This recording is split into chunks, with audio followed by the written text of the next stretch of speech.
Anyway, you just about gave me a heart attack a minute ago. No, I do not think Roswell was Nazi technology. Oh, I'm sorry. All right. Well, I thought you. No, I mean that you thought it could have been.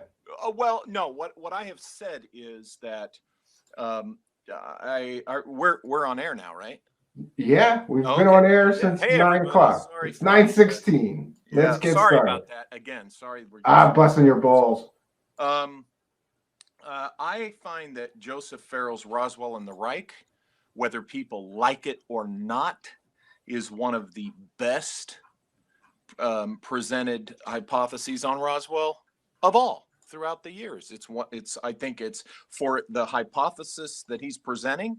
I think it's very well researched. He goes into the kind of technology they were developing during the war and shows how that could be reflected in what we're told was captured.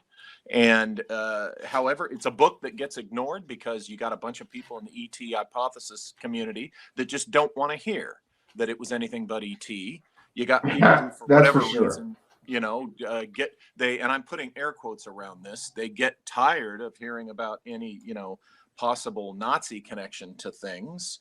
And then there's some people that just don't like Joseph. We got a lot of that in our community. People, it's personality clashes and things like that. But Well, I don't know. I don't know that I dislike him, but I think that it's a little bit. He's one of those characters that, to me, is a little bit controversial and makes me question his credibility. Some of the things. I mean, well, to be honest, but see, that's reasonable. Yeah. Yeah, if you find a researcher's stuff is controversial or you have reason to question, that's reasonable. That's not what I'm talking about. I'm usually, when I defend Roswell and the Reich, it's because how many people that complain that I've heard either have a negative view of that book or even complain about it. I ask them, and to a man or woman, but to each one of them I say, have you read the book? No. Well, come on. Even I. Yeah, I have to admit, I haven't read that book. I have a couple of his other books though, and I just mean some of the things I question is like I think that he is a doctor of theology. Yes, yeah, he got his PhD from Oxford, which is legitimate. Oh, of course it's legitimate, but it's just like, okay, you're a doctor of theology, but you're going to tell us all about the truth about UFOs. It just doesn't line up to me. I don't know. Maybe I grew up with too many ministers that were doctors. Do you know what I mean? Like I knew a lot of ministers. Yeah. He's not. No, but isn't he? He's in the like Russian Orthodox Church. Isn't he a bishop? No, Eastern Orthodox Church. He's a bishop in the Eastern Orthodox Church, which is almost like being in the Freemasons. It's a whole nother world, right? Remember, he walked away from it. Oh, I didn't know that. See, I'm not fully informed on him. I'm kind of like he's in my gray basket. He's been in my gray basket for a long time. Yeah, and look, that said, about Roswell and the Reich, I don't agree with him that it was a Nazi craft. Now, I'm being a little bit tricky because I think it was, and we're jumping right into this, I guess. I think it was America's first attempt at manned space flight, and it was done with paperclip Nazi scientists. That's it. I'm sorry, I misspoke your thought. Oh, I'm just giving you crap. It's been a long time since we talked, and when you told me about that, I went digging into what you were talking about with this, and went, Jesus, look at all these rocket scientists that came over from Nazi Germany to help with the space program and the rocket program.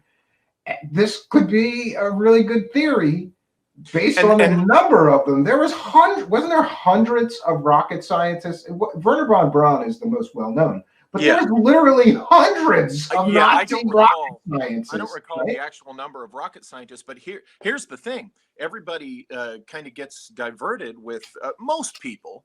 And I'm not being hypercritical here. I'm just stating a fact. Most people, when you talk about Operation Paperclip, they think of, that was all about the bomb. That was all about the rocket scientists. Actually, Operation Paperclip, when you look at the history of it, was originated by U.S. Army Air Corps aviation medicine scientists, Colonel Harry Armstrong being the leader of it, working with the German aviation medicine scientists. That was the actual origin of Operation Paperclip. And these are the guys who originated it. And of course it was smart. Well, shoot, if we can bring in these guys, we can bring in the nuclear, the atomic scientists.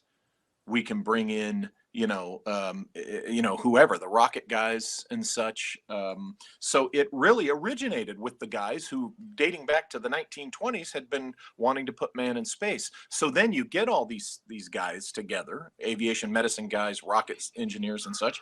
You get them in the same place at the same time with a bunch of secrecy, a lot of money. What do you think they're going to try? I argue that they're going to try putting man in space. And I think that's what we've come to popularly call the Roswell incident.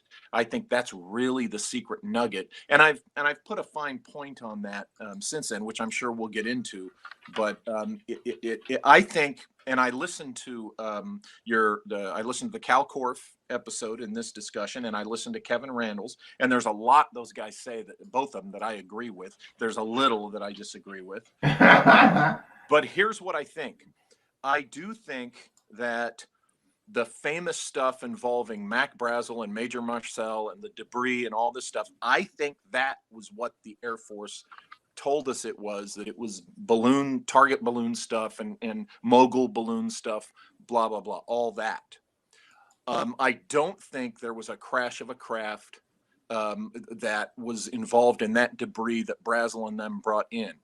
What I do think is that there was a crash incident where there were, bodies retrieved, and there was a crash and stuff. And I think the thread that might connect the two, and I think it was around the same time, I think the thread that might connect the two is that the mogul balloon might have had something to do with the crash of the craft.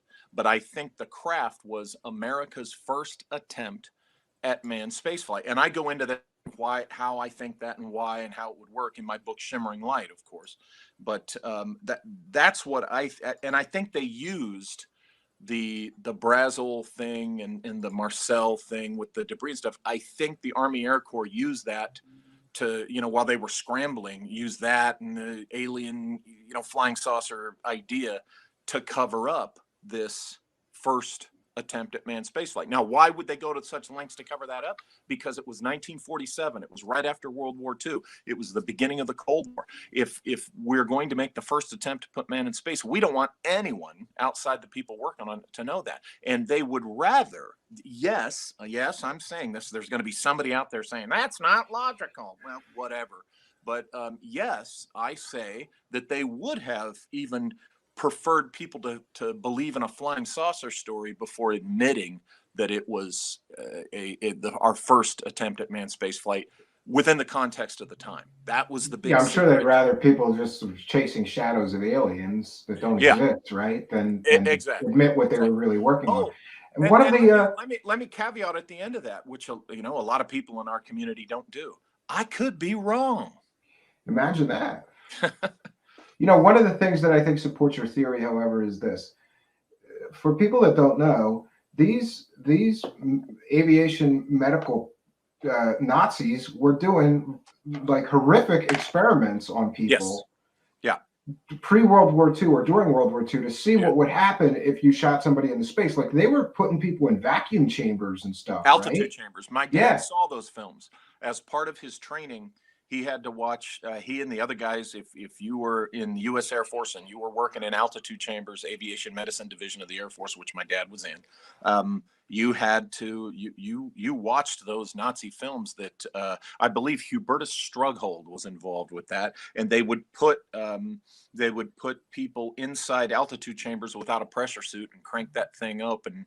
Up high. See how long before they died, right? Yeah, just to see how long before they die, to see, how they would die and such. And here's the thing. I mean, we would never do that, but yeah, they had the guys watch it because I hate to say it was already done. Yeah, it was already done, and there was valuable data in there, but it was kind of a hideous thing, obviously.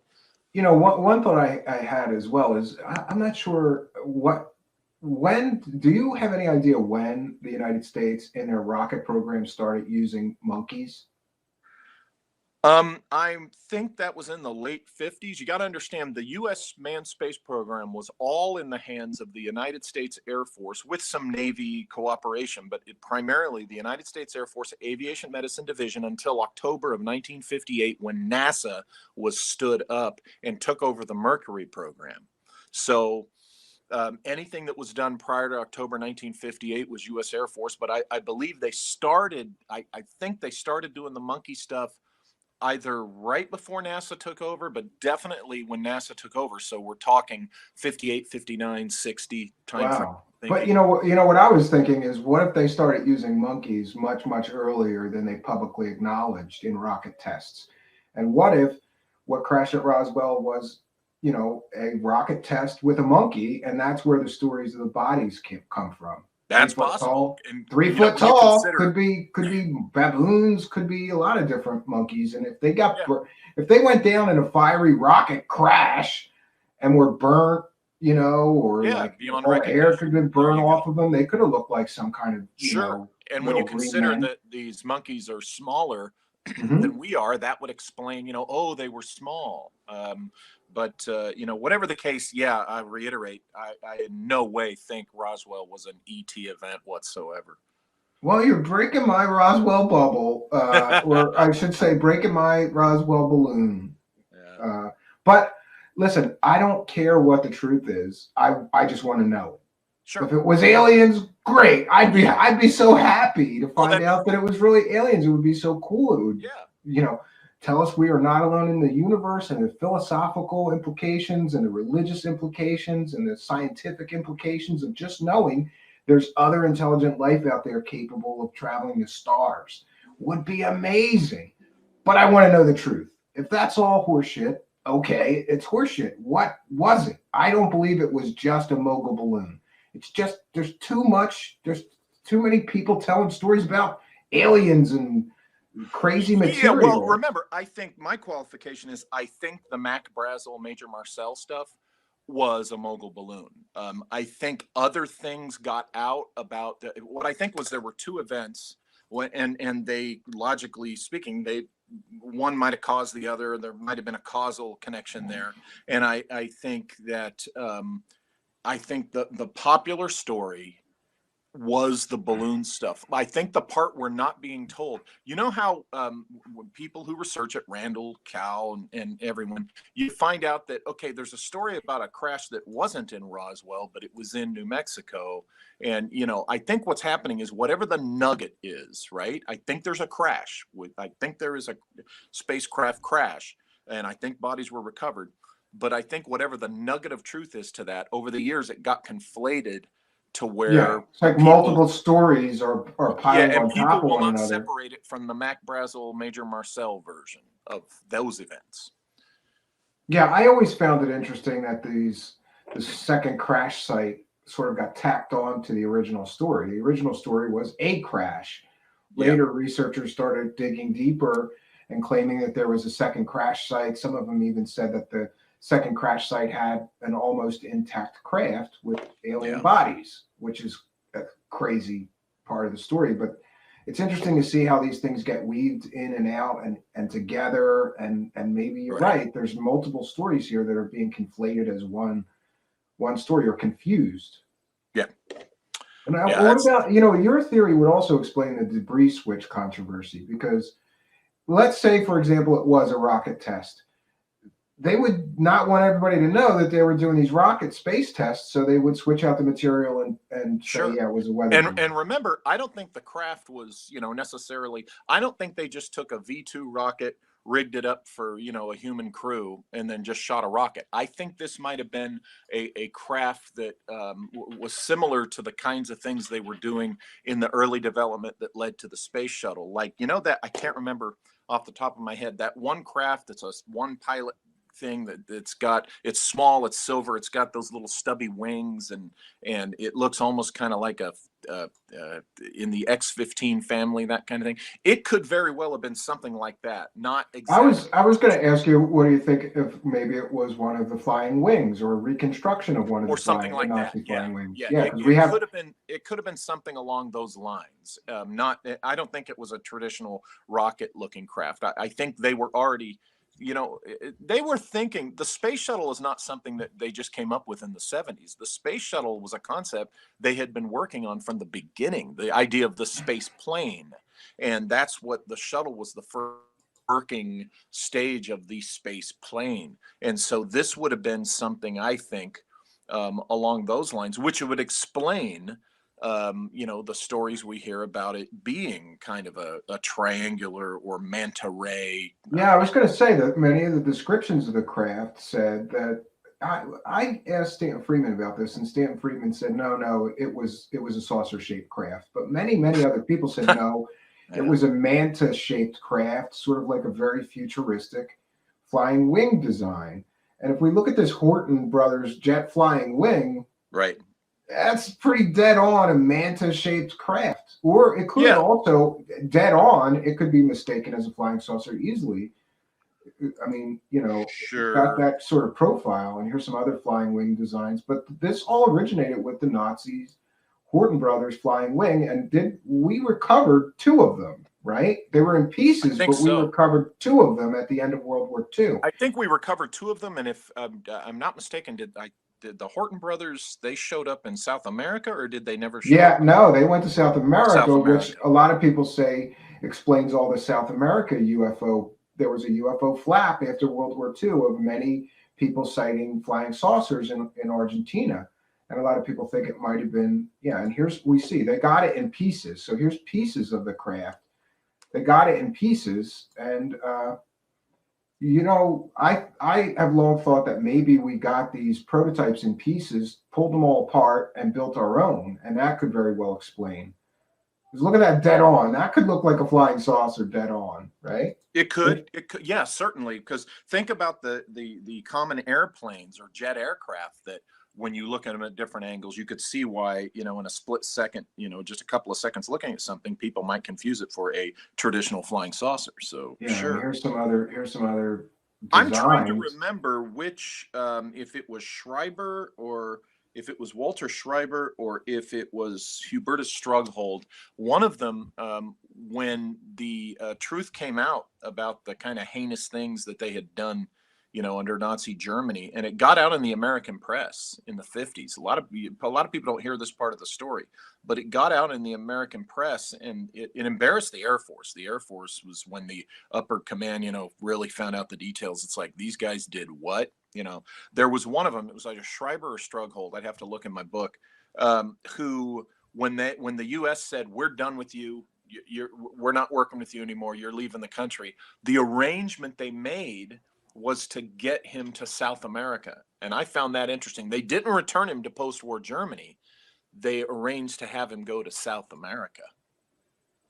Yeah, that's interesting. And, I find that whole exodus of the Nazis into Argentina, like, to this, people don't know this, but to this day in Argentina, there's like a town full of German people, and they're all Nazi descendants. They're all descendants of the Nazis that fled World War II and somehow ended up in Argentina. I believe the dictator was he was like a fan of Hitler and liked. Well, Juan Perón, my gosh, yeah. Evita's husband was, a friend of the Nazis. Yeah, so he would be okay with. Apparently, he would. Colonia Dignidad. Yeah, apparently he was perfectly okay with offering them a safe haven away from the Allied powers. And San Carlos de Bariloche in Chile it was established in the 19th century as a German community, and that's why it naturally became a safe haven for the Nazis in the 20th century, because they'd been down there almost 100 years. Yeah, and it's interesting that whole thing about I'd also like to believe in Nazi flying saucers too. I know Farrell's books has got a lot of that stuff in there, but we sort of picked apart no, a lot of that. he's opposed to the Hannibal and the Nazi saucer. He does not believe, and he's stated it numerous times. He does not believe that this Hannibal thing can be traced back to a post-war Italian Rag paper. Pro-fascist, journalist guy, so to speak, and it was Nazi survival myth type crap. And you don't know how many times I get into these people want to argue. They talk about what about the blueprints, and it's like it's all BS that's been fabricated since after the war. The flying saucer thing. What Joseph Farrell's into is the idea of this thing called the Bell, which is a rudimentary technology that they were trying to develop, that we probably got a hold of, and we took it from there. But the Hannibal thing, no, I don't think there's any credibility to that at all. It's and by the way, people spun up over that. About the blueprints, I was so curious and wanted to know for sure that I had a friend of a friend of a friend, long story short, who designed aircraft, small aircraft, but designed aircraft. So I thought this is a good chance. So I emailed them to him and I said, would this work? Would this thing fly? And he sent me back a message basically saying there's no details about the propulsion system in these plans. It's just basic structural plans of how to build a saucer shaped thing. There's nothing in there to indicate what the propulsion system was or how it would work to keep the thing aloft. Well, the true believers answer that by saying, oh, it's anti-gravity. Yeah, but you got to show it. You could just show it, not just say it. Anybody can say, right. It's magic unicorns that make it fly. Walter Bosley, and what a dapper picture! Look at it. You look so dapper in this picture. Which picture? I don't know. It's you got like a brown suit coat on, and you look kind of pissed off. You sent me a couple.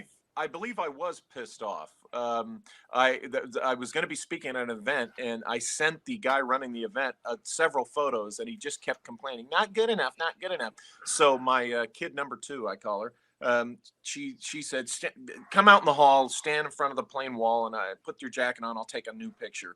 So we took a new photo, and he loved that one. And so I am kind of pissed in that photo, but I ended up liking it so much that I've started to use it on some book covers. There you go. Yeah. So the other thing I wanted to ask you about then, we've covered this Honeyboo, and we did something on Victor Schauberger's Propulsion engine. Do you know much about that? Because I found that to be a complete and total disappointing bust. Nothing. There's nothing to that story. It's a non-working prototype of some dude had an idea, we slapped this thing together, but nobody's ever, even with the whole device, Hal Puthoff studied it, and he was like, well, we're missing a part. That's probably why it won't fly, or, it just is a big letdown when you go to actually make the thing work. Was that just another smoke screen? It could have been used as a smoke screen. I think Schauberger was, serious about his research. I think what it is people recognize that the principle, there's something there that if they can figure out how to translate the principle into a practical propulsion system, that it might be pretty interesting. It might work, but yeah, you're right. When you look at Schauberger, you end up finding out, well, unless you want to go, everything's a conspiracy theory. Just like these days, the popular thing is everything's a psyop, which is ridiculous. That everything is, but I can't lie though. I have one of these Honeyboo model kits. I've never. Oh, you do? I want one. It's in a box. Yeah, they're on eBay. You can still get them. They're like $20-$30 or something. Really, only that much? Okay. Yeah. Or no, maybe more now. They're going up in price because I know. Collector's item now because it's cool. Just like the thing. I don't know. I know Testers came out with a Roswell model, but I don't know who it was. Revell or whatever came out with the Bob Lazar Sport model, flying saucer. I had that. I built that, and that was Testers Model Corporation, and it's so funny. I had to call their parent company, which is Rust-Oleum now, the paint company, and try to ask them how much money they paid Bob Lazar. And the guy that works at the company was like, why are you asking me this? And I'm like, because Bob Lazar said he never made any money. So I wanted to know how much you paid him for all those models you sold. And that guy never got back to me. And then we're jerk offs here, Walter Bosley. That guy was so nasty to me. You know what I did? We put his phone number live on the show, and everybody started calling him, asking him how much money Bob Lazar made. Well, you know, I displayed a copy of that model on my desk when I was an OSI agent. That's funny. That's pretty funny. That was on my desk. But yeah, the models are cool, but there's nothing to the stories. You know, I mean, Hanabu is made up, you know, not true. It's like hopium, though, right? For believers in UFOs. Like, look, we have this thing, and they've already built it, right? You know? And then the stories get deeper, though, don't they? Like the Nazis were in contact with aliens that helped them build this stuff. You know, if you go farther down the rabbit hole. I don't buy that either, you know, and all it takes is some serious, honest, and objective, you know, and when I say being honest with yourself, research and just looking at the stuff, and it falls apart pretty quickly. But you're right. People want something fantastic to believe in. And it's not that there's not fantastic things. People hear what I've been saying so far in the first, 20, 30 minutes or whatever we've been talking, that they think, oh, well, then therefore, this is the popular thing these days too. Therefore, you don't believe ETs exist. And I'm like, oh, on the contrary, I totally think they exist. Yeah. I mean, I think you can believe that there's life on other planets and just not believe any BS. Well, I think some have come here and continue to come here. Here's Stephen. Here's the number I give people. People have heard me say over the years that I think 90% of legitimate UFO sightings, and what I mean by legitimate are the ones that just aren't lies, because some people want to be part of the fun, so they make up crap and claim they saw a UFO. I'm talking about the legitimate sightings that people have reported that say, hey, I saw a UFO. I think that 90%.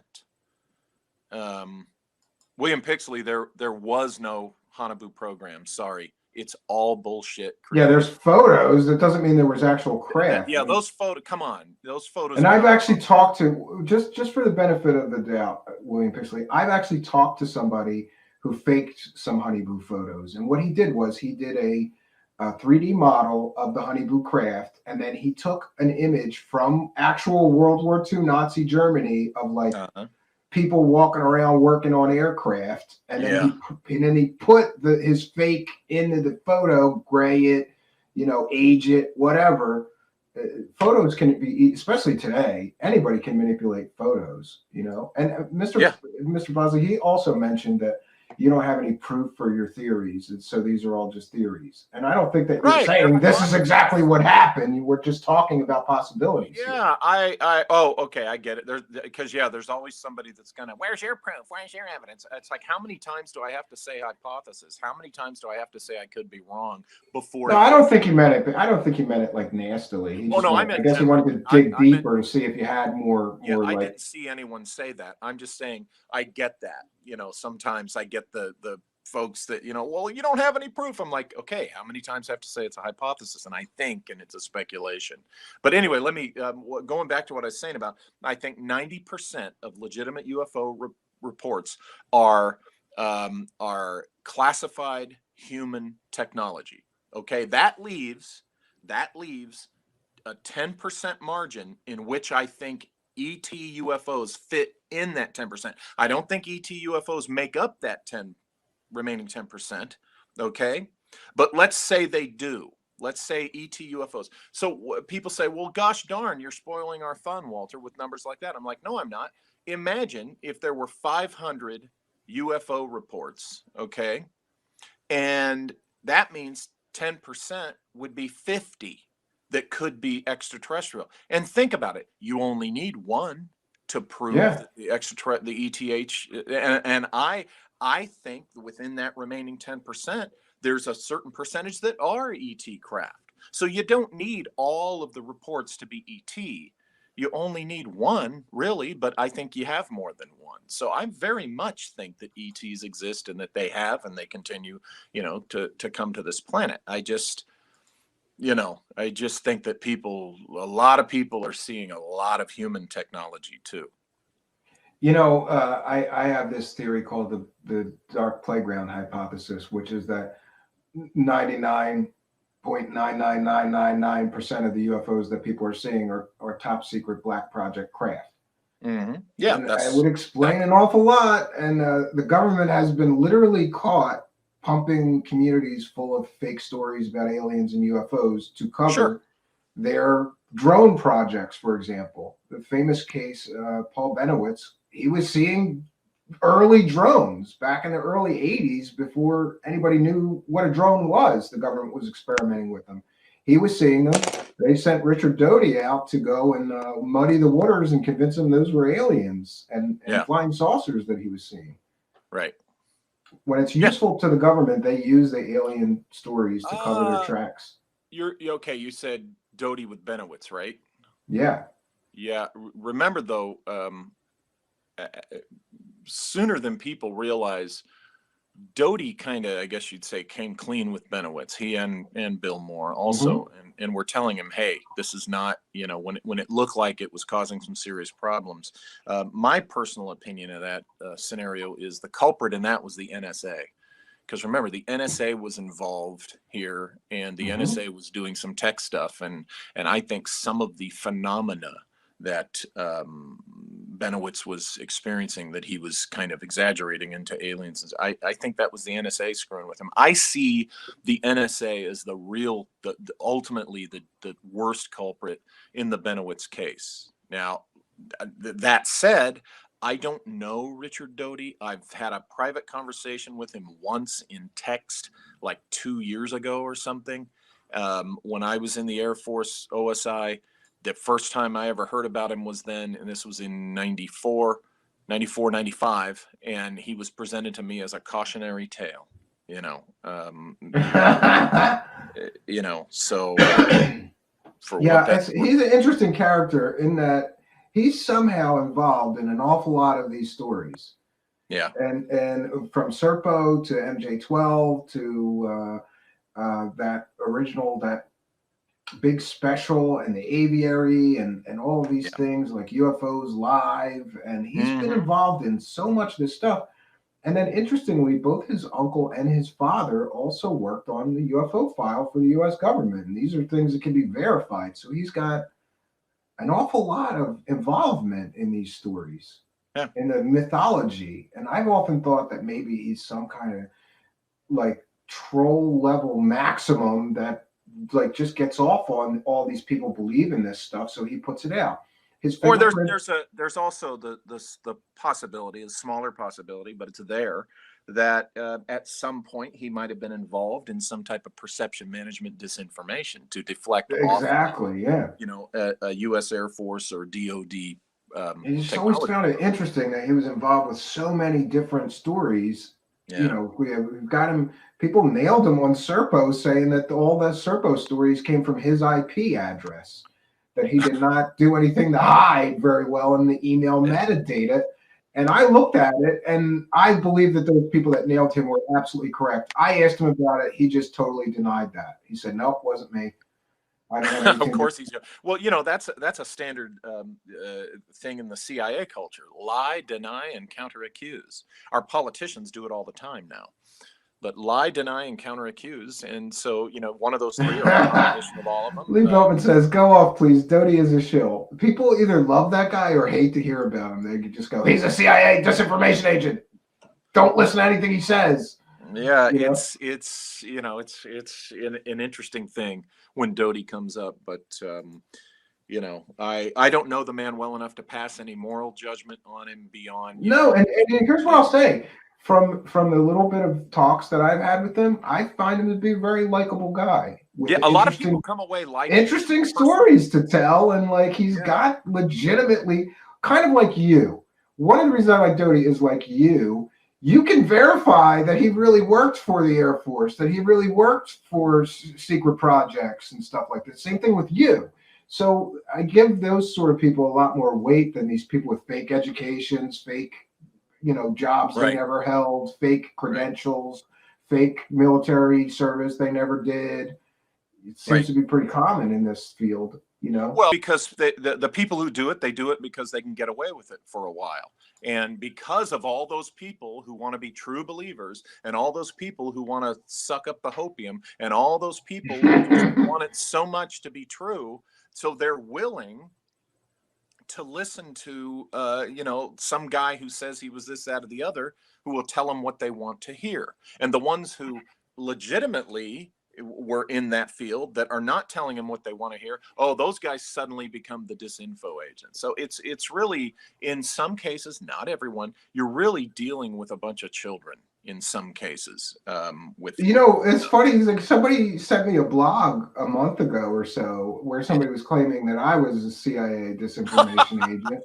But then and I'm so mad because I read it and then I didn't screen capture it, and then the whole blog went down. It only had like 20 different posts, but it was about all different conspiracies, mostly attacking people. Like what's frustrating? It's fake because of this, and yeah. Sure. What's frustrating about that is to be, accused of that is, if you are being a shill for them, you're probably a contractor for them. And if you're a contractor for them, you can make pretty good money. And, when I tell people, sign me up, give me a check. People, what do you want me to tell these people? Give me a check. When I get accused of that, I say, I wish, because I'd be getting a good paycheck, and, where's my paycheck? Yeah, that's what I say. And then here's another one that's really funny. The guy who plays James Bond in the latest James Bond films, I can't recall his name off the top of my head. Daniel Craig. Okay, he visited the offices of the CIA, and he gave them like a half-hour talk or something for some reason. Probably because the CIA just went, "We got all this money. Let's get Daniel Craig to come and talk to us." Exactly. But there was a picture of him in a blue suit with glasses, a lot like mine. Yeah. Right? In the CIA office, and somebody posted that and said that was me, and that was the proof that I didn't see it. First of all, I'm not that good looking. Nowhere near as good looking as that dude. He's a movie star. And yes, the glasses were similar, and he had his hair swept over like mine, sort of. But no, it's just a ridiculousness that people get to. It's still on my Twitter somewhere, the picture. Next thing, then, they'll be posting a still of him from the Star Wars movie in which you can't see that it's him because he's a stormtrooper, and they'll say that's you. Yeah. And I'm gonna ask you something very, very selfish and personal, because I've got this new project, and we're gonna plug it for the first time that people on my show are gonna see it. Okay. And here's what the project is. I'm taking some clowns. And I'm taking audio of fake clown people that are selling disinformation about the secret space program, and I'm putting their voices to the clowns talking. And it's going to be called Comic Disclosure. And it's a series revealing the truth that some people have actively and deliberately tried to destroy credible UFO, alien, and secret space research. And we're going to share. I have a selfish reason for mentioning this while you're here. Okay. But we're gonna plug it and share. About halfway through the first episode. I hope next week, if worst case scenario, 2 weeks, we'll have the first episode. But here is the puppets. They're going to be, and this one is called Davy Clowncock, and this one is called Clowny No Good. Okay. I can't see these, by the way. Okay. All right. Well, our audience can see them. So. Yeah. And so I've got this thing, and I could use somebody to do a voice, like a narrator guy. And I thought of you. I thought he could do a good job doing that. And all you'd have to do is read a script, and then I'll synchronize the puppet to you. And you could be the Comic Disclosure sort of announcer, As long as we don't end up in the legal sites of, Corey Good, because I'm in my boots. Here's why I picked this. Here's why I picked this project, Walter, and you're gonna appreciate this. 1 second. You're gonna appreciate why I picked this project. I think this project's going to be free of any legal problems because neither of those two clowns owns any rights to that show that I'm going to be pulling the audio from. Gaia TV does. And considering one of those clowns left on real bad terms and called them Luciferian Satanists, and the other clown left and sued them, I don't think they're going to mind me doing this. I'm rolling the dice, baby. Gaia, don't copyright strike me. And if they do, it's a transformative work. I'm educating the public, and I'm an artist. Walter Bosley, I'm an artist. So that's right. It's you all got to art. let me It's all do it. entertainment. And here's the first episode. It's called Comic Disclosure, Episode 1, 20 and back while smoking crack. Doesn't that it just rolls off the tongue? 20 and back while smoking crack. And here's some pictures of the intro. I know you can't see this, but you can review it later. And our friends that will be portraying the two cosmic clowns. So I'm going to get with you offline, but I'm signing you up. You got to be a voice on this thing. And I don't know. I was trying to think of what kind of puppet that will play you. Maybe a professor or something like that. I think that would be good, right? That could be funny. That could be really. I like the idea. That could. Be yeah. funny. And speaking of pictures, I asked Walter Bosley to send me some pictures, and you're right. You were saying that somebody complained before about the pictures you send him. Look at this high quality shot he sends me. Like, look, here's my eye and my nose. Just use that picture, right? But it's stylish, man. It's stylish. It's all cropped out. It could be, and it looks a little creepy. I don't know, Walter Bosley. I'm not sure I like that one very much.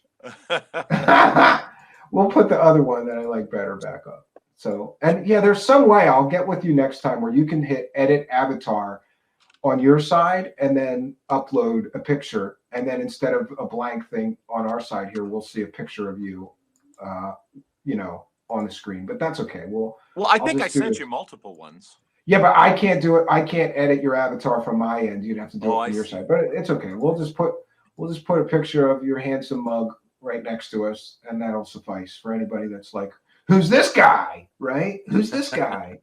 So, listen, also, I had another selfish question, and this is personal, and if you don't want to get into it, I understand. But many people have asked me and are wondering, how is your health right now? Oh, thank you for asking. Well, in early December, I had the post-chemo checkup, and they told me that I was all clear. And well, that is some good news. That's very good news. I have to, for 5 years, be monitored. Now, for the first 3, like every 90 days, I have to get my blood drawn. And if I'm still all clear after those 3 years, then it goes to every 6 months for the next 2. So, so far so good. But yeah, they say I'm all clear, and I'm in the middle of the long march back to getting my strength back. And, because, they had me laying in bed for, doing nothing for over 6 months. So yeah, I did that when I had a brain aneurysm. I was in the ICU and I was in the hospital for like 6 months. How difficult. It was terrible. And I had this crazy nurse that kept putting these things on my legs to prevent blood clots. And you're supposed to sleep while this machine is exactly massaging your legs annoyingly and making all this noise. It was crazy. But no, thanks for asking it. That's all good. Well, a lot of people wanted to know, and I didn't know how to approach it, but I thought you wouldn't mind sharing with our friends here that you're doing well, and I'm so glad to hear. So it's okay to get openly pissed off at me again. I noticed that during last year. Oh yeah, you get the cancer. You get the cancer pass. Even people that don't like you, like what you do, they're nice. They're like, they leave you alone for that time. So I'm back in the crosshairs for you guys. So that's okay. Hey, by the way, I don't like to just say, like when I responded to Williams, and I didn't mean to be, I hope I wasn't choppy at you, William Pixley. No, he was just asking a question. Okay. I don't like to just be one of those guys that said, that was some guy, blah, blah, blah. So I looked it up, and we're talking about Ernst Zundel, Zundel, okay? And he was a Holocaust denier and all this crazy stuff. And really, that's where it started picking up steam, was with his stuff. But there was also the guy in the Italian, essentially rag, what's that, tabloid type, stuff that started the idea. And Ernst Zundel went with it. But Zundel is the guy who really kind of started the popularization of this fantasy that the Nazis had these flying saucers, and that they had contact with alien races. And, he even got into the Hollow Earth stuff and all that. So Ernst Zundel is a place to start if you're looking to, see what the truth is. Yeah, and I just smack down somebody else who was using a Holocaust-denying white supremacist convicted felon as a source of a story. There you So, go. you know, I don't think, you know, look at this UFO, the secret weapons, a lot of these sort of, they were almost like a lot of fans of Nazi Germany that were upset that Nazi Germany lost, right? Yeah, and they were talking about a next Reich, right? The Fourth Reich. Like they were going to resurge after a certain amount of time. You know, I feel like that. I think that anytime anything Nazi, the Nazis or whatever, post-war Nazis or whatever, the German thread has appeared in my research is because it was a thread I was pulling, and there they are. You know, I haven't written a lot about, you know, these guys. Yeah, it's interesting that a guy that's a really proven anti-Semite, terrible anti-Semite, would write a book, UFOs, Nazi Secret Weapon. You know, it's like he almost wants them to have secret weapons so they could finish the job almost. It's really sickening. It's sick, you know? Yeah. And as soon as I hear that somebody's like a Holocaust denier or an anti-Semite, like I honestly, I never understood people. I never understood anti-Semitism myself. Like I barely understand racism, but anti-Semitism, especially to me, maybe it's just because everybody Jewish I've ever known was a good person to me, never did anything to me, you know? Just like me, they were a lot like me. I grew up Catholic, but there was a couple of Jewish families in the neighborhood, right? And I'd go. Well, you know, I put the Holocaust denial. I put that in the same box with the flat Earth people and the we didn't go to the moon people. I'm sorry. I'm not saying that they're all, you know, anti-Semites. What I'm saying is denying the Holocaust to me is as jackass as denying we went to the moon and claiming that the earth is flat. Okay. I'm not, just a caveat here, just so I'm not saying flat earthers are anti. Oh man, they're all going to start busting my balls now. Don't say anything about those crazy people. Every time somebody talks about how ridiculous that is on my show, our comments get flooded with these crazy people. Oh, well. Like, oh yeah? Well, explain this to me then, if the earth is round. You know, like, and I'm like, asshole, you can go up in an airplane and see the curvature of the earth, dumbass. Yeah. You can go in a hot air balloon and see the curvature of the earth. There was a guy recently I heard who said, once I got through 6th grade math or something, I knew that the earth definitely was not flat. You know, it's not worth, because what they are, talk about hopium. What they do is they get into that circular arguing where nothing you come up with they're going to recognize, even if you come up. Just explain it all away. Yeah, the damning evidence. Well, no, I don't accept that. Oh, okay. Yeah, NASA's all fake. The ISS is fake. That's not real. That's done on a movie set. Why would they want to convince us that the world was round if it wasn't? The Van Allen belts. They can't get through the Van Allen belts. Well, guess what? They got through them. They got through the Van Allen belts. Yeah, and to be clear on the Van Allen belts argument, like, they suffered some effects. It might not have been like instant cancer, but they suffered some physical long-term effects from that radiation exposure. But the NASA at the time and the astronauts, I'm sure they briefed them like this is what could happen going through this belt. They found the level of risk acceptable and agreed to go through with when you look at the types of metals and materials that are best to shield you from Van Allen belt radiation, guess what? That's what the Apollo craft, that's the materials that was in the Apollo craft. So they were greatly shielded. Yeah, they had gold shielding in that thing, didn't they? It was thin, but they had gold shielding. Yeah, it worked. And, but they don't want to hear that. They're like, no, it's all a lie. And you know what's funny is I live here in the Inland Empire. I live in Highland, a little corner of the San Bernardino Valley called Highland, and Redlands is directly to the south of me. And the guy who started the "we didn't go to the moon" nonsense is a graduate of University of Redlands. I just learned that recently. I'm like, go figure that a guy from this nutty Inland Empire would come up with that nutty "we didn't go to the moon" theory. Yeah, I just got into it with Jay Widener, who a lot of people aren't aware of. Isn't he like the source of most of that? He promotes a lot of it, you know. Yeah, and I got a real problem with that one because Yeah, and I got a real problem with that one because I actually have, you know, contacts at NASA, and you know, like that's just such a ridiculous conspiracy theory. It's just so ridiculous.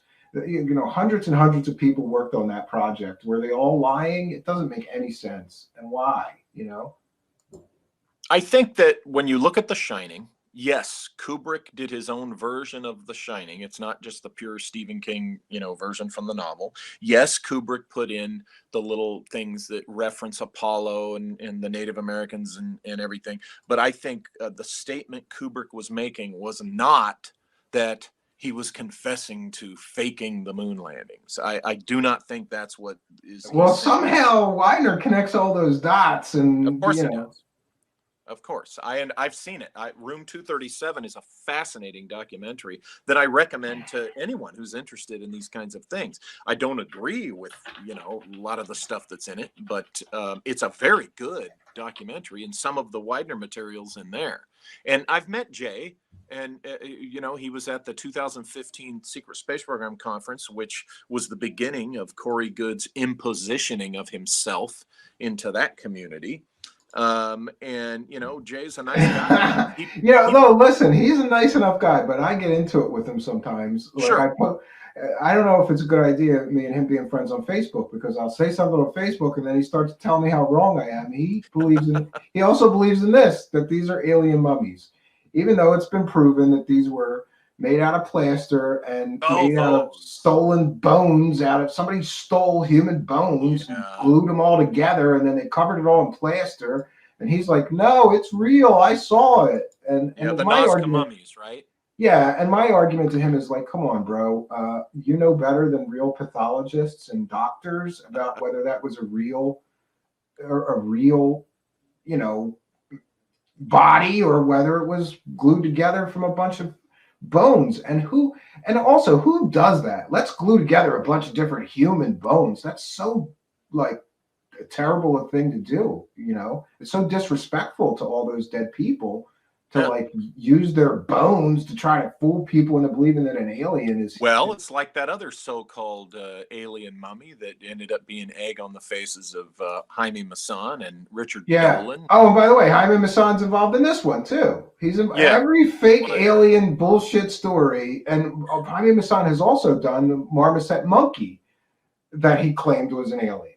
So he's got the Roswell slides, he's got this fake alien, and he's got the fake marmoset mummy that turned out to be, a marmoset monkey. And like a real zoologist looked at it and said, "That's a marmoset monkey. That's not an alien."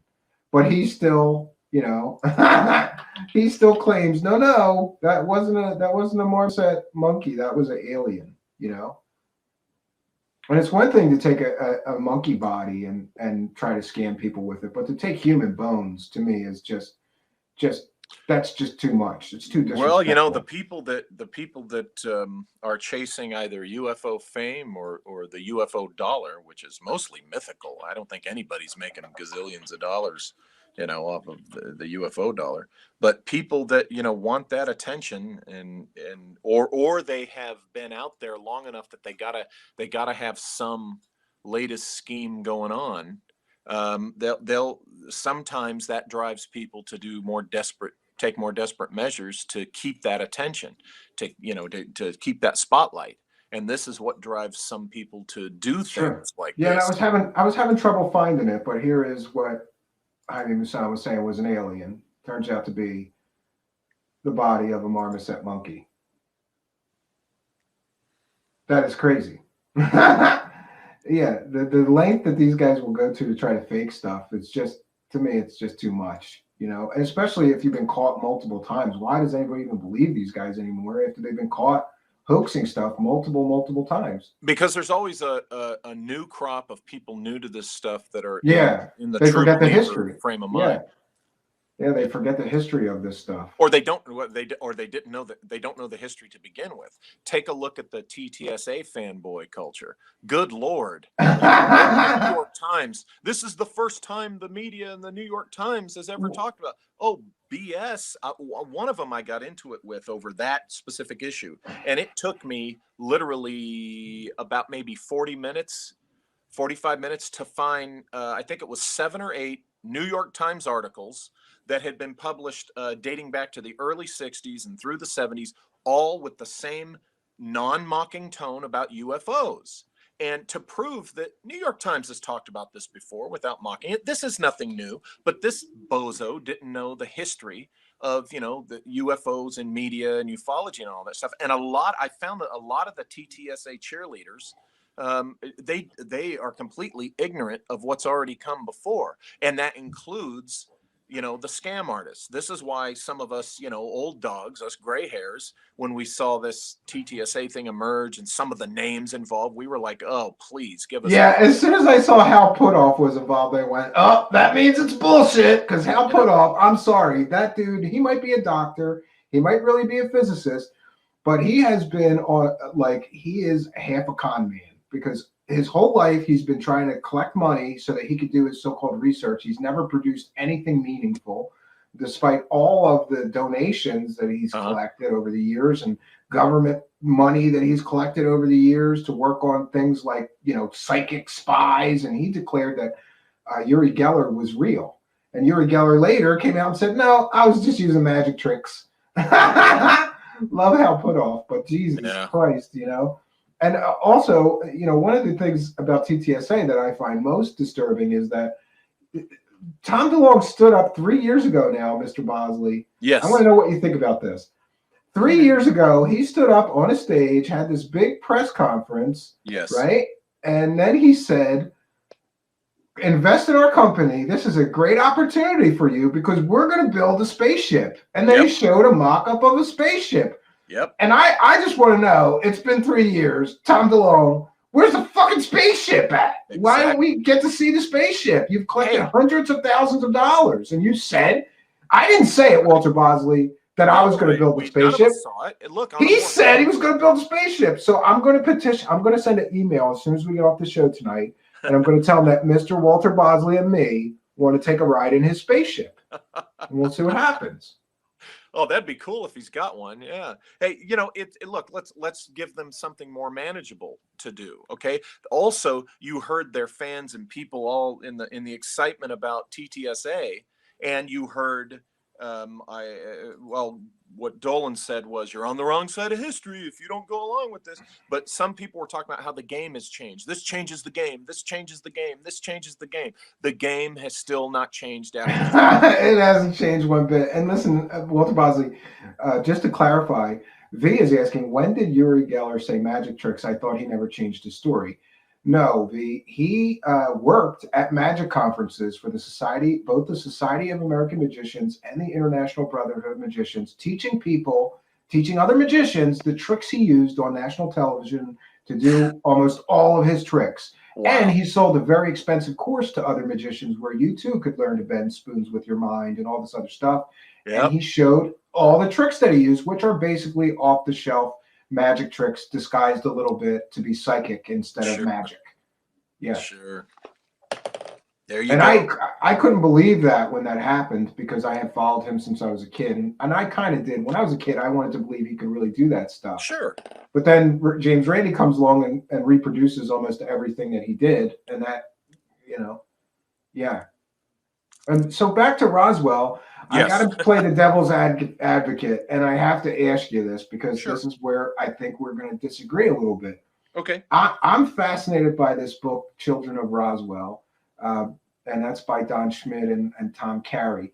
And there's a lot of stories in there about firsthand Roswell witnesses who told their children this was aliens. This was not made on Earth. I saw the bodies. I flew the bodies to Wright-Patterson or whatever. And then these people's backgrounds in the book were verified by Don Schmidt and Tom Carey as actually having been at Roswell, stationed there, worked there. And it's, to me, some of this testimony is extremely compelling. If you don't believe in the alien hypothesis, then, Mr. Bosley, how do you explain those testimonies of people talking about alien bodies and alien technology? I haven't read. Sorry, the audio was breaking up a little bit. I haven't read the book.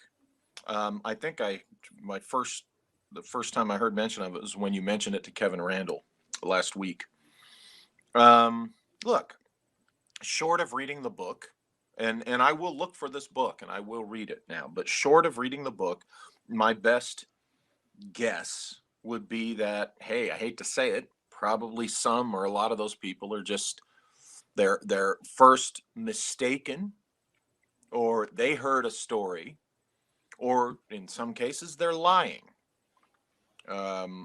So, take your Well, pick. I'm going to go one step further then. You were in the military, right? Mm-hmm. Yes. Do you know many generals? Did you ever get to interact with many generals while you were in the military? The two generals I interacted with most was the commander of Air Force OSI, Francis Xavier Taylor, who went on to become the ambassador at large for counterterrorism in the Barack Obama administration, or the George Bush administration, I think. And Francis General Taylor, I interacted with him in person twice in a 6-year career. Once while deployed in Saudi Arabia, and once when he personally gave me my decoration for having been to Saudi Arabia later at Wright-Patterson. I have a photo of me with him, by the way, which I'll send you. And the other general was General, and you'll snicker at this name, but General Daniel Dick. That's his name. He was commander of the 4404th Wing at Prince Sultan Air Base in outside of Riyadh, in Al Kharj, Saudi Arabia.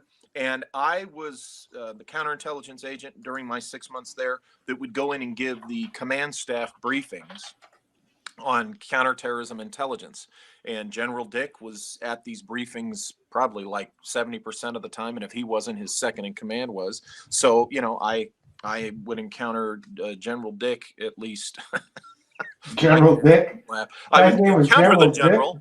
I would encounter the general at least once a week, if not more often, during that 6 months. Okay, but my whole point was, there have been really high-ranking military people who came out and said this was not made on this earth. This was that's what an alien spacecraft. That's what we're told. Okay. Who says that? You have to consider the source. You got to. Well, Kevin Randall has interviewed some of them that said that, or gotten, other Don't people. get me wrong. I'm not. So we have Major Jesse Marcel, right? That's pretty high rank, Major. My point, I suppose, was that I want to know, like, a lot of high-ranking military people in your career. How many of them make up stories about aliens and flying saucers? They don't. And no nonsense people. So the fact that people claim that these high-ranking military people just made up these stories. Remember what I said like an hour ago. I totally think ET has come to this planet. And I totally think, if generals have told anyone this, these are generals, if you look at their career, if they're telling the truth and this really happened, these conversations, and I have no reason to doubt, Kevin Randall on this, then they had a job where they know this information. And I don't doubt that ETs have been to this planet. What I do is I look at specific instances. I just don't think it's true in the case of Roswell, but I certainly have no trouble with someone saying, hey, this general said it, he was a real guy, he was here and there. So I have no problem with that. Okay. Yeah. I mean, it just bothers me that some of these high ranking military, because my father was in the military, Mr. Bosley, and he had no tolerance for bullshit. Do you know what I mean? Like, he's a military, real straight laced, short haircut. Like, it just, when a high-ranking military guy says these things, to me, it holds a lot more value. And then Colonel Thomas Dubose was also in the room when they took those famous pictures of the debris, and he testified that there was a material switch, that the materials that they took the pictures with were not the same materials that they picked up on the ranch. So, but I tend to lean towards if I don't know, my understanding of what Kevin Randall has presented is there's question about whether there was really a material switch or not. There's some doubt about that, right? Yeah, he was unsure as well. Like he was kind of like leaving both options open. There's some doubt about whether there was really a material switch between other material and what was in those photos. Yeah, was this General Colonel Dubose later basically said that he believed it was extraterrestrial spacecraft that they found, and that they switched that for this weather balloon material. And to me, again, it's a colonel. You know, we get to the Ramey memo. Yeah, a lot of this stuff is really intriguing to me. But you have to unpack it. Who says Colonel Dubose said that? Yeah. In other words, and I'm yeah, there are sources that said he said that, and then there's Cal Corp who says no, that's not what he said. Exactly. Or that the conversation was not recorded. He was quoted out of context. So this is the rabbit hole that infuriates me. See, it's like, there you go. Wait, he did say this, and then another researcher will say, no, that's not factually correct, and here's why. Yeah. And there's so many of these military guys. When somebody writes in a book that, oh, so and so says that this is what that guy said, I have to go, well, okay, I'm already removed from this statement by how many degrees, right? And I wasn't there to hear Colonel Dubose say it, so I have to trust the person who was there, who allegedly heard Colonel Dubose say it, or I have to trust that person and the person he or she told, who's now telling me, and on and so forth. And the problem is the game telephone, where Colonel Dubose says, oh, in fact, I have a real world example on this. Okay. Going back to General Francis X. Taylor. Here's another. I'm sorry. Go ahead. I remember when he was talking when we were in Saudi Arabia, and he would complain. He'd say, one thing I'm getting tired of, you guys, just so you know, is I will make a casual comment about, hey, I wonder about such and such. And he goes, within 30 days, I've heard that somebody below me has translated that into the general wants you to do this. And then they send it out into the field, and then it's interpreted as the general wants you to do that. And he goes, by the time it gets back to me, I'm like, what the hell, people? What does he want me to do? And this leads to another question. And I want to thank these slides I'm using is from something called Copy of the Roswell Intelligence Report. Okay. And remember, I can't see what you're... Sure. This is from, I'll read it to you. So this is from Alien Scientist. I want to thank him for sharing this with me, because it's really helpful to try to break down the sequence of events and things. One of the things I want to ask you about is it a coincidence that right after Roswell happened, the National Security Act of 1947 came in, the War Department changed to the Department of Defense, and they created the CIA, the Central Intelligence Agency, and the NSA, the National Security Agency. Is it a coincidence or do you think that Roswell had something to do with it? Because a lot of the people that believe MJ-12 or any of these theories is that the secret group formed, all of this is related to Roswell, the National Security Act, the creation of the CIA, the creation of the NSA, the creation of the Air Force even, and the Department of Defense changing from the War Department to Department of Defense. Do you think there's a connection between Roswell and these events? Yeah, and the Air Force being created also after that. Okay. Oh, by the way, I finally was smart enough to pull up on my computer your page, so now I can see what you're putting on screen. I can see you and all right. Yeah, we just have some. We just got some slides here, and these are. Yeah, I'm looking at that. Yeah, that's Wright Patterson, right? Yeah, but let me get back. So to answer your question, here I have the slide that we were talking about the National Security Act. Yeah, the National Security Act. Okay, I absolutely agree that whatever it actually was that happened in 47. Regarding this stuff we're talking about, I absolutely agree that was the driving force for this National Security Act. Of course, yeah, I've for a long time I have suspected that. So yeah, I agree with that. What we may all here disagree on what the specifics, what Roswell actually was and what it wasn't and such, but I agree that whatever happened in New Mexico in 1947 that's caused all these things we're talking about, that's caused this legend of Roswell. Yes, I agree. That is why this National Security Act stood up. Think about it. If World War II, which brought us the ascendancy of air power in war. Remember, World War I, they didn't want to hear about it. Okay. By World War II, air power ascended as the air power is important. And if World War II wasn't enough to go ahead and say, let's have an independent Air Force. What the hell happened in 1947 that made them, it couldn't just be the Cold War concern about Russian missiles. So yeah, I definitely think that's my long answer to that, just to emphasize that No, that's quite all right. And then the next thing I'm going to ask you listen, you worked for the Air Force Office of Special Investigations, so I'm going to ask you a question. And if this you got to tell me if this might violate some security oath that you're still bound by or NDA. All right, you were in the Air Force Office of Special Investigation. Now, let's say that in the area where you worked, some aircraft of unknown origin crashed. What would happen, and where would you send the debris?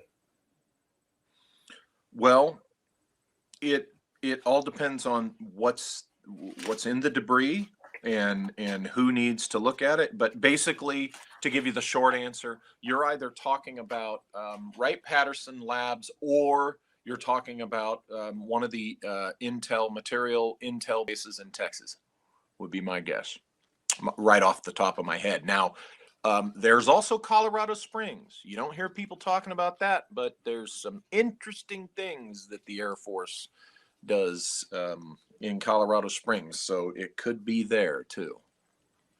Okay, most people believe that the Roswell material went to Wright-Patterson because that's where the Foreign Technology Division was. Right? There's some of the lore, that when you get into the Roswell thing that we're into here, there's one bit that talks about it having for a time been right here at Norton Air Force Base, which I can see from my house.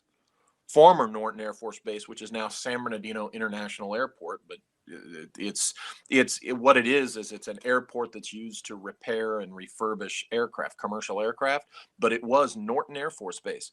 And according to some sources, and I have that in my Shimmering Light book, it was stored right here, the area where I practically, spent most of my life. And I didn't know that till I was working on this book. Oh, that's interesting. Yeah, and here I'm showing this slide where we see there's a vast. This may lead to some of the conspiracies about aliens and vats and things, because there truly is a real tunnel system underneath Wright-Patterson Air Force Base. And a lot of people believe that the tunnels is where they're storing those aliens, Walter Bosley. Yeah, I was told about it the day I reported for duty at Wright-Patterson. Right before I got there, I believe it was right before I got there, they had wrapped up the Kosovo peace talks. They were doing those in the underground facility at Wright-Pat. They brought in the Serbian and the Bosnian representatives, and they were doing those negotiations right there underneath. And when you're on the base, you see, those I call them mushrooms. Those air vents. They're all over the base. I know. I've heard from somebody else. They're on the ground. You can see them. Across base my first day.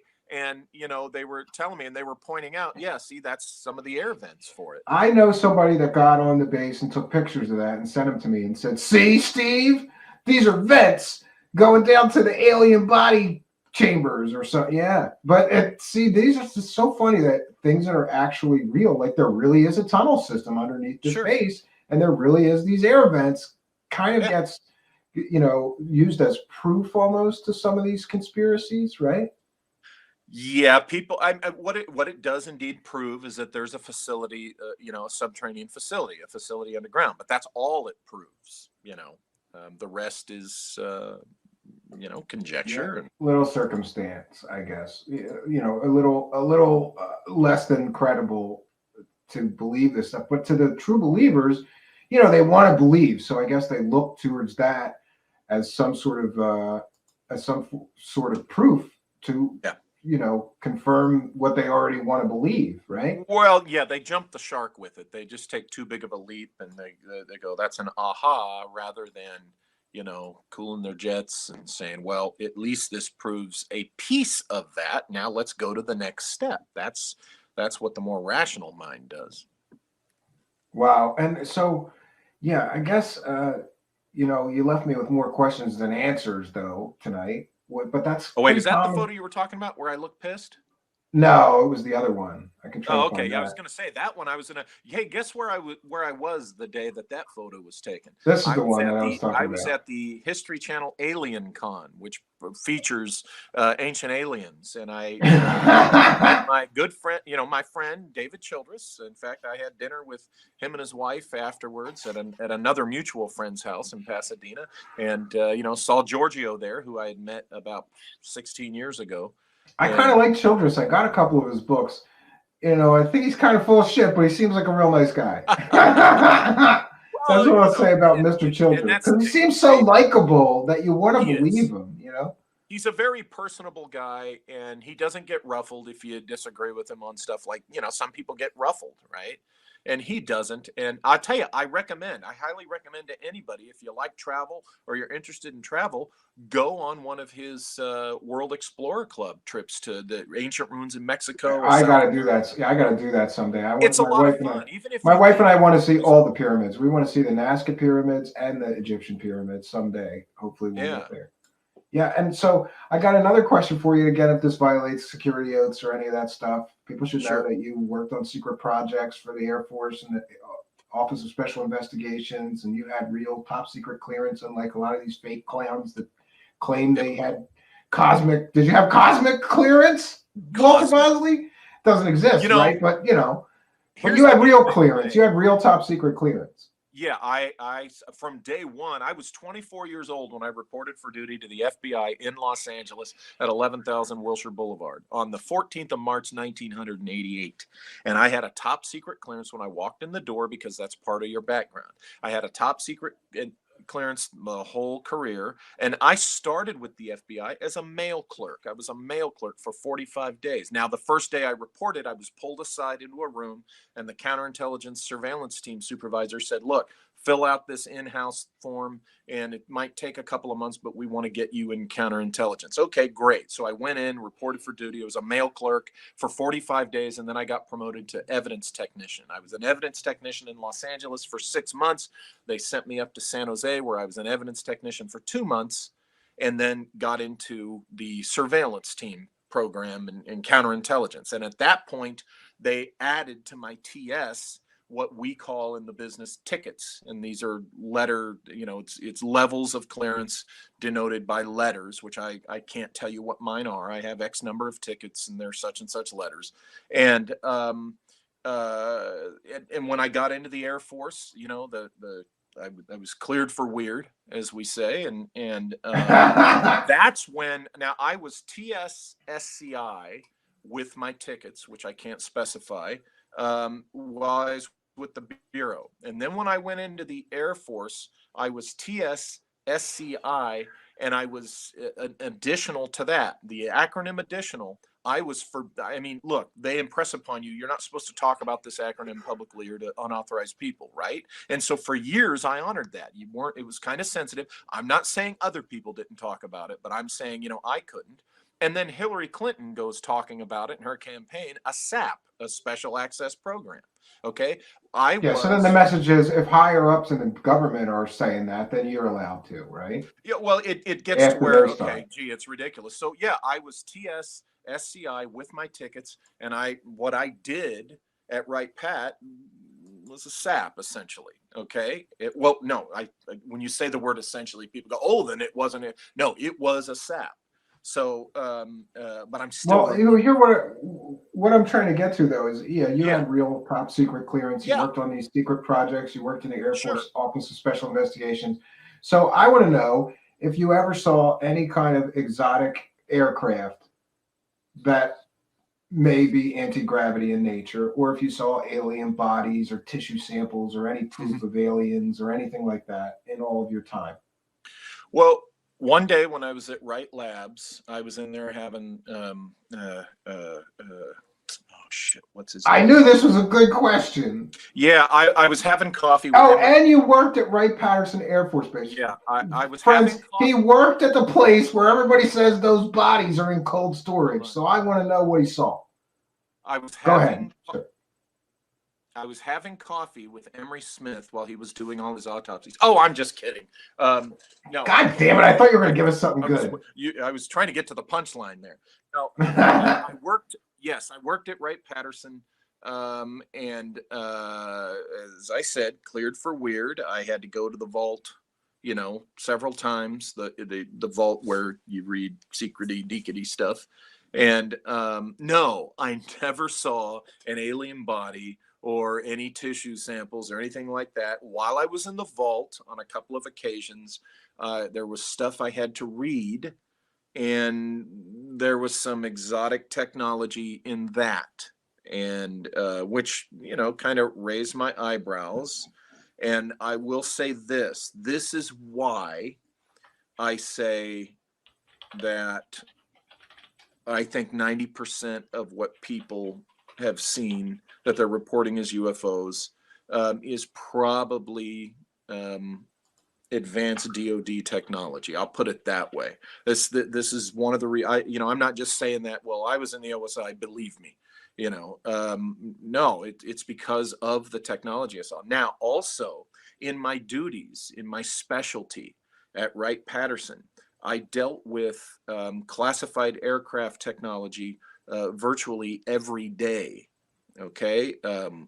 And, so I was briefed in and exposed to some stuff that, again, could be confused if the civilian who isn't aware of what this is could be confused with some type of ET thing. Now, am I saying it was a flying saucer? No, I'm not saying that.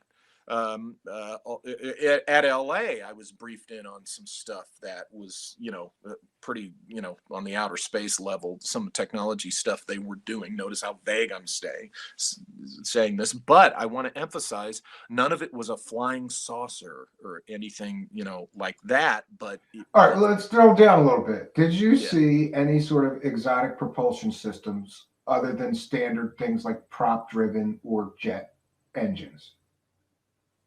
Yes. I saw some This is getting good. Hold on. I saw some pretty exotic stuff. Remember, at the time, it was in the 90s, the late 90s, that was it was like the next level of jet technology that was pretty cool, which was was pretty advanced stuff. Like methane-powered pulse jet engines and things like that have been talked about in popular science? I wouldn't tell you what it is if you guessed. Sorry. Oh, DC. But this was stuff that was going to be used on aircraft, or as we say, air forms or air platforms. Platforms is a word that was used. And I remember, what's his name? Ray, what's his name? Shoot, he's the guy that says he's got the evidence, but he never shows it. No, that could be 100 guys. He wrote the book about Fatima, and shoot, what's his? You guys know who I'm talking about out there. Anyway, he once got pissed off at me on Greg Bishop's show. Greg Bishop was talking with him because I used the term platform, and he said in all his years being around DoD and the Air Force, he's Ray Stanford. Ray Stanford, yeah, he thought that I had no credibility because I used the word platform. Which, sorry, Ray, I had wrong. The word platform is something that was used, in my time. And the reason it's used is, think about this. Aircraft implies a certain type of thing in the sky, right? So if you use a more vague platform type word, well, that could be anything. That could be a fighter craft, that could be a bomber, that could be a stealth, that could be something that's not an airplane, right? I find the nomenclature sometimes, here's what I do think, the way they brief you in on things, you figure out later as you learn more and learn details and get briefed in on things, the way they brief you on your levels, these tickets I'm talking about, your clearance levels, it's done in this interesting way. If you've ever studied language and they give you a language aptitude test, the language aptitude test doesn't use a real language. It uses a fake language so that they can test your aptitude for learning new languages. Okay. Could that be so that you could talk to aliens if you get to meet them? No. But it's similar in how they read to you your levels. They brief you when you're getting your security clearance levels, they brief you in the more general sense, because you're briefed up to a certain level so that in your job and duties, you will either be briefed further in or be exposed to the specific things that fall under that level, if that makes sense. And I will say that the level I was briefed into with OSI was on the outer space level. Okay. So that in the course of my duties, when I was exposed to that stuff, I was covered. Interesting. And I will say that the level I was at when I was in Saudi Arabia, I was the only, during my time at the detachment, I was the only agent there who had the clearance level to see the highest level of intel we were getting in our duties there. In fact, they would call me like in the middle of the night, and I'd have to go over to the intel unit, and I'd have to, it was one special thing that you would look at that you could read this data. It didn't come through on the regular computers. And I had the clearance. I was the only agent in my deployed detachment that had that clearance. And, you know, to see that kind of thing. So, and I share these kind of details just to, you know, to help support the bona fides, to, you know, those who know what I'm talking about. Oh, I got all your records, so I know you're real. So before we ever talked the first time, I had all your records. Just putting that out there. Not that I'm curious when you say all my records. Well, not all of them, but I did enough research to verify that you were in the military. Did you get anything from St. Louis? I'd have to go back over the folder, and it's on another computer. You're probably able to get my DD-214, right? Because I believe that I did, and then later you sent me another copy of it. Yeah, and yours was somehow more updated than mine. Mine must have been years old or something, because it didn't list your last few things or something like that. Really? Yeah, I think so. As I recall, I could get back to you on that. But I have another question then. I before he died, I got to talk to Stan Friedman a bunch of times. Very nice man. Yes, only interviewed him officially once, and he told me a lot of really strange stories about the government's one-time obsession with trying to propel aircraft with nuclear-powered jets or rockets. Right. Did you see anything about that while you had the secret clearance? No, I didn't see anything about that at all. I will say that that one thing I did read was in the vault, just to give you a little taste, a little piece of candy.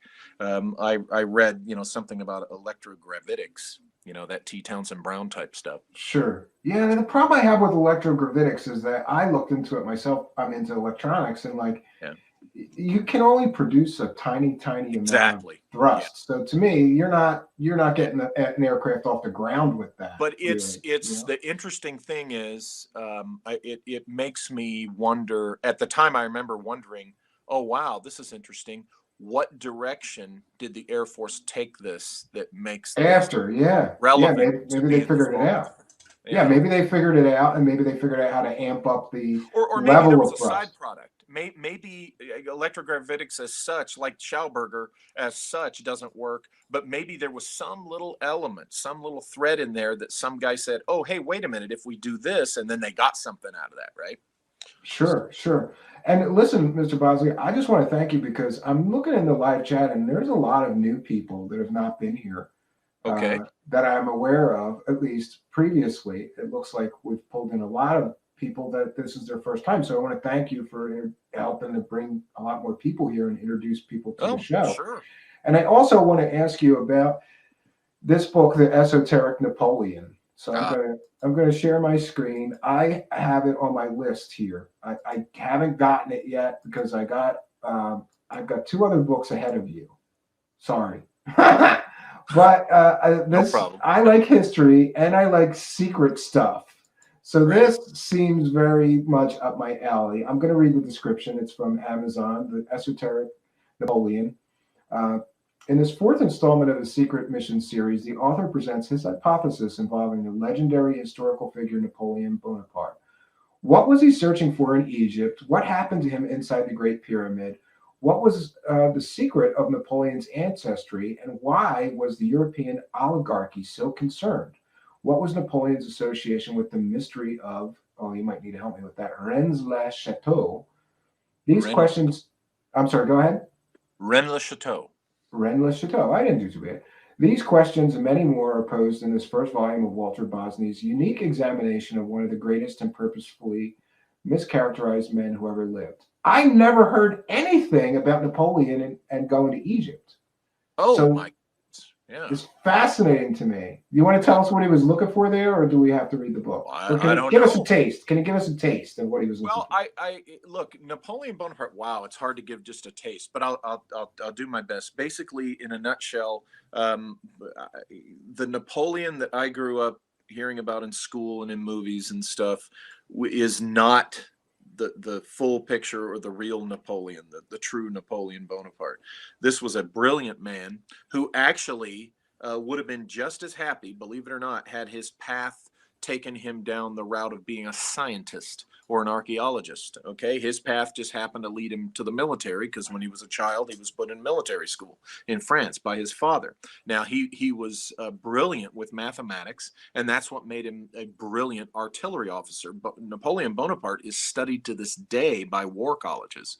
That's how amazing and brilliant he was, as you know, strategy wise and as an artillery officer and such. But his first love was ancient history, was science and archaeology and things like that. And he was surrounded by men who were interested in these things, and it was their profession to pursue these things. His closest mentor was, I think I'm getting the first name wrong, Gaspard Monge. Monge was his last name. Anyway, Napoleon, after his great successes and his initial rise as a military officer, conquering Italy and doing all this stuff for France, he begins to worry some of the oligarchy, the elites of France, the political class of France, because he's getting real well known and he's popular. People like him. And so when he suggests, hey, I would love to go, I have this vision for an expedition to Egypt, they say, yeah, by all means, go to Egypt. They wanted him out of the way, but he takes to Egypt hundreds of what are called the savants. These are scientists, these are archaeologists, historians, astronomers, guys who you get into the hermetical sciences and guys that would know alchemy and things like that. And so he goes off to Egypt, and basically, I think, and I realize this is not as quick as I thought it was going to be, but I think that he was looking for something along the lines of that. Not just looking to find, to conquer a route to India, to rout the British and the Russians. And that was part of it. But I really think that to him would have been a side product. I think the man personally was looking for some answers to the mysteries of ancient history. And back then, especially, what better place to start than Egypt itself? And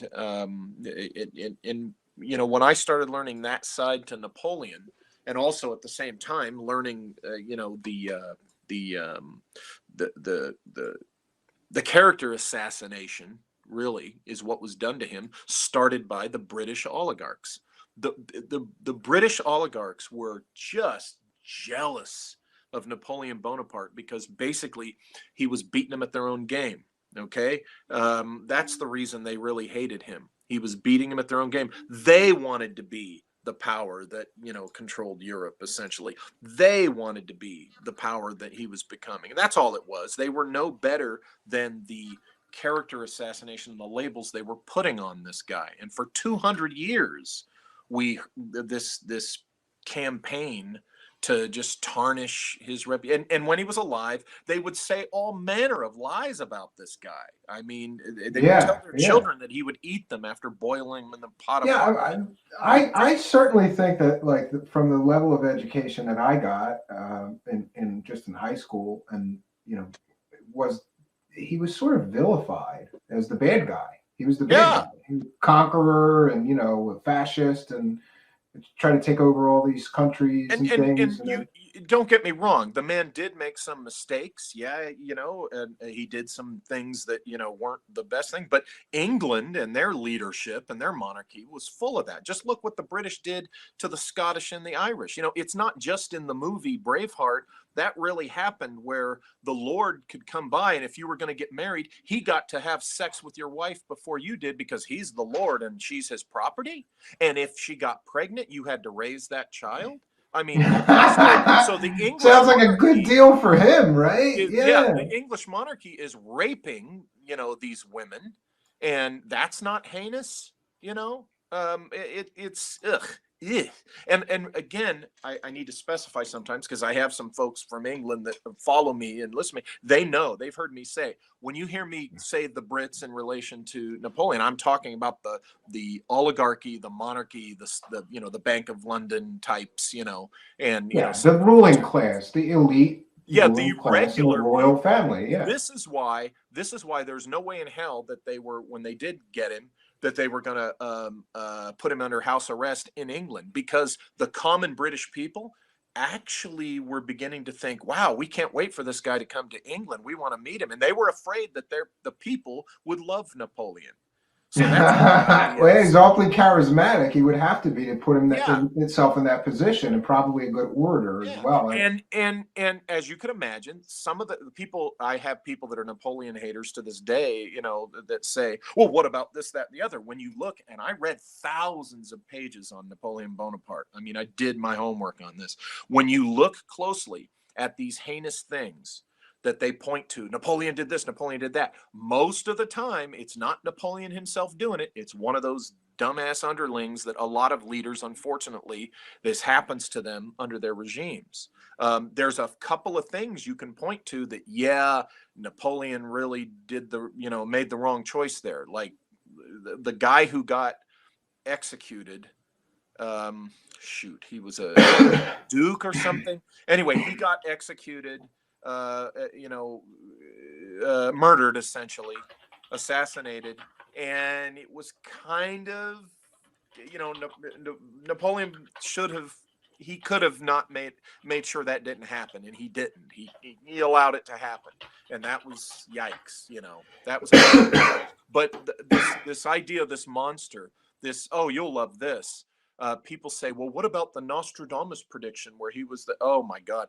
That is such unmitigated bullshit. First of all, the guy who about 100 years or so ago, who first started talking about that, who first presented that Nostradamus predicted that Napoleon was the first Antichrist, he admitted in his own lifetime that his source for Nostradamus was a terrible translation of Nostradamus. I don't put any stock in Nostradamus, because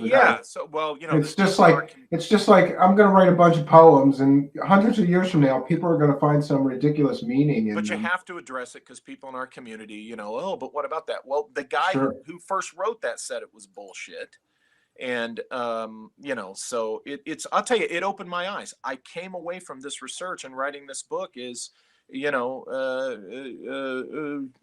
suis Bonapartiste, it's like, I like the guy. I like Napoleon Bonaparte, and there's some serious historians, who are proving and showing and taking that position too, that, hey, wait a minute, Napoleon Bonaparte was not this evil demonic monster that he's made out to be. That's just a bunch of crap. And they're finally rehabilitating this. Honestly, I'm not sure. Maybe I was brainwashed too much, so I'll trust your judgment, though. Well, and not just mine. Andrew Roberts has written a few thousand pages on Napoleon Bonaparte, and he's a British historian. But after 200 years of a smear campaign of lies, it's time that people got a little bit more of the straight story, and that's beginning to come out. And anyway, sure. Oh yeah, and just to clarify, Cheryl Peterson is here, and I said that we had a lot of new people here, and she said not exactly new people. Some of us are Bosleans, but I want them all to know you guys are most welcome here. Please come back. Please subscribe and hit that button. Well, hey Cheryl, hi Cheryl, and thanks for all you who've are here. Come over, yeah. You're now some people very popular guy, Mr. Bosley. Some people I have over there were with you first, and they're like they're mods over in my thing, but you're taking my audience, Walter Bosley. I'm going to punch you in the face when I meet you. We haven't seen Modwiz in a while, but we got Philip Blair, we got Lee Veltman, Well, you can have those two clowns. I don't want them in my audience. Fucking losers. No, I'm kidding. I love those guys. We've got what's her name? Darn it, Cat. What?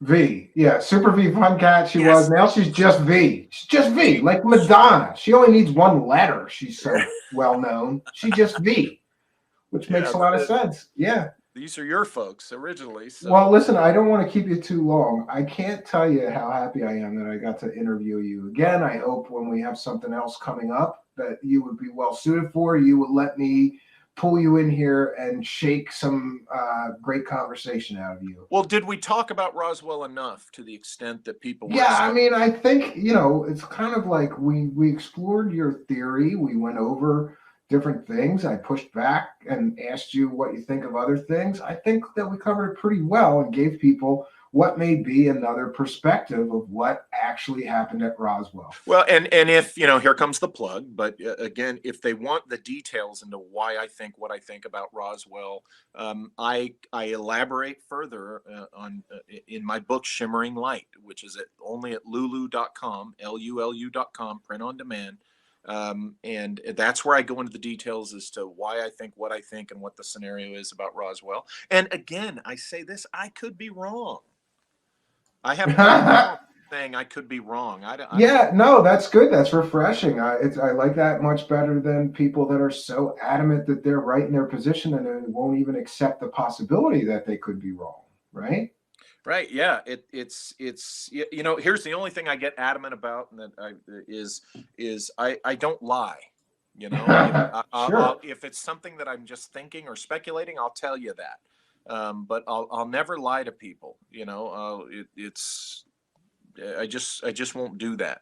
And we've had, even if just one person does it in our field, in our community, or any community, that's one too many. But we've had more than one, who've done those kinds of things because honestly, when I got deeper looking into these things, I didn't know at first that you have to look into the speaker that's saying this stuff. Right. And honestly, I was a little shocked when I started doing that. I go, wait, this guy was never in the military? He said that he was in the military. Then I call and I check and I try to get his records. Oh, he wasn't. Wait, this guy never went to MIT or Caltech like he said he did? There's no records? He's just making this shit up? It was shocking to me how many people just totally make up their backgrounds, their military service. That's why I value people like you who are still into this stuff so much more, because you can prove everything you say about your background. It's important that you trust the speaker who's bringing you the information. Absolutely. You have to consider your source. You have to look at the sources of things. And, that, but what now I'm wondering, you told me that your version of the DD-214 was different from mine. Now I'm wondering if, no, I think there was a slight difference, and it's just something I noticed. Or I'm just wondering if wrong. There's an in-house version that OSI gives its guys getting out that they don't give to St. Louis, or something. But I was hoping to get the one that was going to tell me you were a real life man in black working on flying saucer crash retrieval. Well, the funny thing about DD-214s is they're true. But some people, and we've talked about this before, I think some people think that a DD-214 is supposed to tell them every little detailed thing the person worked on. That's not what a DD-214 is, as you know. All it can do is vouch for service and what your job was, and the bases you were at and what training and decorations you had. All it can do is confirm and verify that you were indeed in the military and in the command that you say you were. But it doesn't get into the cases or the operations, obviously. Somebody in the live chat, Mortimer James, would like to know what was your opinion of your portrayal in the movie Garage Men? One of my favorite documentaries. Okay, I'll put it to you this way. Basically, I wasn't happy with how the book reads. The video, the film, that's me. Anytime you see me there and you see me saying what I'm saying, that's what I said. So in the movie, they didn't. There was some stuff in the book that the book insinuates that I did not say and that I was not implying, and that I don't like how it was characterized. But in the movie, that's me, and I'm saying those things. Now, sometimes the audience, the viewer, can take what I say to fit their hopium context. But the film. But now, as far as my portrayal in that, now I have some issues with that aspects of that film, and they drum it up though, right? They have to sell it, I guess. Well, you look, it's kind of funny. I found out later that those two guys kind of have I think I can say a hard on or a boner against U.S. military types. They're not. They're very critical of U.S. military types, but they had nothing but praise for Kit Green, who's a CIA guy. Yeah, that makes a lot of sense. Yeah, he's going to tell you the truth, but not this military guy. But yeah, they just love Kit Green, and oh, gee, who showed up at TTSA? Kit Green. I've never met Kit Green. I have no animus against him personally, but it's funny how what he shows up in. All right, I got another. Who trust him and think he's wonderful. Another question here, and I don't know what the hell he's talking about. Philip Blair says, "Ask Walter what his dad saw and the Tuatha De Danann." Does that make sense? Oh God, that's Philip. That's a long conversation. Yeah, we're wrapping things up here, Philip. We'll say that for another time. What my dad says he saw is in the book Shimmering Light, and I'll gladly come back on sometime in the future and talk about that book if you want and answer Philip's questions. Yeah, we're starting a book club here, and I have your book on the list. We're starting a book club here, and I'm going to read portions of certain books, and then we're going to discuss them. So I have you on the list, and I want to read this Shimmering Light. I haven't read actually, I read half of it, if that makes sense. Okay. Or something. But that was a while ago, and that's what first made me go, oh no, Roswell might have been this. Not aliens and not a balloon either. It was like the third tier of my rabbit hole run finding this stuff. Well, I want to thank you so much for joining us and trying to shed some light on what is perhaps one of the greatest mysteries of American history, right? I think so, yeah. Well, thank you for having me on. I love coming on and talking with you. And yeah, we always have a good time, Mr. Bosley. Yep. I appreciate what you do. You're trying to keep things honest and true. It's, listen, lately I've been thinking it's such a tough job to try to do this straight. Like to try to do it and not just put on platform somebody talking to aliens or platform somebody that's getting abducted every night or, the stories that don't have proof. I could do 100 of them and certainly we would increase our viewership and we would increase our reach and get bigger. But to me, I'd rather do it the straight way and see if we can find the real truth behind some of these things, or at least look, I may never find the truth about Roswell, but I'm going to try. I'm going to talk to the experts like you, like Kevin Randall, like Cal Korff. People have spent, some people have spent a lot more time than me looking into these things and try to see if we could get to something like. Well, here's the thing. We are all here. I'm one of you guys who believes that these extraordinary things are real. I'm one of you, believe me. But here's what I found in life and in my professional life. You want to weed out the crap.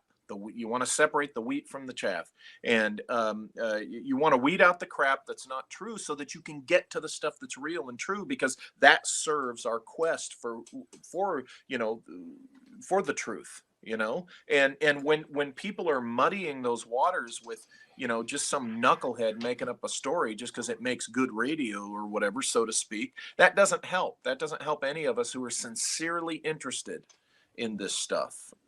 Sure. Yeah, and I've got some substantial and supportive evidence that I'm going to be laying out in my new series, Comic Disclosure, that I think is very compelling, that might point to the fact that the United States government purposefully employs some of these people, helps them avoid prosecution for some of their, let's just say, less than scrupulous fundraising activities and other things, in order to incentivize them to push certain narratives and to make the serious study of these subjects sort of laughable and ridiculous. There's a reason people laugh when you mention UFOs. As a guy who conducted and ran ops and stuff, what you just laid out there, anybody who's ever run an asset or a source as a law enforcement agent or officer, that's what you just described there, that's within the realm of reality and possibility. So I agree with you. I think there's got to be some of these people in the community that definitely now I'm not going to say the word definitely, that goes against, I suspect probably, most likely. Yeah, probably, most likely could be this. And so I would agree with you, because that's not out of the realm of possibility at all. All right. Well, I'm going to let you go, Mr. Bosley, and I'm going to wrap up a little bit of show. I'm not going to hold you over, because sometimes I will hold the guest over and then talk off air. But we could do that another time, or after I finish. I have to just wrap up some show business. Do it. About the upcoming book clubs and upcoming guests and a few other things. And I don't want to keep you any longer than I have to. I do appreciate your time. I'm so glad that your health is improved, and I'm Thank really, you. I'm keeping in my thoughts and prayers and meditation. Some of us can do the love and light thing and not be all woo-woo crazy. But I do think of you and think positive, good things and healing energy for my friend, Mr. Bosley. All right. I'm going to throw you out now. I hope we do this again soon. You're always welcome, Mr. Bosley. Thank you for your time. Have a good night, Steve. You too. Bye-bye. Good night to everybody. Thanks.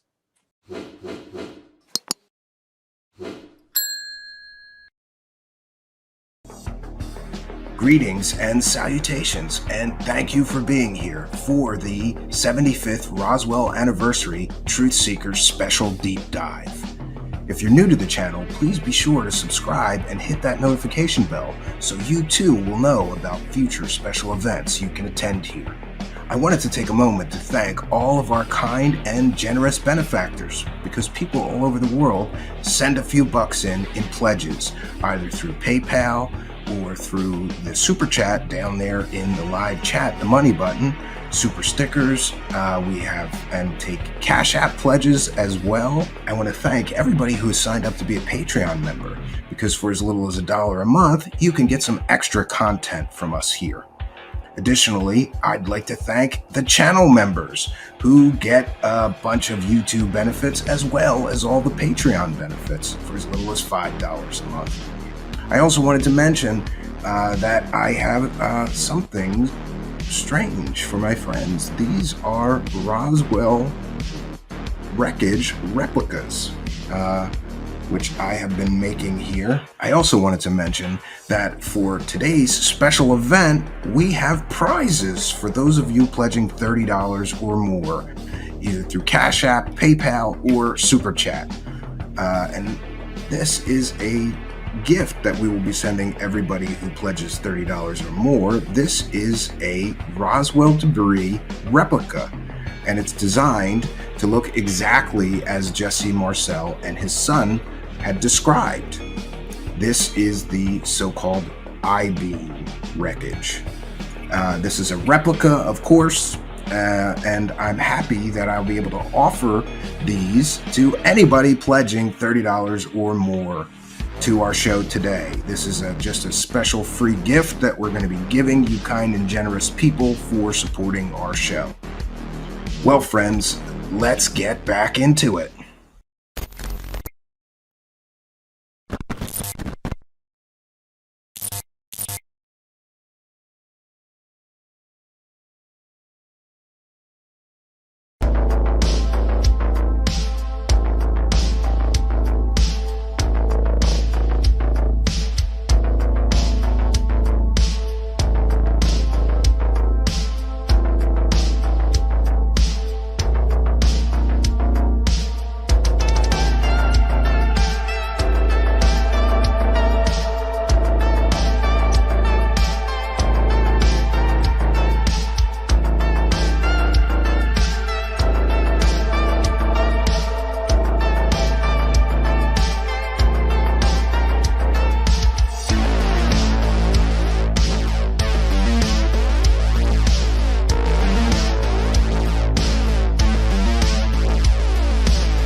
Well, greetings and salutations, friends, and welcome back to Truth Seekers. Tonight, I'm so excited because we are continuing our new series, Revisiting Roswell. And tonight is going to be a special one. First of all, this was big news to me. I watched Tim Pool's show almost daily, and I tuned in, and Jeremy, alien scientist, our guest tonight, was on Tim Pool. So big congratulations to him. I mean, I think they got 500,000 viewers to tune in and listen to Jeremy. Amazing accomplishment that he got to do that. There's hope for us all. And also tonight we'll have our back again, Cal Korff, who is the author of The Truth About Roswell, among many other books, well-known researcher into many subjects, including Roswell. I want to give as much time for our discussion tonight as possible. So without any further ado, let's bring in our guests. Alien scientist is here. How you doing, Jeremy? Hey, man, what was up with that intro? Oh, why? Well, you don't like it? Come on. People Is decide like a male audience much? No, yeah, maybe. I'm going to do one with male strippers because the girls asked. If you know. All right. Viewers. Make it fair. Look, I want to apologize to you in advance because you just did like the biggest podcast on earth, right? And now you're on my show, slumming it. I know, I'm right? Sorry about that. And let's bring in our other guests. Cal Korff, how you doing, Mr. Korff? I'm doing fine, Stephen. How are you? Great. I just feel bad for Jeremy because he was just on literally like the biggest podcast on earth, the biggest stream show on earth, right? Maybe except for Rogan's, right? Second only next to Rogan. Definitely Rogan's probably number one. Okay, so the second biggest stream show on planet Earth. Well, now that he left YouTube, it's probably the biggest on YouTube. Yeah. It probably is the biggest on YouTube. And so, I feel bad for Jeremy because he just was at the top of his game, right? And now he's I don't know, man. With me. I think I should have nailed Bob Lazar a little harder. I think so. It was beautiful. I just wanted to be like diplomatic about it. Like invite him on to a group of physicists and let him like really have it out with some people who know science, because like I've never seen that done, Yeah, absolutely. He wouldn't do it. He would not do it. He wouldn't even meet with. He wouldn't meet with one. He wouldn't meet with Stanton Friedman because he knew that Stanton Friedman was a real nuclear physicist and not a fake one. Yeah, it's usually not a good sign. So I don't even know, where do we want to begin? I know Jeremy's been doing an incredible amount of research into Battelle Institute. You're the one having Kevin Randall and Don Schmidt and all these other guys on your show. Who's the other guy? Carey, the one you had on the other night. Tom Carey. Yeah, Don Schmidt hasn't been on yet. We're still trying to nail down a date for him. But yeah.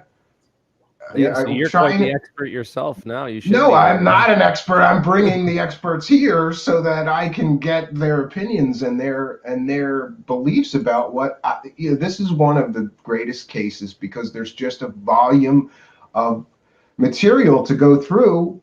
It's like impossible to get it all. People are sending me other books that I never even heard of. Right on. Well, hey, guess what? You got the expert here, and I'm the one who actually referred him to your show. Yeah. People don't know this, but when I had Michael Horn on, Jeremy reached out to me and he was like, "You got to have Cal Korff come on and bust Michael Horn's bullshit after he comes on your show." And I went, "Absolutely!" And so that started a friendship. It's thanks to Jeremy here that we got Cal Korff to come on multiple times now. So thanks for that, Jeremy. It's all his fault. Yeah, for real. So where do you want to begin? Can we begin with something about the materials? Because I know you're very focused as a physicist, and you have an intense interest in these materials that people claim were recovered from what could have been a crashed alien spacecraft.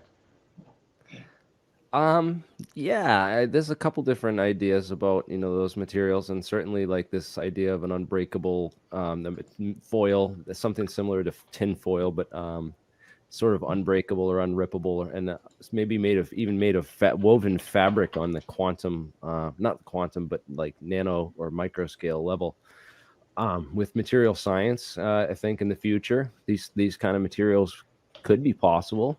There's also all kinds of even weirder theories, which are not so outlandish, as because some of them were proposed by some of the smartest people who ever lived, including physicist John von Neumann.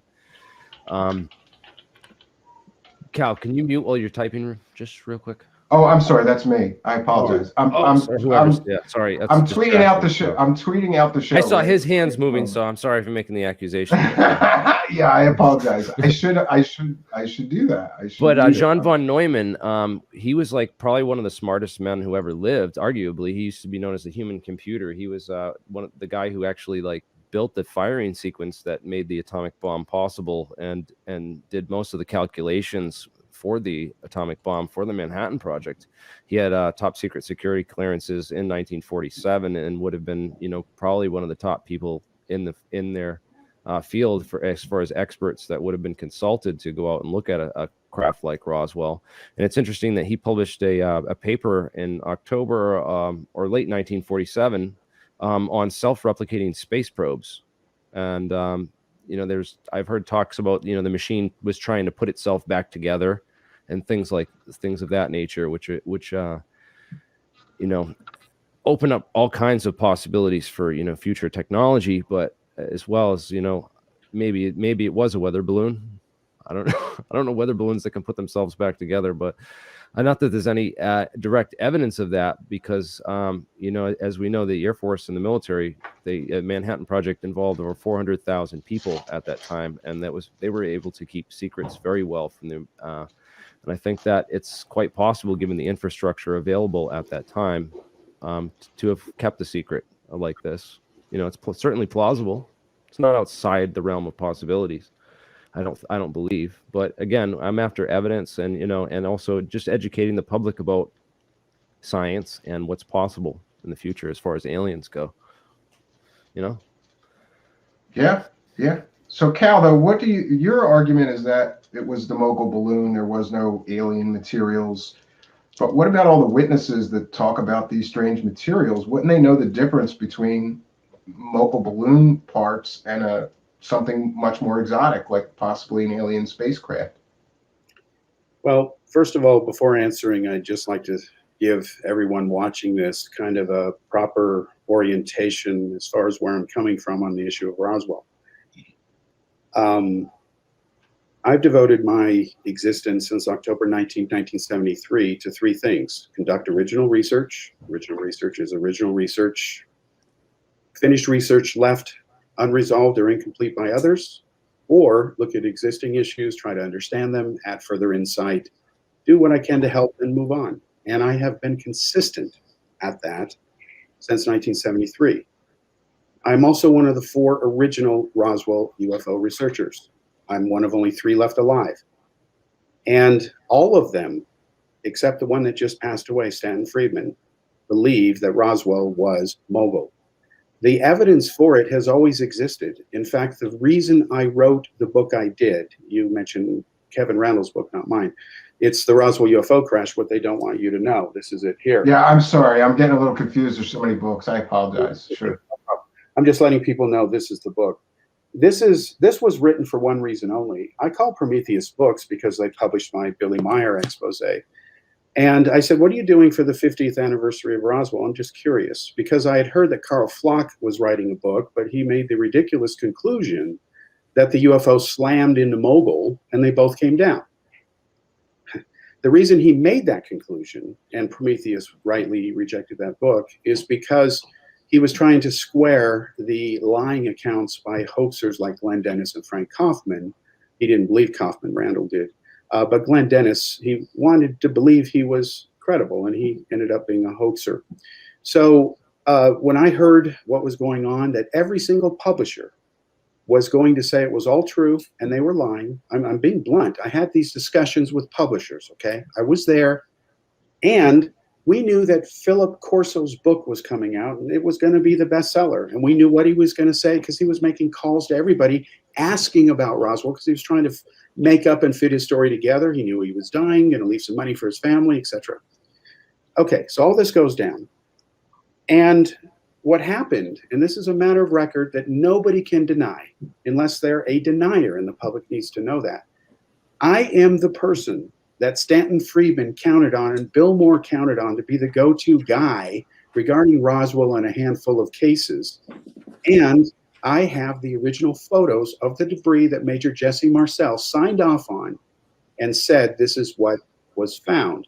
Now, my book proves that when you look at the original eyewitnesses from 1947, I'm not talking about the hoaxers later. I'm talking about the original eyewitnesses. And it's all in the book. I've got a chart here to share with you. You can see that the testimonies are very consistent for a balloon. Bessie Brazel said, it looked like a balloon that had burst. That is a quote. She remembers putting her wrist through a ring. It was the O-ring on the mogul array.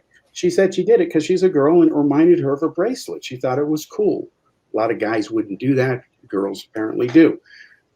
Loretta Proctor, who's touted as a witness, she only started to claim to be a witness after her husband Floyd died. In the original testimonies published in the original Roswell incident book by Bill Moore, it says very clearly they never saw anything because tires were too expensive. They didn't want to drive all the way down there, and nothing was described that made them excited. So when you break down all the testimonies, you see that you have basically Jesse Marcel and Stanton Friedman in there, basically cooking the books a bit. You look at people who handled the Roswell debris. Warrant Officer Irving Newton, he met with Professor Charles Moore years later in a Discovery Channel special. He said point blank, this is the material that was in the office. Moore still had some of it. He said, yeah, that's it. You've solved it. Okay. So when you have to separate the so-called new Roswell eyewitnesses, which are bandwagon jumpers, promoted by people who jumped on the case years later. These are people like Kevin Randall, Don Schmidt. They're not the original researchers, versus people who did the original work. And because I saw those photos in a press event with Bill Moore, which is a matter of public record, and I've never put that article on the internet. It's on the new expose on Roswell, the update. Case closed. I've got the photos. You can date them. Our fingerprints are all on it. Case closed. But what about the debris switch? And we have Dubose and Marcel both claiming that the pictures, the famous pictures of the debris, is not what they collected at the ranch, is not what they... No. In fact, I have published in not only in my Roswell book, but in many articles every time I've written about this, including in the new, the Annie Jacobson book here. I reprinted in there because there's a whole chapter on Roswell, what really happened. I show him saying in 3 separate interviews, he says there was no debris switch. That's bull. Okay. Well, this is why I have such difficulty, because I have you who's... Yeah, go ahead. I actually agree. I agree with Cal. I think the chapter in Annie Jacobson's book was absolutely wrong in her assessment. Like that this was she also said it was like a Russian hoax, and there was like Joseph Mengele. Yeah, and all these, and then they were using Harlequin baby bodies for the aliens and stuff. I just don't think that. You mentioned a couple witnesses like Frank Kaufman and Gerald Anderson, who came after, and Gerald Anderson had tried to embellish this Plains of St. Augustine site, which was a longer way away. And right. And I agree. Those two both I've determined both of those witnesses not to be credible either. But you've got to go back to foundationals. It doesn't matter what the case is. And I have limited my UFO investigations, as my published record shows, to binaries. The Meyer case, it can't be half real. You can't have 30 photos of a Pleiadian beam chip and only photos 5, 6, and 7 are real. The rest on the slide roll are fake. Physics doesn't work that way. So, okay. So we looked into the photographers. Apparently, they brought in some other photographers. You mentioned these photographers. They didn't use the base photography. The photos that exist of Roswell, there's none actually that are in current existing record of the base, from the base. We don't have any photos in the field, and that would be like typical of like weather balloons. Like, right, they would go out to the field and like take pictures of these things where they crash and stuff. There might, especially one that was reported in the news to be, a flying saucer the next day. That one really always gets me, is why would they tell the media why would they tell the media? I forget the guy's name that told the media. Was that Hout, right? Yeah. Walter Haut. Yeah. He's the guy that from the Roswell Air Force that told the media that there was a flying saucer. That's part that has always interested me, is where the mix up occurred with the flying saucer and the weather balloon, and why the first intelligence officer who went out there to the base, Okay. later said those things about that debris and also that memory foil. You know, that's. And why would they bring in external photographers when the base had plenty of their own photographers? Yeah, why would they use outside photographers? Because that would explain why it would all be on that one reel. You said like, oh, why wouldn't, you know, they could have just used a bunch of other photographers and kept the reels separate and kept it separate. It's called compartmentalization. I mean, you're just not using your imagination.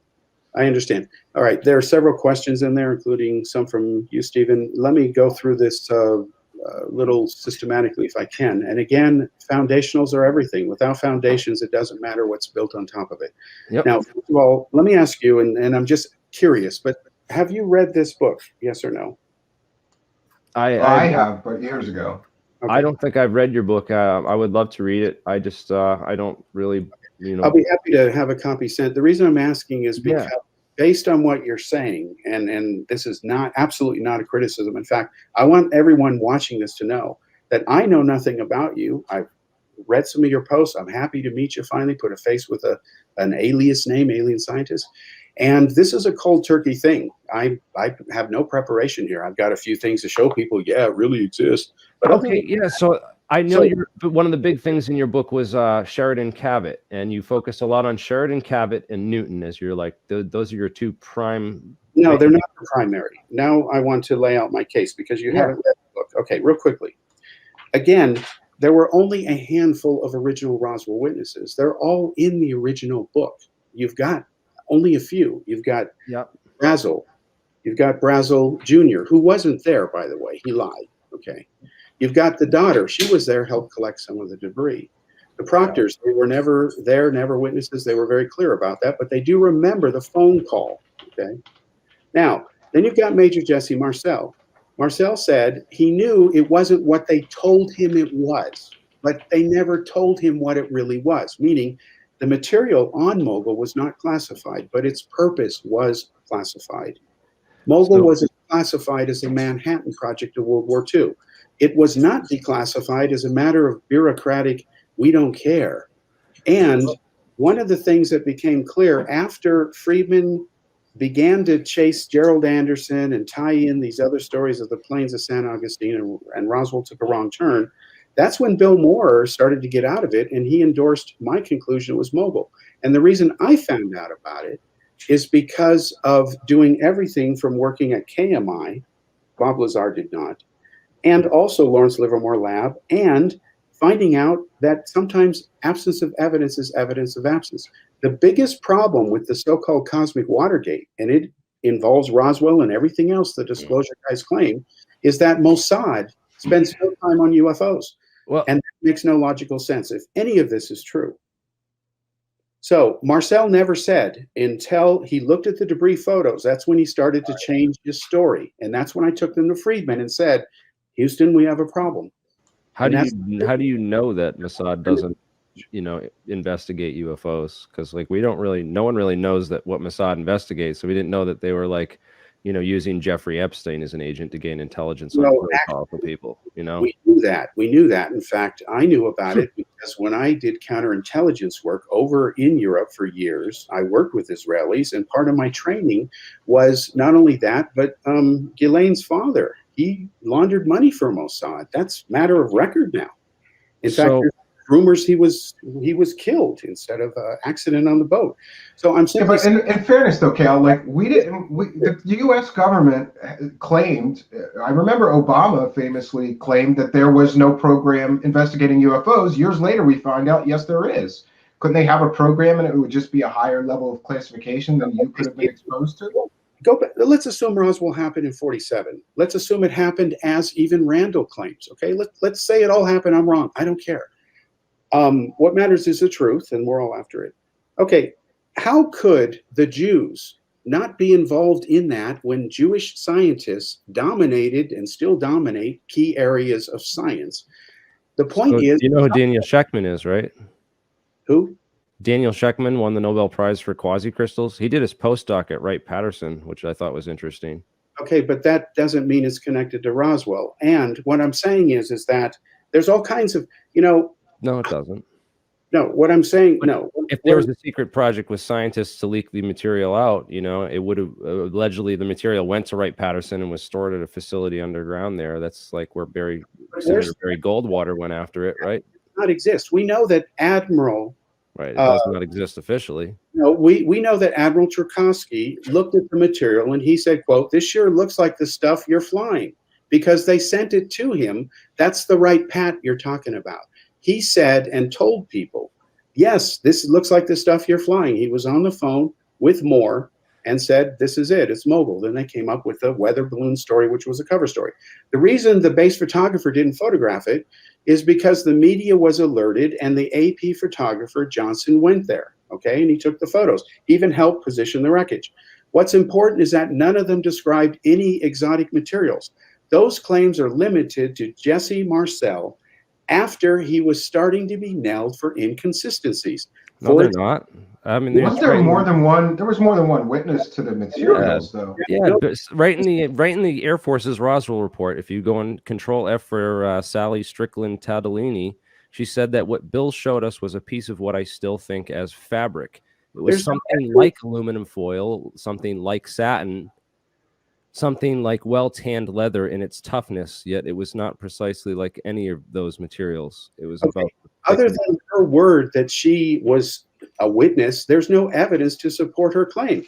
Right, because the Air Force confiscated it all and threatened all the witnesses, and then they all spoke out years later. It's just as plausible of a story. Who said they were threatened? Frankie Rowe? Because her father was in the Roswell Fire Department? They made runs outside Roswell. That doesn't prove they were on the... Dan Dwyer was a member of the fire department too. And he said that he was involved. His daughter claims it. Beverly Bean claims her father was involved too, and he wasn't. Melvin Brown. Sheriff Wilcox's daughters, reported there was a shoebox full of the material, and they said it was not it was crumpled up like a ball and it would unfold itself. And those testimonies don't exist when the originals were talked to. Friedman, Moore, we tried to find everybody. And isn't it possible if people were threatened that they kept their mouth shut for a while about it and later told their story? Yeah, they're so threatened that they issued a press release to talk about it. No, the claims of threats have to have evidence. That would have come after. I mean, that was before like the higher ups. So they said it went up the chain of command. It went from Blanchard over to General Ramey at Fort Worth, and then from there to Wright-Patterson. It went right up the chain of command. Okay, let me ask you this: have you read Major Jesse Marcel's military file? Yes or no? I mean, I know your attempts to discredit Marcel as a witness. That's the best. That's all you have left on the case. Wrong. You are mischaracterizing what I'm saying. I know how I feel and think. No one speaks for me. I do it myself. Okay. I was the first person to publish his file because what was in there needed to be made public. I'll summarize it briefly. You can't argue with it. It is a fact. It says in there that he was not a pilot. In fact, General Ramey felt sorry for him. He was written up for exaggerating events right after Roswell. It's in the report. The assistant base commander... Better way to later discredit him if it was a real event. They could have just No, they didn't discredit him. They said this person has a tendency to magnify problems he's confronted with, and that one day he'll make a fine officer, but he needs some work. For example, he's not a rated pilot. That's a tough handicap to have when you're full of Top Gun pilots there, the only nuclear airbase at the time. Now, what happened was Marcel lied and said he had a bachelor's degree in physics. I asked Friedman, why didn't you talk to him about that? Because you love physics. Why didn't you guys share atomic stories? Well, Friedman dodged the issue because he never had a bachelor's degree in physics. Now, why would someone lie about claiming they have a bachelor's degree in physics, even name the university, and it turns out it's not true? He said he resigned from the military because of all the career opportunities in D.C. In fact, he said that he had written the announcement on the radio about the Russians blowing off a nuke. No, he didn't. Truman read a press report. Secondly, Marcel left because of a hardship discharge. It says in his file his mother was not doing well and he needed to take care of her. So as I noted in my book, there's no shame in that. But why make something up? And then he says he was the only survivor being shot down in the Pacific. That isn't true. He was never shot down. He was never an ace. He never got 5 air medals. He got 3 because he happened to get on a flight that saw some action overseas. He was a cartographer. There were other claims he made that weren't true. Even his son said to me, my father did have a tendency to exaggerate on occasion, quote, unquote. So these are all in his military files. They felt bad for him that he got it wrong and got hyped over it and talked to Walter Hott. And even Marcel said we had an eager beaver PR officer named Hott, and without authorization, he released that. And then he got a blistering rebuke because the press started calling the Pentagon in DC saying, hey, what about this flying disc? And then they found out that he spoke without permission, and then they admitted they have it, fly the wreckage, and showed it. Again, this is all in there. I'm the first one who got his file along with Bob Todd. It's all published, many pages of it. If his file said anything to support what he said, I would have published that, but it did not. And you can't ignore that. You can't say you have a degree in physics when you don't, and you make up a university you never went to. That's Jim Delatoso stuff. He doesn't have a PhD from McGill University either, but he lied and said he did. I just was interested that the Roswell report kind of uses Newton and also Sheridan Cavitt as the 2 main witnesses to discredit Lazar as well as a witness, and they use some personal testimony about him as a character and to kind of discredit his character. But it wasn't just Newton. The other CIC officer, I guess, that went out there with him was a guy named Bill. I got it written down here. It's Bill Lewis Rickett, right? Okay. And Bill Lewis Rickett said, like, you're not something to the effect of that. He said this was a non-event. That Cavitt told them both that this was a non-event. This did not happen, and you're not to talk about this. And then Cavitt kind of later changes his testimony about what that was in the what he meant by that. Could you care to explain and unpack that for us? No problem. I lived in Washington. Cavitt lived in Washington. I worked at Boeing at the time. We spoke. I also appeared on MSNBC All Day 50th Anniversary Roswell Special, where we went through all this with Captain and then Lieutenant McAndrew. He was on the show. Long story short is this. Cavitt met with several Roswell researchers. They pissed him off. As he said on the record, they wanted to believe so badly. So he messed with them a little bit. Yeah, you right, you put down whatever. So then what happened is when the Air Force called him and went to see him, they're like, well, why don't we go on record and kind of straighten this out? Because McAndrew said on the show, you can't call a person a liar in a government report. And I was criticizing McAndrew for not being blunt. Here he is saying they're lying without using the L word. And I just thought there's enough readers out there who are going to use that as, well, he's not saying he's lying, even though it's obvious he was. So what happened is Cavitt said it looked like somebody's balloon. It wasn't a big deal. He was pissed off they wasted their time because it took a while to get out there. Rickett made up a lot of stuff. He loved a good fish story. In fact, he made up stuff about investigating UFOs with Dr. Luis Alvarez, who wasn't involved in Roswell either, but he was out trying to find meteorites. He had a UFO sighting because there was the green fireball phenomenon going on at the time.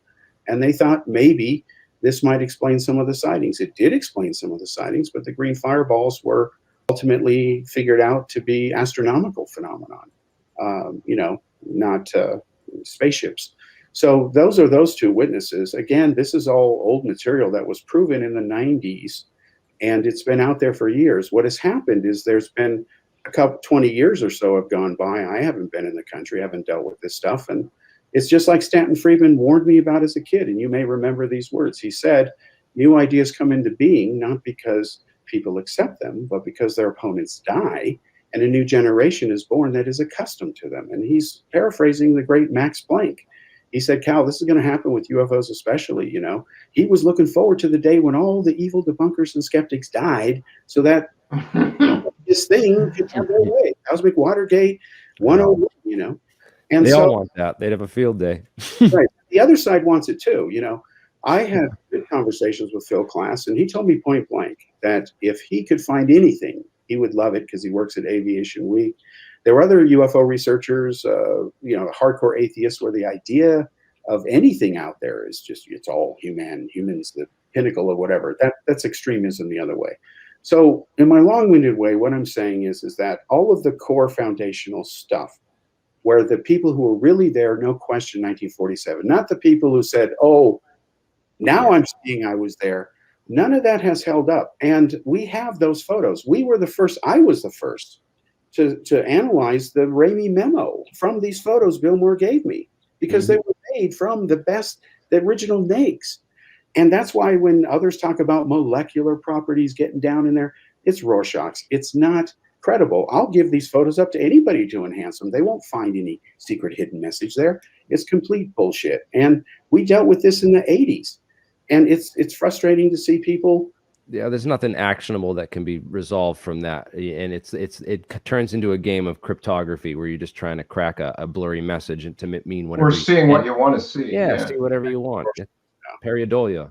Yeah. So to me, one of the big strikes against Roswell happening, the way people claim, okay, is the fact that when I lived overseas and was in over 24 different countries, talked to all kinds of people who were in the Cold War and everything else.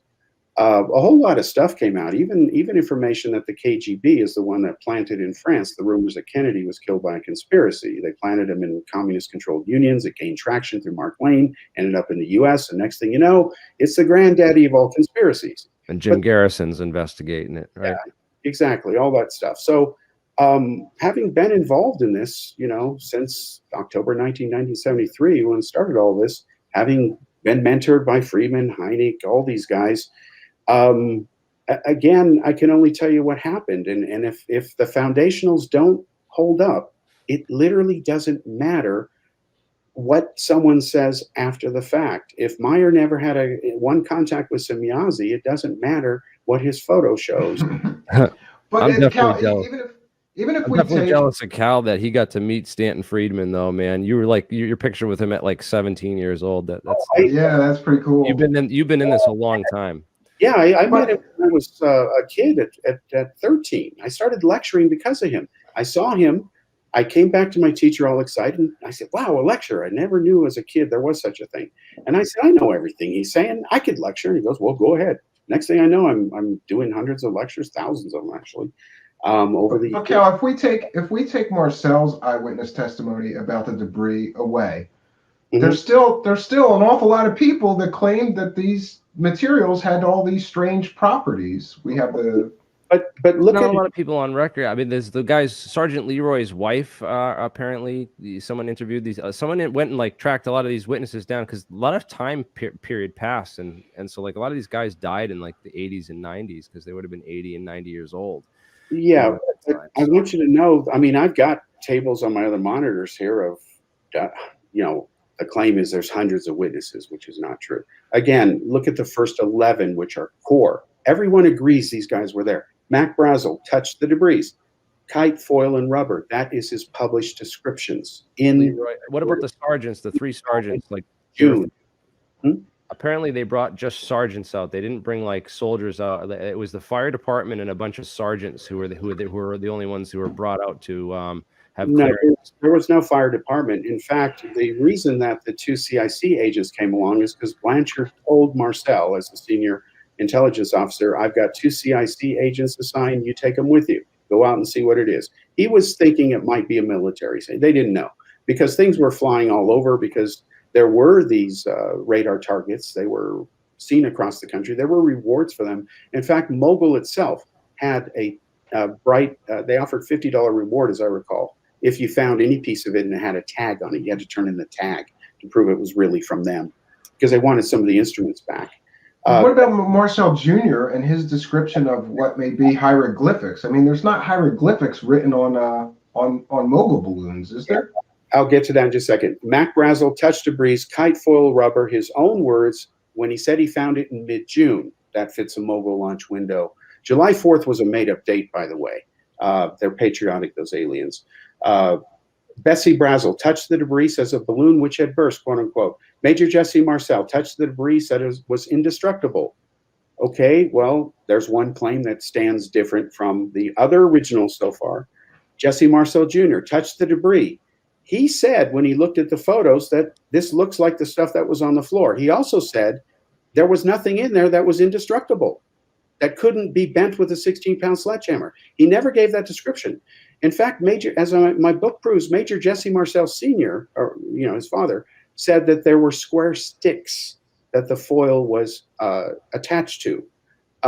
Square sticks are in Mogul. Jesse Marcel Jr., when he was confronted with that fact about Mogul and shown the engineering blueprints for the first time in the 90s, he said, there were I-beams, and he was exposed for changing his story. In fact, he even changed the design of the hieroglyphs he claims he saw once he saw the tape from the toy factory that was used with those pink symbols on it. They were pink, that were random as part of tape. They used cheap materials.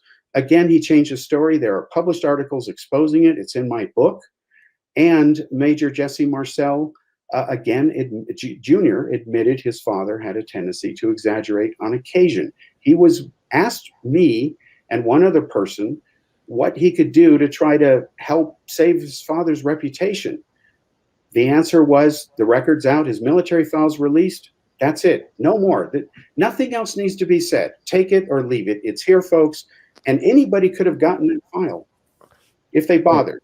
Sergeant Leroy Wallace and Sergeant Charles Randall, people went and interviewed their families later afterward. His wife said that he reported coming back from the scene and scrubbing his hands with lye soap for 10 days straight, exclaiming that he shouldn't have never touched this material, that something was on it that got on his hands. He felt like he shouldn't have handled it. Well, we knew that whatever was recovered was handled by plenty of people, and they lived a normal life and died naturally.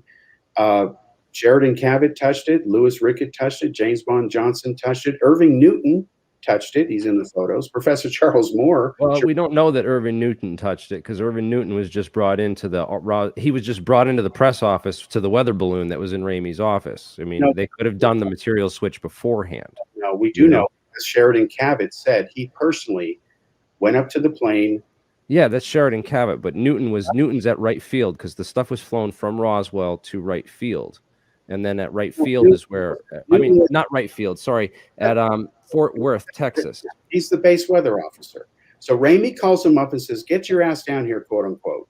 Commandeer a car in my name if you have to, quote unquote. He did. He came there and he said, this just came off the plane from Roswell, from Cavitt and Marcel. What is it? He identifies it cold turkey. He poses with it. There was another. No, that's not true. No, it is true. That's in the report. According to who? What are you saying isn't true? That he wasn't there? No, Newton went into they had already had this weather balloon set up. They brought Newton into the press. Irving Newton went into the press room at Fort Worth, where Ramey already had this weather balloon all set up. He didn't take the material off the plane and make took it. I said Cavitt took it. Cavitt took it, the sealed envelope, his own words, 3 separate interviews, affidavits. He took the material sealed in the envelope from Marcel. He's also the guy that, Stanton Friedman accused of being like leading the cover up and like participating in the cover up for the military. That's true. Yeah. Mr. Friedman told me personally that guy that guy's no good. Yeah, that guy was part of the cover up. If we're to believe that there was a cover up. It's either I believe these two guys, Irving Newton and Sheridan Cavitt, or I believe all these other witnesses. Either like one of the two are lying. You know what I mean? That's the kind of way I look at it. I'm like, and I have a lot more reason to believe all these townspeople who didn't speak for 30 years because they were told to shut up about it. There's some confusion here, gentlemen. All of us have misspoke. You have confused Cavitt with Dubose, Colonel Dubose. Colonel Dubose took the envelope from Marcel from the B-29. He was the adjutant to Ramey. He walked. Yeah, okay, so it was Dubose. Dubose said they have a video of Dubose saying there was a material switch. He's one of the guys. Dubose, video of him saying Dubose says in 3 separate interviews, even with Randall, "Oh, bull, that debris was never switched." We spoke to him as well because Jamie Shandera is the one who started to realize there's a problem here with what Marcel is saying versus these other people. So here's what happened. And there's other people who know about this. Maybe even Randall does.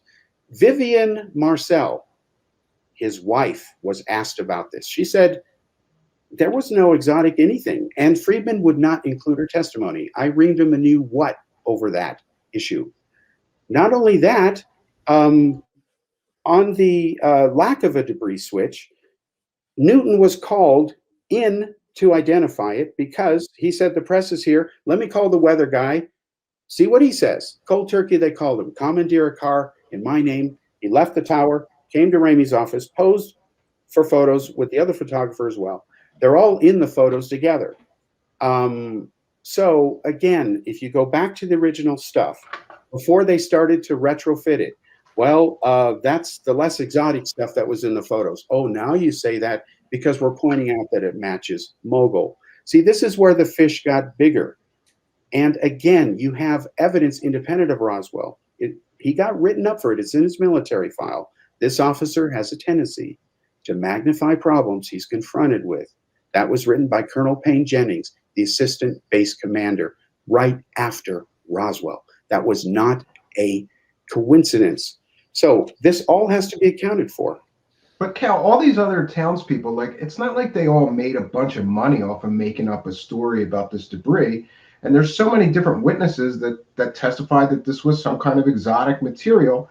And plus, these intelligence officers would know a balloon. That's the big problem that I've always had. They would know what a weather balloon is versus so something more exotic. The highest ranking guy to ever come forward as a witness was, I believe, General Arthur Exon. And he was the right material science guy, like at Wright-Patterson Air Force Base, that would have received this stuff. Okay, again, it's exposed in this book.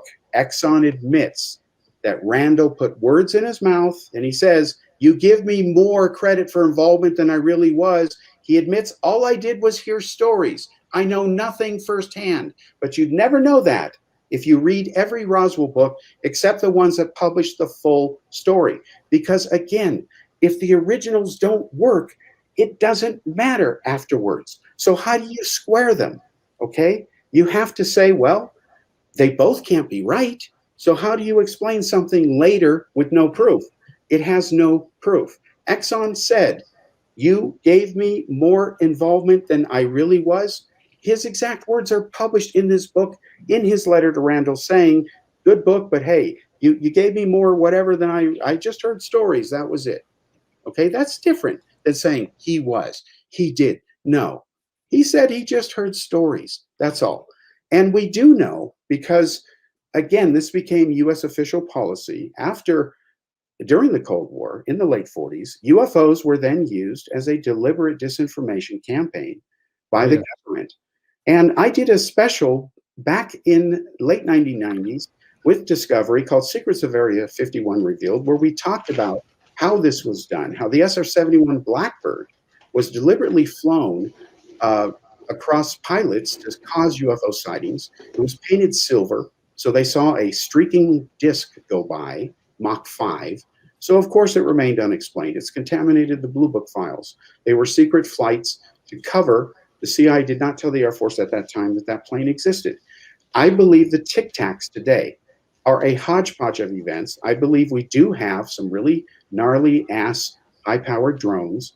And I do believe the incident cannot be taken at face value because it's got serious problems. And that this is something the US government is doing, and this UFO task force is really a task farce. And how convenient the Navy should be in charge of it. Since when are UFOs a water problem? They're a space problem. The Air Force won the territory wars years ago. So why is the Navy in there? It's because they've got some underwater toys, and we've got vehicles that can go in the air and underwater too. So do our enemies, by the way. I found evidence of that when India was trying to join Aegis when I was working there doing defense reporting.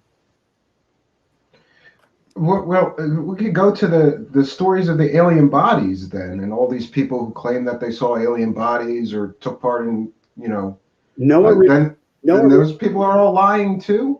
No, Stephen, nobody saw any bodies, the originals. That happened later. Even in the Roswell incident book, the reason I showed that diagram of the hand on the last show was because that was taken from Len Stringfield's work. Len Stringfield was working with Marcel as well. We were as well, by the way. And again, I told you, and I showed you that graphic, it's all in the new book. By using anatomical experts, we talked to all these witnesses, the crash retrieval, cases, and we could tell by the anatomy problems that they were not telling the truth. But you have instead the mortician ordered those coffins and stuff, and then they said like that all the ice was missing from town, even in all the they bought out all the ice. The army came in and bought out all the ice in the town. Well, he says that, but he wasn't a mortician. He was an embalmer. There's a big difference. Nobody who's truthful would make another claim. Secondly, Stephen, you mentioned a good point. These people aren't making all this money. That's not true. As I showed in the book, and you may remember this, I checked with the Roswell mayor's office. On the 50th anniversary, even the press said they're absolutely giddy because 22% of the city's revenue comes from hyping Roswell.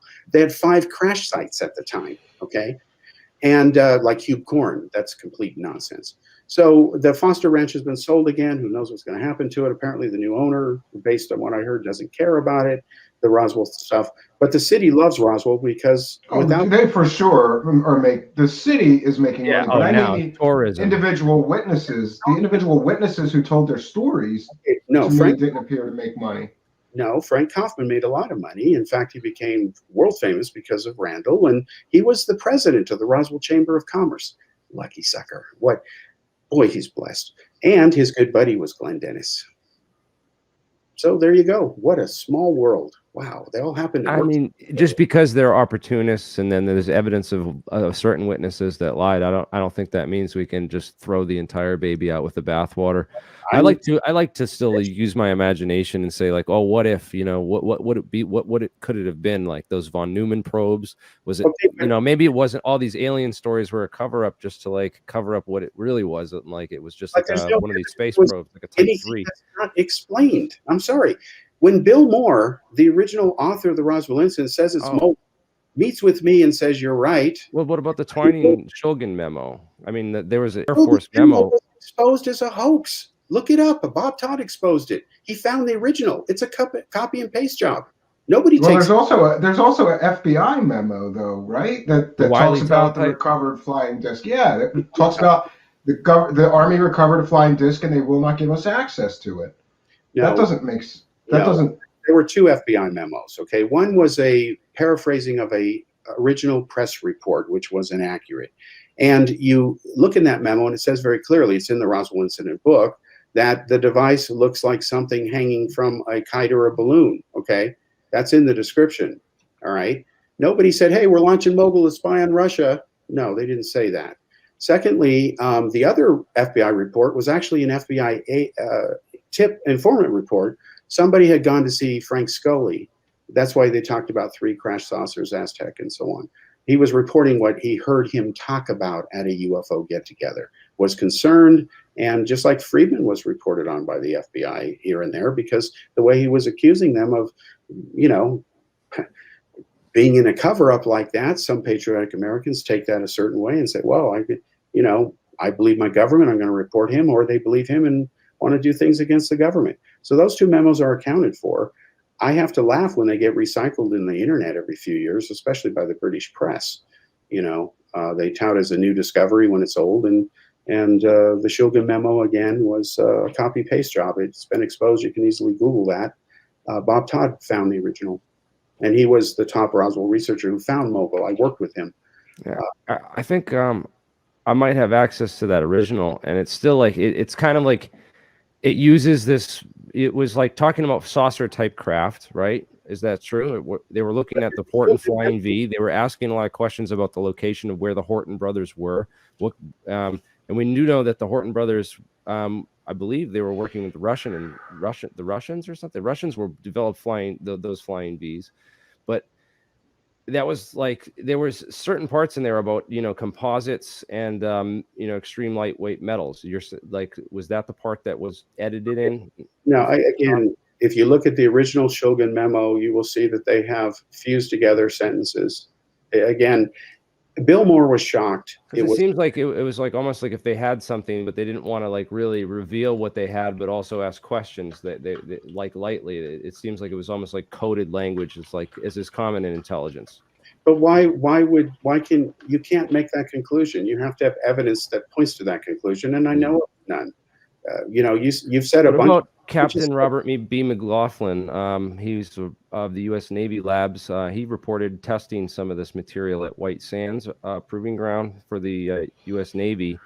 He said it was a metal-like fabric that was indestructible. They tried to drill it with a carbide bit drill, and it wouldn't even drill into it. And that's not too unbelievable. I mean, we have materials that are designed to heat up the drill bit and burn the drill bit out and it will just burn the drill bit out before it will ever wear through material. They have uncuttable metals now. So it's not like completely unbelievable that these materials could exist.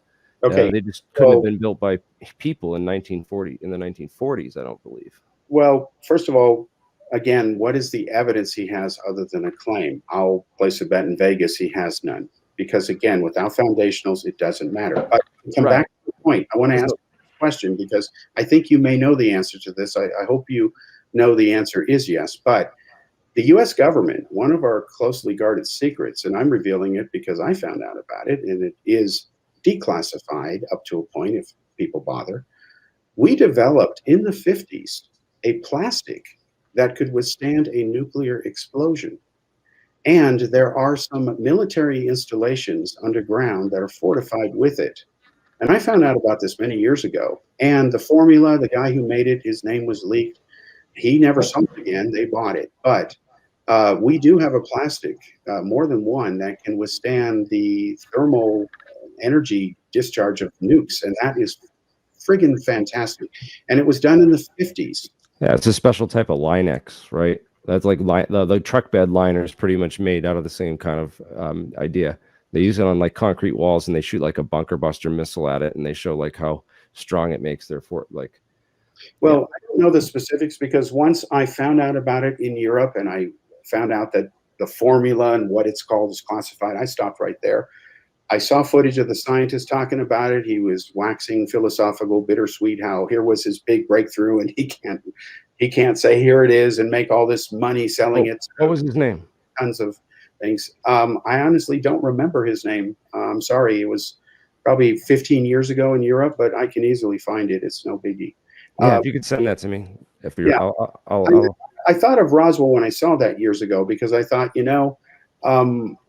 metamaterials, all that stuff they call them now. I mean, that's an evolution of the way things are going. It's obvious that right. I've tried to like pin down like extraterrestrial origins for this stuff, and it's that link between Dan Sheckman and Wright Pat is like the closest I've been able to like come to anything but it's nothing concrete. It's nothing that like gotcha. You know what I mean? Yeah, you don't have the smoking gun, but you have a lot of smoke. But see, those who claim they worked on the smoking gun or had it, held it in their hands, or smoked the smoking gun, or whatever they claim, they need to produce some sort of evidence. Otherwise, you've got nothing. It could be, therefore it is, doesn't prove it is. Well, does it make sense, though, that the government would just let people walk out of an installation that's top secret with alien materials so they could have proof? No. Or that, so asking them for proof. And listen, with all due respect, Hal, I think you're incredibly dismissive of all these eyewitness testimonies. It's just like, well, they lied and they made it up and they lied and they tacked it on later. Or, like. I'll issue you this challenge. There is a lot of that, though. There's a lot of people that There lie. is a lot of people. Yeah, absolutely. Go for it. Give me any witness. Let's do it. Point, counterpoint, right now. Go for it. Cold turkey. Well, cold turkey, you'd beat me at that. Sure, I need notes. Go to do it. Bring hundreds of witnesses. We've pretty much done that about the past hour. So, what about like? Well, it proves I'm not dismissive. If I can tell you what really happened, it's not dismissive. You may not agree with it or may not like it. I wish they were real too. But I did a lecture saying it was real because that's the evidence that indicated at the time. I would end by I'm not saying I believe it was an alien spacecraft. I just want to play devil's advocate. You know what I mean? I'm just trying to like say, hey, like maybe, there are. And you have to remember, Cal, too, that there's so many information sources. And for the difficulty that I have is that I read one story in a book that seems credible, and then I get to your book that says, no, that person didn't say that. They said this. So it's very different. It's like juggling here to go, It's okay, like that did this scene from person say, X-Files yeah, season 10 yeah. with Mr. Y, Dr. Was it Dr. What or Dr. They, you know the scene? Look up the scene, Dr. They on X-Files season 10. He says, you don't have to, you can put the truth right out in public and no one knows what to believe anymore. So what does it matter? Well, Yeah. It's just confusing. It's just confusing because I find a piece of evidence and it seems real tantalizing. This guy said that, he was there, and then we get to another story. It's like, well, he didn't really say that, like this general. Okay, Arthur Exon put in writing, and again, I quoted from it. That's why I was able to put it in my book. I was shocked that he tells Randall in writing that you put words in my mouth. Okay, I'm going to run with that because that's what he said. Now, is Exxon lying or telling the truth? I can't prove it one way or another. But when he says, I didn't say that, you put words in my mouth, what am I supposed to do? Pretend he did say that? No. So, again, I haven't dismissed anybody. In fact, I pointed out the definition of a witness according to the dictionary. Most of the people that these researchers claim are witnesses, they're not. A witness, there's a lot of secondhand witnesses or children of the original witnesses, families or wives and stuff. Children. A third hand is not a witness. Okay, it's not. It's hearsay. It doesn't work that way. So again, what about? I mean, obviously, like one of the things identified was like the scientists, because obviously, if it was an alien spacecraft that crashed there, they would have had scientists to look at this thing. They would have called scientists in. Many Jews, of course. And what's that? Many Jews. Yeah.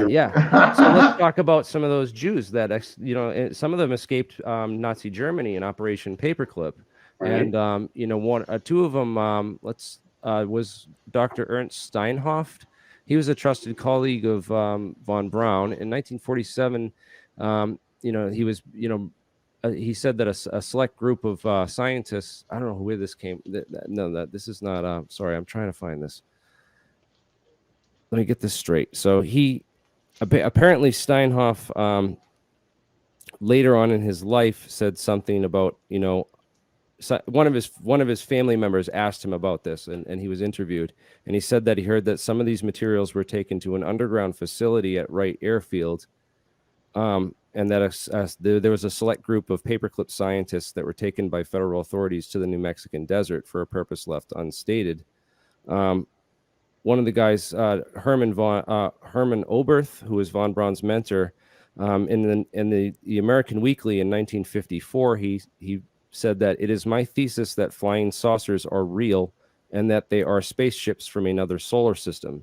I think that they are possibly manned by intelligent observers who are members of a race that may have been investigating our Earth for centuries. I think that they possibly have been sent out to conduct systematic long-range investigations, first of men, animals, and vegetation, and more recently of atomic centers, armaments, and centers of armament production. They obviously have not come as invaders, but I believe that their present mission may be one of scientific investigation. And that's sort of interesting, so that some of these paperclip scientists were talking about aliens and extraterrestrials later on and towards the end of their life.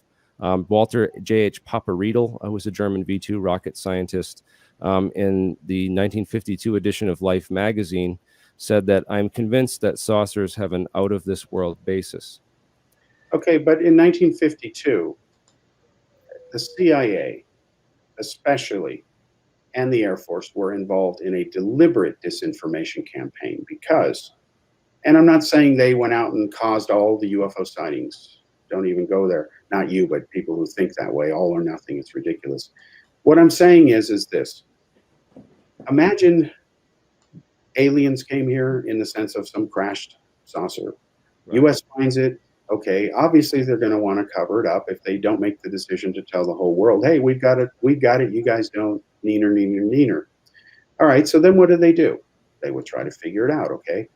There would have to be a bunch of changes, cause and effect, over time that would be in response to that, even if they determined ultimately that it ran on, as Stanton Friedman used to joke with me, unobtainium, okay? So all of these UFO metamaterial, physical fragments, arts parts, all that other fraudulent stuff that was exposed again in this book, Arts Parts is in there. Too bad, Linda Moulton. A simple, and you know this, very few people do, who talk about this subject, a simple isotopic ratio analysis of any material will prove whether it came from our system or Earth or some alien system. If you don't bother with that test, I have no time for you, because you're wasting life, existence. Yeah, I will say this on the claims that people have alien materials. It's a very simple test, right? It's a very simple test to put it into. It's not simple. I mean, a lot of labs will charge big money for that stuff, but that's why we're setting up this whole. That's why kind of like I've linked up with a lot of scientists who have access to this kind of stuff, and we've put it out there that we'll get this material tested for you for free but I'll be able to look at it under a microscope and tell right away whether it's something I want to spend the money to go and get SEM or isotopic spectroscopy on. Yeah, and what I'm saying is I don't know who all your contacts are, but I have plenty of people going back decades, some of whom are still alive. I'm still younger than some of them, and it'll be done for free once it passes. Let's call it the bullshit test. Once it passes first sniff, it is worth pursuing, because you're derelict if you don't. The Ubatuba Brazil samples are a perfect example. I tried to get that thing settled years ago through the Lorenzens, because the images of the spectra reading were there on the film. We could go back and be independently tested. It turns out that the equipment was not sensitive enough to detect the impurities that were there but didn't show up at the time in the 50s and 60s. Good job with the equipment at the time, like Fish's star map with the Gliese star catalog at the time, but later data proved it just didn't hold up. And it's okay to admit that. The problem is when you try to make movies saying it's true based on stuff that is no longer true. And that is getting stuck in a loop. And that was a problem Friedman and Bryce Zabel have. And this hype continues in a loop. It's now miniature alien mummies from Peru and the like. Yes, exactly. Oh, I hate that stuff. I hate that stuff. They made a lot of money, on pay-per-view. What was I going to say about that? But back to, we mentioned like Kevin Randall and Don Schmidt and some of those guys. I was digging into a lot of Anthony Brigalia's work and research over the past like 6 months, and he's been like really focused on that materials side of things, which is why, his research kind of caught my eye. And I've been sort of digging through, obviously he points out that Battelle Memorial Institute was, the leading military industrial complex metallurgist at the time, and that they'd probably be like the #1 place where you'd bring alien debris if you had it. And then he looks into, some of the Battelle stuff. There was a metallurgist named Elroy John Center who apparently told his daughter that he had worked on a material like that memory foil or something that was alien. And while he was at Roswell, and it was, and he indeed, if you look up some of his paperwork and some of the research that he did for Battelle, not at Roswell, but at Battelle in Columbus, Ohio, which is literally 65 miles from Dayton, Ohio, where Wright Patterson Air Force Base is. So they're in close proximity. So it makes sense that, Battelle would be a place that we'd look or investigate as researchers for, if there was indeed, alien metals that were recovered from Roswell. That's a private company, so FOIA doesn't work on Battelle. Right. So you can't FOIA documents on it. It's done under a private corporation, and you can't, it's inaccessible by FOIA. And it's interesting that Battelle kind of runs all our national labs, and I won't go there into conspiracy world too deep, but it's certainly not outside the realm of possibilities that they could have been one of these players. Battelle is a landmine minefield because thanks to Stanton Friedman, you have Project Blue Book 14. He quoted the Battelle Memorial Institute study, Project Blue Book 14, concluding that 19.7% of all reports remain unknown and that unidentified, and that the chances of those being misinterpretations or misknowns was less than 2%. Well, again, you can contact Battelle today about Project Blue Book Special Report 14. If you get an honest person who knows about this, they'll refer you to a paper that was written exposing Friedman over this called Figures Don't Lie, but Liars Do Figure. And he showed that the Blue Book 14 didn't conclude any such thing. There was no unusually high number of unknowns and all that other stuff. But as far as Battelle being one of the top contractors, the whole FOIA thing, Bigelow being a modern example of how a contractor gets stuff that doesn't have to be held accountable to transparency. And FOIA, look at those special warehouses and buildings they supposedly built for the metamaterials, right? Which never were done, but they made the claim. And of course, if you FOIA, you get nowhere, and they know that.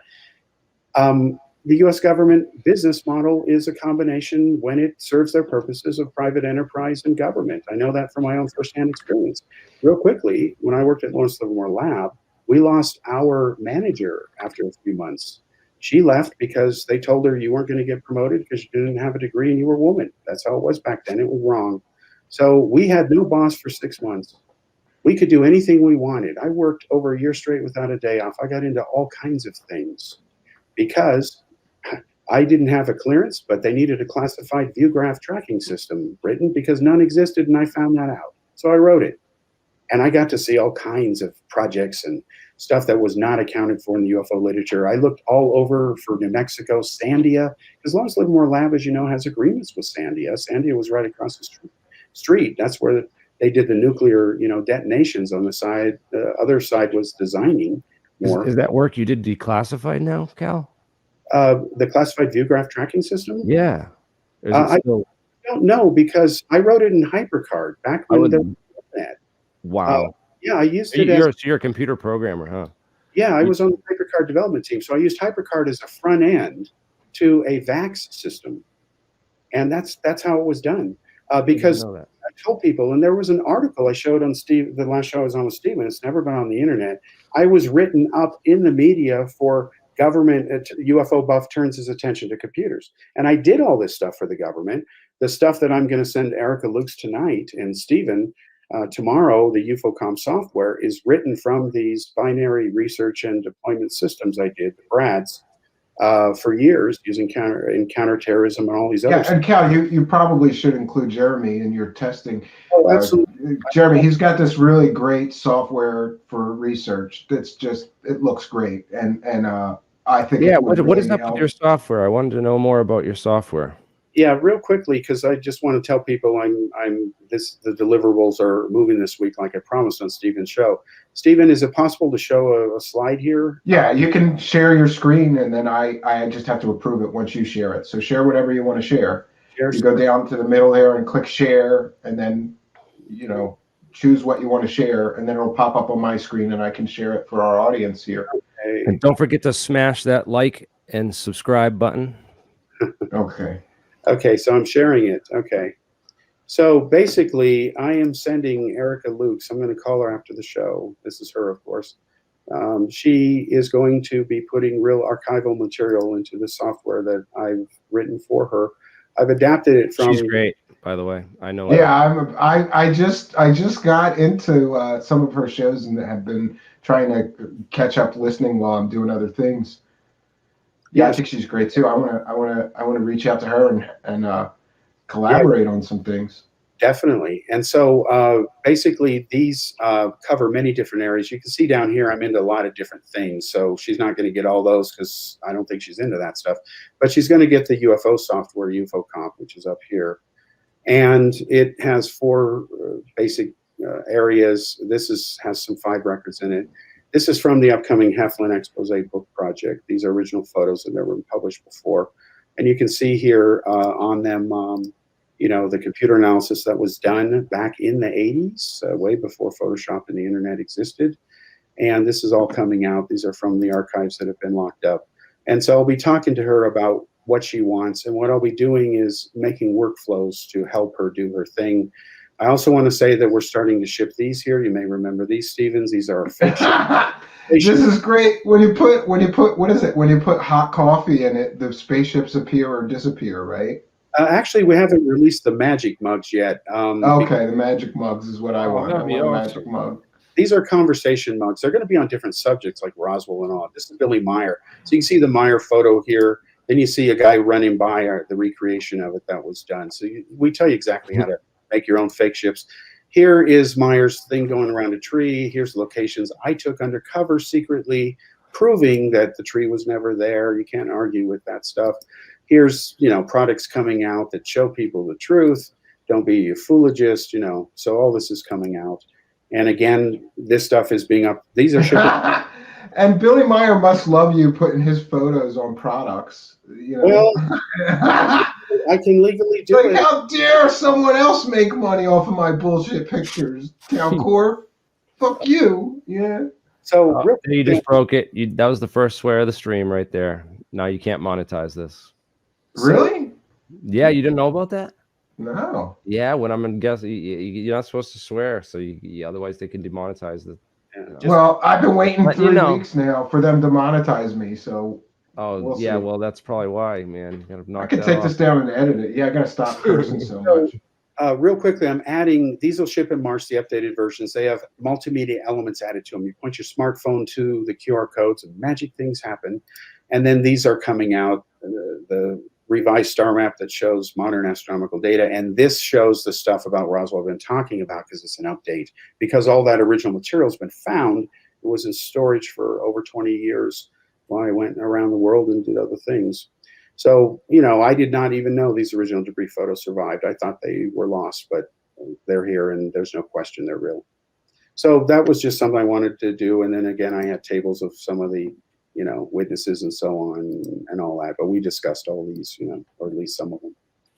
So this would be a great tool for working out this whole mess with Roswell, because it's just a tangled friggin' web of like it is what yeah. he said, Yeah, she said, and yeah, I will tell you that's already been done. We used AI and machine learning to nail the frauds. And there's a scandals of Kevin I Randall. want to see how close my intelligence was to your AI. So because I've got a good idea who's a fraud. I'm a computer guy and I don't trust AI. That's just I just don't trust the government. Period. Oh man, definitely not.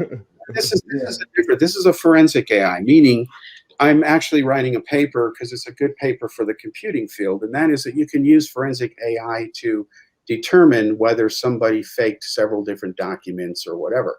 And it turns out that some of the Roswell authors have created witnesses that don't exist. There's no question that's true.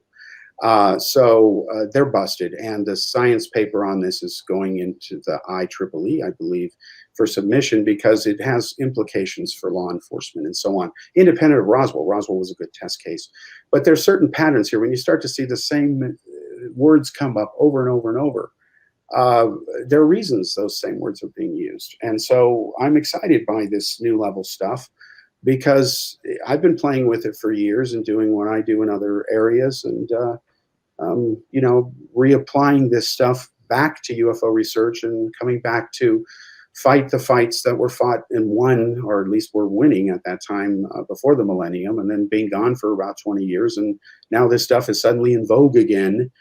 It needs to be taken to a new level and to the point where people can say, okay, this is the truth. I can verify it. I can test it myself. This is not true. And he is a denier, or she is, or he's not telling the truth, but at least you'll know, and you get it to that binary level, and then it works, and that's what we're trying to do. We focus on binaries or we don't bother. And UFO comp, I first designed that in high school, but it started off with index cards, and it was only until HyperCard.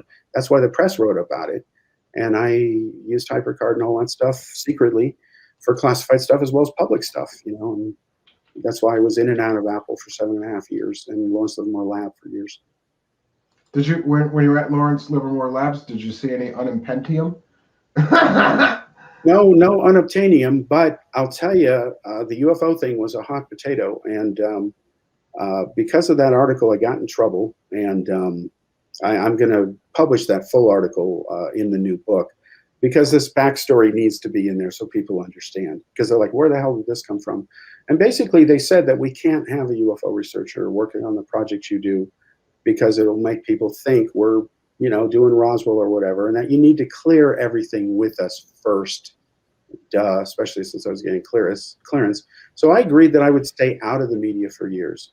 I did. Yeah, it's a hot button. I know somebody who was a UFO researcher, and then his day job said like you can't be doing interviews on TV and stuff and working here. So you gotta, choose whether you want your job or you want to keep doing this. And then he kind of just took a step back and kept his job. You're talking about Strat, because I'm pretty sure like they paid cut that guy up.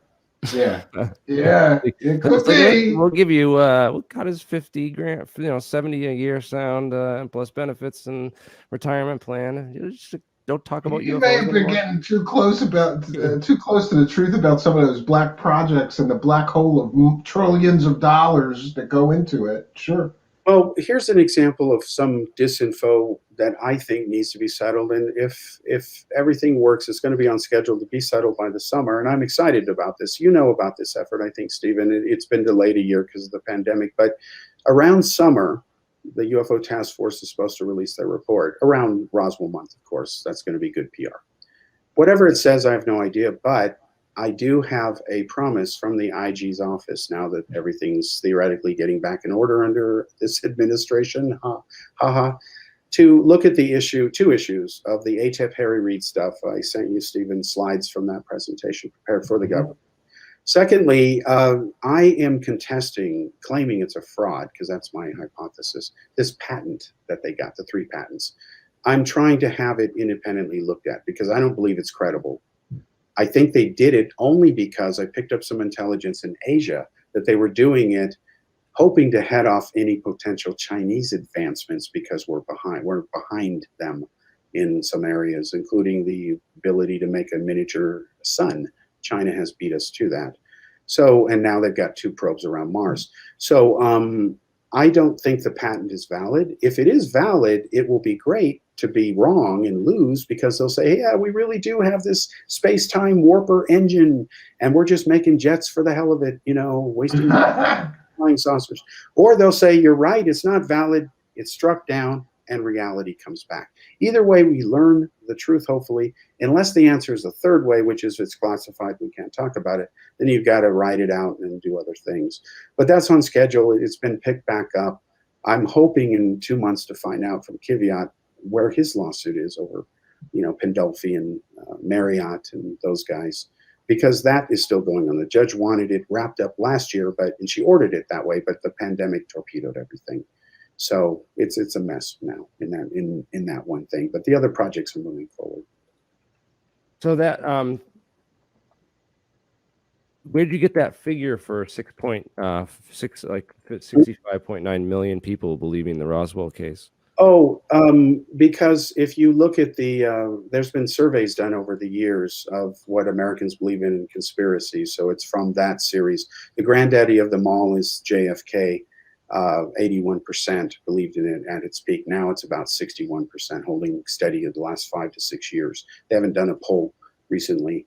Roswell, they won't do one until the anniversaries come up, like 75 and 80, because we're an anniversary society now, unfortunately. Well, the software looks good. I'm looking forward to giving it a whirl. It might help me get a little more organized, because I'm a mess. I just have folders and I copy stuff into folders, and that's not the best way to do things, for sure. Well, I want to explain something real quickly for both you and anybody who's our partners in testing this. There are workflows that I do, which I think might be of interest to you guys. There's also stuff that's unique to you that no one else cares about, and that's fine. So what I want to do under the create and deploy is you tell me what you want this thing to do. If everything's in there and you can spit it out in whatever formats or combos you want, what is it you want to do? And I do slideshows, a bunch of different things. So the idea is to, with a few clicks, start making sense and putting this data into some form where just a few clicks or touches, I can just do whatever I want to do with it. I know I'm oversimplifying it, but like admin, there's admin functions in there. In fact, to be honest, the version of this that you may end up with, Stephen, and you can probably appreciate this as an IT guy, is there's really admin, manage, browse, create, and deploy. Admin would be for people like you and I, but I'm just calling it admin now. But when it comes out to the public, version 1.0, this is the alpha, it'll be probably manage, manage, browse, create, deploy.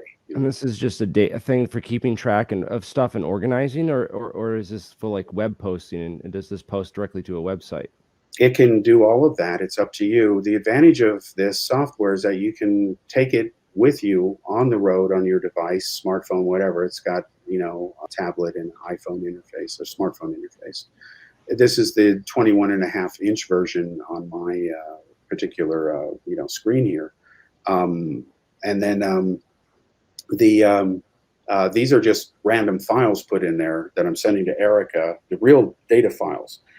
This Polaroid you see here is an original from the original first computer analysis ever done years ago in the 80s. This was part of the work I was doing with Friedman when I was trying to tell him the bad news about the Heflin case. So I'm sending some samples with real data in there to Erica and others, and then they will do what they want with it. Erica, I assume, will populate it with her stuff, and she can keep whatever. It's her business. How did you build this program? And where's like, can you kind of show us like the back end? I want to see under the hood a little bit. I don't know. Well, I can't. This is a screenshot. I can't. This is a screenshot from of the final thing I'm shipping, so I can't boot it and stay connected. Stay with us. Yeah.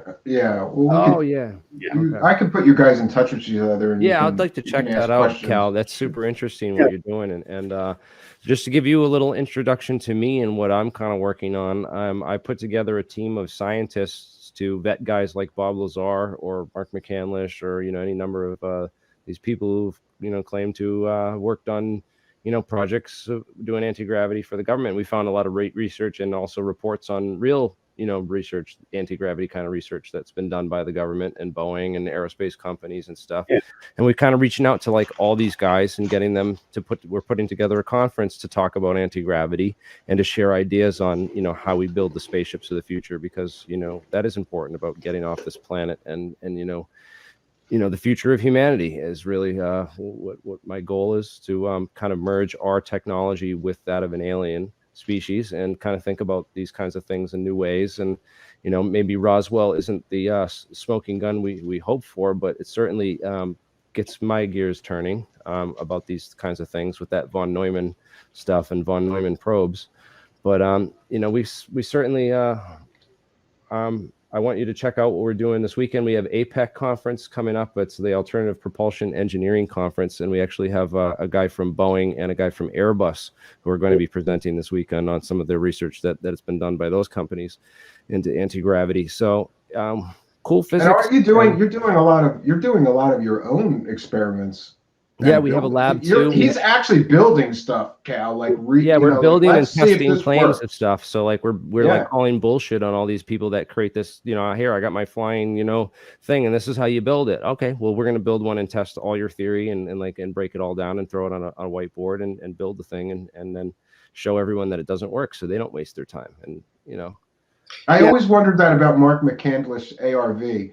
He claims that his drawing is like 100% accurate. Well, then why don't you build a scale model of it and show us this thing floating around? Building one right now. And are you really awesome? Yeah, get those capacitors. I was just finding the coils for it last night. Get those capacitors and copper coils going there, alien scientist. Yeah, I want to see if it works. You've got to show me if it works. I'm betting it doesn't, but okay. Hey, if it does, you'll be the first to know. We'll see. So I want to take a ride in your spaceship when you get it working there, Jeremy, definitely, for sure. By the way, just so you know, this really is real. This was the first version 1.0 of the conversation mug here, and you can see here we changed the design because the print had to be bigger. You can see Meyer's photo, and then you can see on the back here the recreation that was done. Exactly, and then we found the string, of course, many years ago. He's the one that made the cakes and stuff out of like silver things. Yeah, we show you how to do that. So that's why we call them fake ships, because they are fake. To call them spaceships is to insult real spaceships. We don't want to do that. Right. In fact, if they can do interstellar warp drive, then they probably have invisibility cloaks. So. No, it's more warped drive, warped mind of Billy Meyer. The guys. Oh yeah. This is here's an excellent question for both of you guys. I don't know if either of you saw the Walter Bosley episode, but every time I try to explain his theory on Roswell, I just mangle it. But he believes that what happened at Roswell may have been Project Paperclip scientists and early rocket spacecraft tests that came down, and that was the reason for the cover up and the secrecy and things like that. What do you guys think of that potential theory?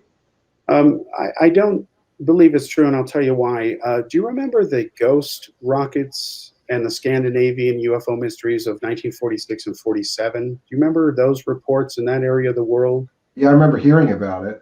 Okay, there were a lot of them. We now know, only because the Soviet Union imploded in 1991, that those were all Russian tests. They had a bunch of stuff they captured up there, and were flying all kinds of stuff and kept it secret. Again, I can only tell you what I looked at when I was given the honor of writing the classified Bugraph tracking system. I had a real index of real stuff. Because I had to test the real thing. We couldn't use simulated data beyond a certain point. And as far as I know, all of the secret stuff that was done with Paperclip. Paperclip had two main levels of compartmentalization. At the high level, there was the public way to handle and spin Paperclip because it was politically wrong.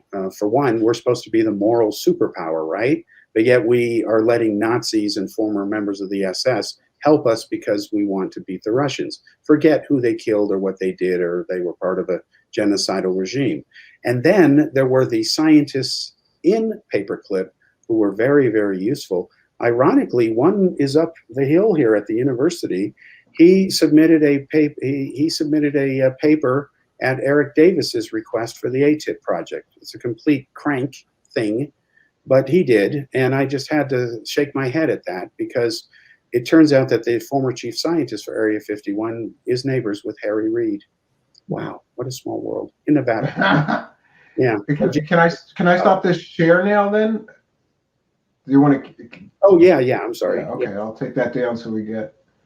Yeah, so I don't even know where to go from here. I guess like I said, the biggest problem that I have with all this. I'm going to read Cal's book. He's going to send it to me, and we'll pick it up after that when I have some notes for him.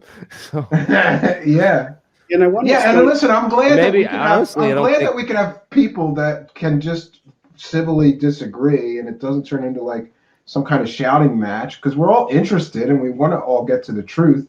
Cal has his own perspective, and I know that Jeremy's been really digging into the material side of things. That's what his interest is. Jeremy wants to get his hands on that stuff and test it himself. I want it in my lab, and I don't think Clifford Mahooty or who's the other guy that goes out into the desert and collects the Roswell. He does the archaeological digs out there. You know what I'm talking about, Cal. Good luck with any. Yeah, good luck with that. They have a bunch of tinfoil from what they showed me when I met the guy in 2009 in Albuquerque. There are cans from 1932 that got buried in the desert. Yeah, but unfortunately, it is all stories, and I don't see any actionable intelligence or anything scientific that I could really move forward on as of yet, unless they audit Battelle and really like do a whole overview of that organization and stuff. But again, that's not likely to happen, and it's just the way it is, man. But yeah, I want to check out Cal's book, and you should definitely get in touch with me after the show. Yeah, I'm willing to work with anybody who is the logical person to work with. I've worked with people who are, I was friends with Wendell Stephen, but to be honest with everyone, what came between us was I was the journalist who broke the story about his child molestation problems, and he went to prison for it. So, yeah, kind of blew a hole in his credibility there, Mr. Corv. Well, it just I'm not going to be friends with the child molester. I'm sorry. I draw a line, at least one line somewhere, and that's kind of obvious. And a lot of people don't talk about that part of him because it's an inconvenient truth, to quote Al Gore, I guess. But anyway, so again, I'll work with anybody, even if I don't like the person, in a common quest to find the truth. Oh, Cal. Yeah, come on, bro. Come on, bro. Yeah, I'm sure you would like him. He talks all this science stuff that'll make your brain hurt. Like, I'm pretty into science, but Jeremy starts I'm just kidding. I'm just busting protons and neutrons and all this shit, and my brain hurts. It's not worth wasting electrons on. It's one of my favorite expressions. And then I do get people who say, "What's an electron?" It's like, never mind. But anyway. Well, I think we're going to wrap it up here. I don't want to keep you guys too much longer. How long was this show supposed to be? I didn't have a set time, but we're at 90 minutes now. Yeah, we're in an hour and a half now. That's all the goldfish out there and the attention spans can handle. So if I can just bring up something, I want everyone to be clear on what the UFO comp software is and is not. I am releasing it tonight and tomorrow to a small group of people who will beat it up and populate it with real data, people who are everything from ordinary users to IT guys, and I want the honest truth. I then want them to think in a different way, because hopefully the software will get them to think about doing things a bit differently and say, well, how about a workflow that helps me get XYZ done? I'll take a look at that, and I'll talk to Roy if I need to bug him and say, let's try to work this on it. I'll involve Roy. Roy builds his own stuff too. Roy built his first essential airplane. I mean, the guy's a genius. He's like a real Tony Stark type guy, except he's real. Reminds me of some of the stuff you've said. So I can't wait to get you guys talking. And of course, Stephen, you've heard of Roy. He'll be in touch soon. Yeah. Erica, I have the 27-inch IMAX screen, so I have to scale up everything. But I'll have to have you take screenshots and send them back to me so I can see what to do with that extra real estate, which I don't have. I love seeing the UFOCOM system on all 3 monitors. It's got a SETI module, which I'll show later, which talks about the SETI stuff. So in answer to your question, this can be a standalone app that you can take your stuff with you in the field, on the road, anywhere you need to go. Or you can have it be a front end to any back end. You could even use it as simple GUI to some SQL god-awful nightmare database on the back end. You know, it runs on Windows, it runs on Mac, it runs on iOS until it is frozen and released as 1.0 for the public, free, by the way. And cases will be modules in it. We'll deal with Android later once we know how the other platforms play, because then it'll be a formality to port it to Android. But absolutely be web-based. It has a DNA in it. It's in distributed network architecture. It uses the FileMaker engine by Apple Claris. So I used to work at that company many years ago. So, you know, it's just wonderful. And what's good is that, you know, it's just great to take these pieces of these other Frankenstein databases like Terrorist Tracker and stick it in there and say, okay, change it from Al-Qaeda to MUFON or whatever. And, you know, same idea, you know, and reconstruct and to tailor it for UFO research. So. Yeah, I have a whole database team working on. We've been like compiling databases and just archive material on like government and private anti-gravity research or any kind of really research related to, you know, subjects any way and form kind of related to that. So it'd be cool to hook you up with some of the people on my team and see if we could there might be some room for collaboration there. Yeah, just so you know, the next phase of this, other than getting it to the few key people, is I've got to contact others like Jan Aldrich. I've known him for many years. We've never really directly worked on things together. We respect each other. He, of course, is involved in the Digitization Archive project, and there's you know, Isaac Coy in England. I need to talk to him because being a library sciences outstanding award recipient from when I was a little boy, I love this stuff. We have to come up with taxonomies, metadata, how to handle naming conventions. Oh, absolutely. This is a complex project. And as you know, some of it's determined by the data. You know, well, I don't have a field for that, but I got this kind of piece of data, so now I need that. So I was shocked when we started doing, not shocked, but it was like, okay, I understand why it's saying that. When we started doing the researchers, and some of them did make up stuff, invented people who don't really exist, like Catholic nuns and others. To catch them using the same lingo in the descriptions of what the witness supposedly said, that was interesting because it does show that, you know, they're busted, and that needs to be made out into the public. And so we want to work with. I wonder if you could like plug Lord of the Rings in there and find all the fake data points and then like use it to like correct your story. You know, if like you plugged your like, you know, your novel in there, you know.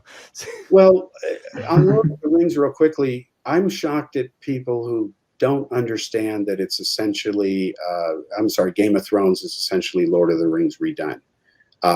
If you tell a Game of Thrones fanatic that, they'll want to, you know, knife you or sword you or whatever. I know nothing about that, but you know, I'm using an example. Practically Maybe you could use the matchups, you know, plug in all the Game of Thrones data with all Lord of the Rings and see if it can actually tell the difference.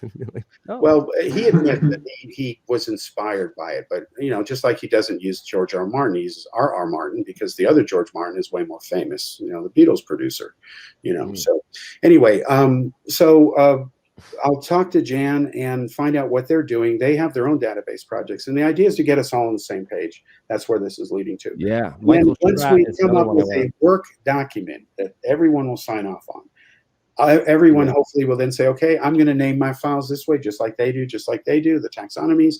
And then we'll take a look at final workflows. And then once we lock it down, I will release it to the public free. And it's got buttons for sightings, radar cases, SETI, landing cases, government documents, research archives, electromagnetic cases, physical trace cases, all the categories of evidence. Because I told you many years ago as a kid, and it's in the main thing, and it's with, that, you know, this close encounter of first, second, third kind doesn't go far enough. Okay, it needs to be more detailed. But he told me that that was just a sop to Hollywood, and he went with the money. Fine, I understand that.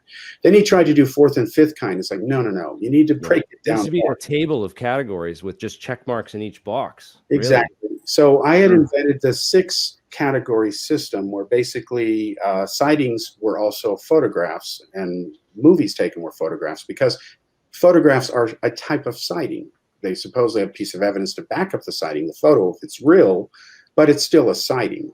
But if I say close encounter of the first kind, you have no idea whether it's a sighting, whether it's a photo, whether I didn't see anything, something showed up on the film. There's those cases. So I broke this all down years ago, had massive card index files, then got into computers. Finally, when I went to Apple, started at Atari, gave APRO and other people computers over the years, and then quietly helped them over the years secretly on some of this stuff. You know, like some of the early Roswell researchers. And this is really revisiting that and saying, well, now there's all this stuff here, modern technology, smartphones. As far as I'm concerned, every smartphone is a potential Mars lander explorer, theoretically. If UFO's flying around, where's all the bazillion smartphone photos that should be there if there's cause and effect? Who knows? They're not there. So we need something where everybody can put all the data in a platform, agree that this is how we handle it, and the ufology will separate from the ufology as that process unfolds. Yeah. I think we also need like an Alexandria type project where, you know, like where they're trying to digitize all these books or texts and, you know, and documents and stuff. Because I guess Michael Schratt has one of the largest UFO databases on the planet. Apparently, he's got just warehouses full of documents. He's like accumulated every major database that's ever existed. He's like really into this, so that would be great to get, if we could get his files with my like scientific database and put them all in like a place. Yeah, funnel it all to one place. I would love to see some of that stuff. I know Schratt's got a huge monster collection of stuff, like of every UFO case. It would require a really coordinated effort of a you know, a lot of people, but you know, the payoff would be worth it because there's so many people in the community that would, you know, that need, we know this is what needs to happen. This is the next step for ufology. Right. And also, you've got to not only put the data under one virtual house, so to speak, but then you've got to mine it, and you've got to mine it properly. And that's where the fun begins, because one thing I'm not going to do is open this up to everybody right out the gate, because what's going to happen is there's going to be people like Mikey Horn type who will sit there and say, oh, I can use the same function to go lie to people and rip them off. You know, no. So what I'm going to do is, again, is work. Poor Mikey, you're not welcome in our alpha test, Mikey Horn. He watches every show, by the way. He watches every show here. So hi, Mikey Horn. Well, there is a Billy Meyer module coming out. You know, is it going to have the laser gun? I love the laser gun. They let him a laser gun. You know that the laser gun was found. You know that, right? Yeah, I know. Yeah. The toy from the 70s. Sure. Yeah, but I as I recall, that was a mannequin holding it. Phil Langdon noticed the hand issue wasn't quite right, but who knows what media enhancement. This has been fun, guys, and I want to thank you both for doing this. And you know, maybe we have both. I think I learned a lot tonight, and I'm glad to know both of you guys. It's good to get to talk to you. And Stephen, if you're open to this, why don't we do this? He hasn't seen the book, and it doesn't matter that I wrote it. It's just a set of data that goes back to the old times that anybody should know is foundational.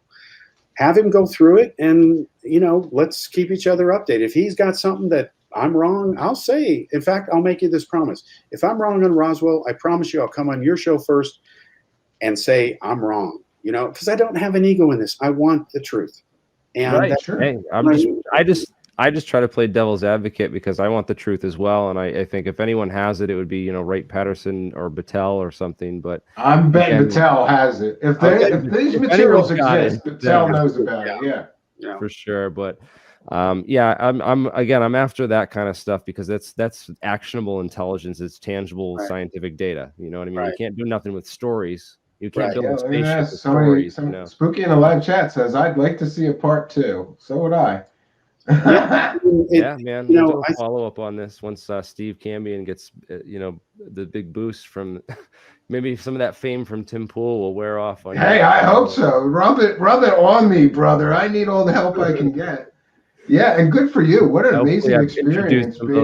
Some of this crowd of like, I got a flux of like 5,000, maybe 10,000 new subscribers on YouTube and a flood of new Twitter followers. So hopefully I introduce some people to your work, Cal, and your work as well, Steve, because I'm a big fan of both. And I wouldn't have made this connection if that weren't the case. And you know, it's so funny to me because I started reading Jeremy's website like you were one of the first people that had a website that was into this stuff, early website. I remember reading it for years, and it's kind of bizarre and surreal to me that years later we're friends, and you know, that's awesome because I never would have thought that, you know, reading it 10 years ago when you had a website real early, didn't you? You had like one of the early websites, 2008 and then probably 2009 when I started all that, you know, and I got inspired from American Anti-Gravity, who's Tim Ventura, and he's the one running our APEC propulsion conference right now. That's awesome. Which is awesome because, you know, it's just keeping the dream alive, man. You know,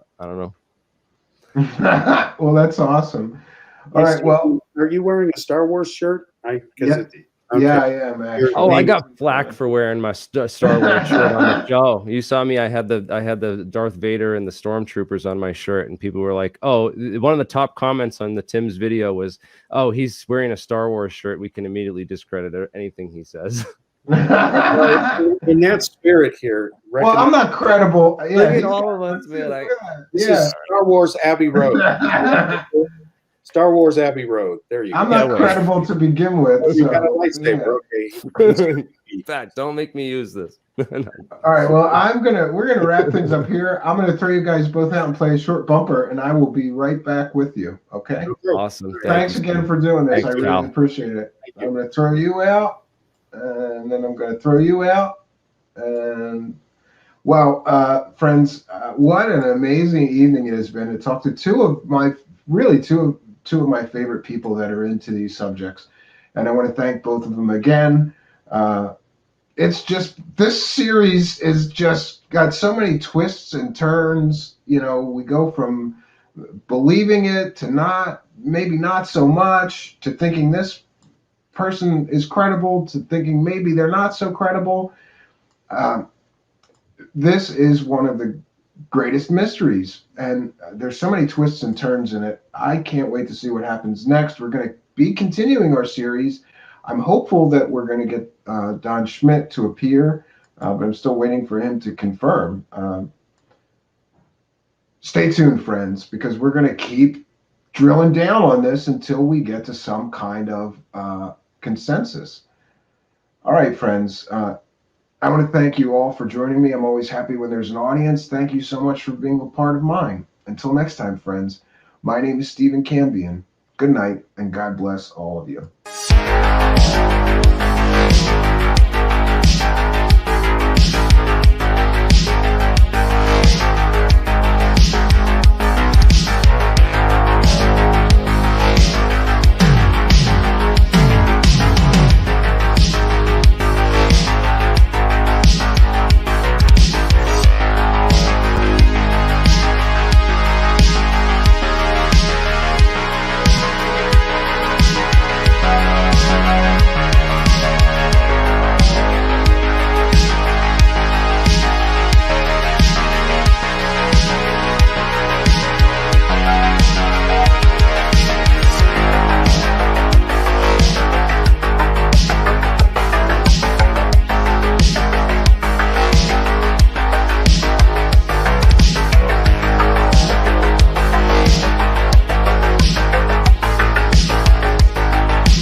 Greetings and salutations, old friends and hopefully some new friends here. Welcome to Truth Seekers. Tonight is a Truth Seekers special event. We are continuing in our Revisiting Roswell series, bringing together the world's greatest researchers, authors, historians, and experts into the Roswell event. And I can think of no better expert, really world-renowned expert, to welcome to our show when talking about the Roswell event than tonight's guest, Donald R. Schmitt. Donald R. Schmitt is a graduate of Concordia University, 5 times best-selling author. Actually, I think this is a little old. It's probably 6 or 7 times best-selling author by now. He's also the former co-director of the J. Allen Hynek Center for UFO Studies of Chicago. There, he served as the director of special investigations for 10 years. And he's also one of the founders and board advisor to International UFO Museum and Research Center in Roswell, New Mexico. Besides that, you may be aware that he is also was a film consultant for the film Roswell, the Hollywood movie, as well as appearing on many different documentaries. He's been on tons of radio shows, podcasts, television, all usually discussing the Roswell or other UFO events. So pleased to have him. So ladies and gentlemen, let's welcome our guest, Mr. Don Schmitt. How you doing, Mr. Schmitt? It's good to talk to you again. Well, you're very kind, very, very flattered by your introduction, so thank you. Well, you may remember I interviewed one other time, and it was probably my favorite interview of my radio show. It was you and Stan Friedman. Those were my 2 favorites from that whole run of hundreds of interviews, and the most memorable to me. Thank you. So I'm not sure where to begin, but I did want to begin with, I know you've had this lifelong interest in UFOs. I don't know that I've ever heard anybody ask you why the interest in UFOs, and then why specifically to Roswell being such a focus of your research and authorship of so many books. I was just in 4th grade at the time of the Kennedy assassination. Okay. And I was home alone with my mother that weekend. My father was away on business, and I was glued to the television set for 4 straight days.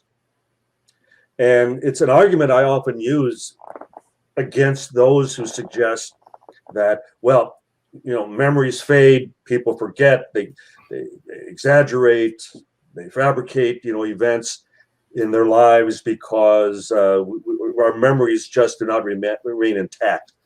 And this happened now going on, we're approaching 60 years ago.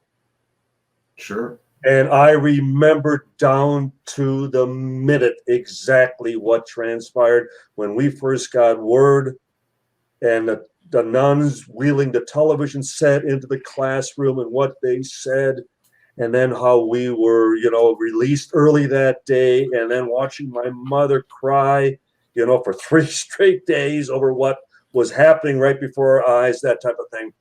And I wasn't in Dealey Plaza at the time. I wasn't down in Dallas.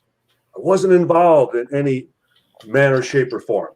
And yet I remember exactly what, because it was such a profound event in my life. So it's the same argument that we would use regarding our witnesses at Roswell. The difference being they were there, they were involved. It's that profound. So how do you ever forget? And so that carried over. It was a few years later, and I already was very much into history, loved history books. My parents could tell you that whenever they'd ask, well, what would you like for Christmas or for your birthday, that type of thing, I would have book titles listed. 6 years old already, I wanted books for Christmas. And so we're Christmas shopping, and I slipped away into the book section of the department store. Now, mind you, this was right after the Warren report came out, was released, the Kennedy assassination investigation at that time. And there was this book that had the exact same words that were being bandied about at the time of the Warren Report: whitewash, cover up. But it was in reference to a UFO book. It was Frank Edwards' book, Flying Saucers, Serious Business. And I paged through it and I thought, wow, what a big story if this is all true. We're being visited. You know, there's an intelligence from off the planet that may be actually here. And why aren't we hearing about this in the mainstream media? Why is this being whitewashed? Why is this being covered up? That type of thing. And so I couldn't get enough of the subject matter. I couldn't wait to find another UFO book. And the one chapter in the book was entitled, Who's Driving? And it was all about UFO occupant cases. And wouldn't you know it, my next book was by Coro and Jim Lorenzen, the founders of the Aerial Phenomena Research Organization, APRO, entitled Flying Saucer Occupants. So the whole book was CE3 occupant stories from around the world. And as Coro and Jim, in the opening text, suggested to the reader, you don't have to believe all of these cases, but just imagine if just one is true. Just one. Sure. And how it changes everything. Changes our perception of this world, of our lives, of our futures, everything. And so throughout high school, I really got away with, in my English classes and my speech classes, I would get up and I'd be able to give a talk on UFOs without so much. You must have much more understanding teachers than me. I went to Catholic school. They wouldn't hear anything like that. But, well, you know, I went that's to great. So you had this early burning interest in this. Absolutely. And I went to parochial school. I went to Catholic school for 8 years, but I went to a public high school. And so, yes, you're absolutely correct, Stephen. They were very open to the subject matter because it was at the time that the Air Force was still officially investigating the phenomena. It was still in the public genre for that time. And so you couldn't that readily just dismiss something that the government was still officially investigating. So it still was open territory in that regard. And then through college and then thereafter, I went into investigative training because I wanted to be in the field. I wanted to actually work on these cases. I couldn't imagine anything more exciting than actually being with witnesses and recreating their experiences and going to the scene of the crime, so to speak. And yet I was still a skeptic on Roswell. Wow. I still remain a skeptic on Roswell. In fact, even through the mid-'80s, I put out a paper that I could not accept that something of that magnitude could be kept a secret for 40 years, as the case would be at that time. And for making that first trip with Kevin Randall in 1989, both of us, we were so confident that we would. Yeah, I interviewed him, and he said that you guys thought that you would just wrap this whole case up, case closed in a few days, right? In a weekend, single weekend jaunt down to the land of enchantment, New Mexico, and the first day that appeared to be the case because we were speaking to only third-hand, fourth-hand witnesses. But on the second and third day, as we were talking to the first-hand, who had actually handled the wreckage, the material. And one by one, they're describing the same characteristics, the same properties of this unusual, this bizarre material that even 40 years in the future, they still had never seen anything like it. They still could not comprehend what they had held in their very hands. And so Kevin and I were walking away and going, gee, maybe we need to get back down here as fast as we can, because what if we're wrong? And we decided we needed to start treating it as though it was the genuine article. Because I think the worst thing would have been is that we would have still approached this with the preconceived position. We're out to prove that this didn't happen. And I'm sorry, whether it's from the skeptical or the outright believer, That's not the scientific methodology. You go where the evidence leads you. You go where your own research, as it develops and as it remains fluid, as you approach it, you let it rudder the ship. Anytime any scientist, so-called scientist, has a preconceived theory and they set out to prove it, there's nothing scientific about that, because you're going to cherry pick information. Yeah, I think in this field there's a lot of that. There's believers, and they believe that this was alien, so they find the evidence that would indicate it's alien, and they only talk about that. They don't accept both sides, and that's not a good way to do it. I could not agree more. And the other thing is, and I find this even especially with journalists in dealing with eyewitnesses, and that's the situation we have with Roswell. And that's the situation we basically have with the entire investigation of UFOs, that we're still dealing with a witness phenomenon. Roswell, if we actually had a piece of hardware in our possession, it wouldn't matter what any witness says. It wouldn't matter what any skeptics or believers said. We'll let the evidence speak for itself. Yeah, that would be the Holy Grail if we could find Holy something. Grail. Yeah. And we continue. That's where our greatest effort continues. Yet, as an investigative journalist, as an investigative researcher, writer, what most still do not do is they feel they've wrapped up an interview, and then they make a judgmental call as to, well, now, do I believe this? Do I accept this? Is there room for error? Do I provide a little latitude? That type of thing. But how many step back and say, what if this person is telling the truth? Most journalists don't do that nowadays, and most investigators don't do that. They feel as though, even in dealing with just a people situation, that they know what's in the person's head, they know what's in the person's heart, that they can make that call. And I think that's one of the reasons that you have to educate yourself as much as possible. That you don't become the end all as much as you at least have so much information to rely on in making such a call, that, well, if they describe, for example, Stephen, if I have 10 witnesses tell me that the ship at Roswell was shaped one way, and then I have a lone individual who comes forward and says, well, it was shaped like this, and it was as big as a house, and it wasn't located there, it was located here. And, well, I think we have the makings of disqualifying that individual. Yeah. But it's what the majority are telling you, right? But it's up to me to have done enough homework that I can weigh all that information.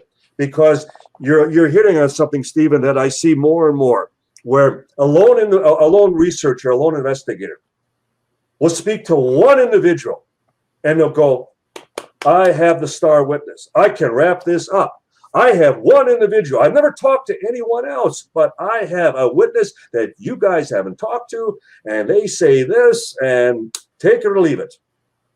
Again, that's problematic. That's problematic. That's faulty reasoning. It's a fault. You're starting on a faulty as far as premise, and you're demonstrating that you're really not an investigator as much as you are an exploiter. What you're seeking to do is, checkmate by just making one move and coming into the game, hours late, that type of thing. We have many colleagues in the field like that, and God bless them. At least they're supporting the case in that regard. But don't pull this as far as like Area 51, that particular book with Annie Jacobson, where you come up with a... Yeah, I have had so many people bring that up to me. And the reason that that's problematic is because the witness that she used that told her all this stuff, he later said, I was just trying to help her sell books. Precisely. Number one. And number two, he told George Knapp an entirely different story about what happened at Roswell. So to me, if I were to write a book and that guy was my source...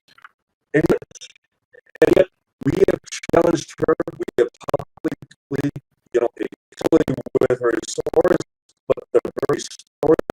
Yeah, just quick. So the very last chapter, and then she tells about this source that told her that Joseph Mengele and Stalin got together to try to panic us. And that's what Roswell was. But he's the only witness. He's the only person.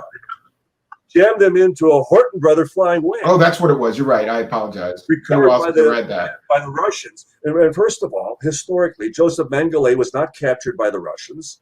No, he was in Argentina. He escaped to Argentina. He married a beautiful woman in Argentina that he lived out the rest of his life with. And a lot of those Nazis did. They either went to Paperclip or Argentina. Those were the two places you went if you were a verified Nazi after World War II. What's interesting, Stephen, is there are all types of FBI documents that they knew they were down there, and yet they were more concerned about the Cold War and that the Nazis could help us with their information regarding the Soviet Union. So we were using as far as them in that regard. So, Annie, you totally spun the entire situation. And then as far as the flying wing, well, there were only 2 recovered prototypes, and both in pieces, inoperable. One was reassembled, and it's presently at the Smithsonian. Yeah, I've seen it. And it's nothing more than tubular bicycle metal with varnished wood as far as wrapping around the frame, around the frame, that type of thing. So, Annie, we're supposed to believe that Mengele created 13-year-old children to appear alien, and they were flown all the way from Russia to the central high desert of New Mexico. Yeah, the gas tank wouldn't even go that far. Like, just logically, it's so implausible, and yet let alone improbable. Yeah. Yet to this day, even though, as you mentioned as well, that her source has reneged, has backed down. He did even as far as an ABC Nightline where he recanted, and he made that comment, I was just trying to help her sell books. Well, she's still trying to sell books. Yeah, well, good for her, because it worked. She sold an awful lot of that book. Yes. Yeah. Which otherwise was a decent book. I'll give her that. Like, I like Area 51. I like history. It was a decent book until she crapped the bed at the end. It wasn't good. Yeah. But one thing she did demonstrate is that what is the one chapter, the one piece of information that the press, as far as they seized on that. Yeah, was Roswell. So this was post Project Mogul. This was beyond any other alternative explanation. It was another theory of the month, as we would call them, the flavor of the day, that type of thing. And it was, again, what the press, as far as focused on. So thank you, Annie, for that much. Yeah, and I guess listen, next, it's important to me that I get something, it's kind of the elephant in the room for me out of the way. And that is, people are very critical of some people who may have believed a witness at one point and later said that witness is not credible. And it has gone to extreme lengths to the point where another show host wound up one of his friendly listeners, I don't know.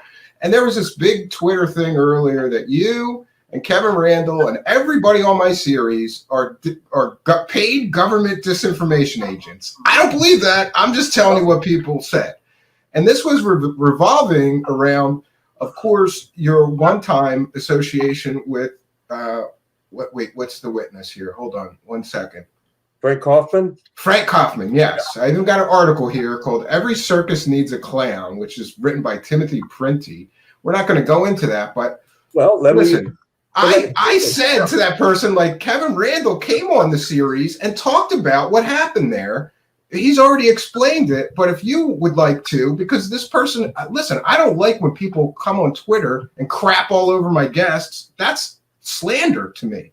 I said, show me a pay stub that Randall or Don Schmidt or CIA disinformation agents. It's crazy. I'm still waiting for the check.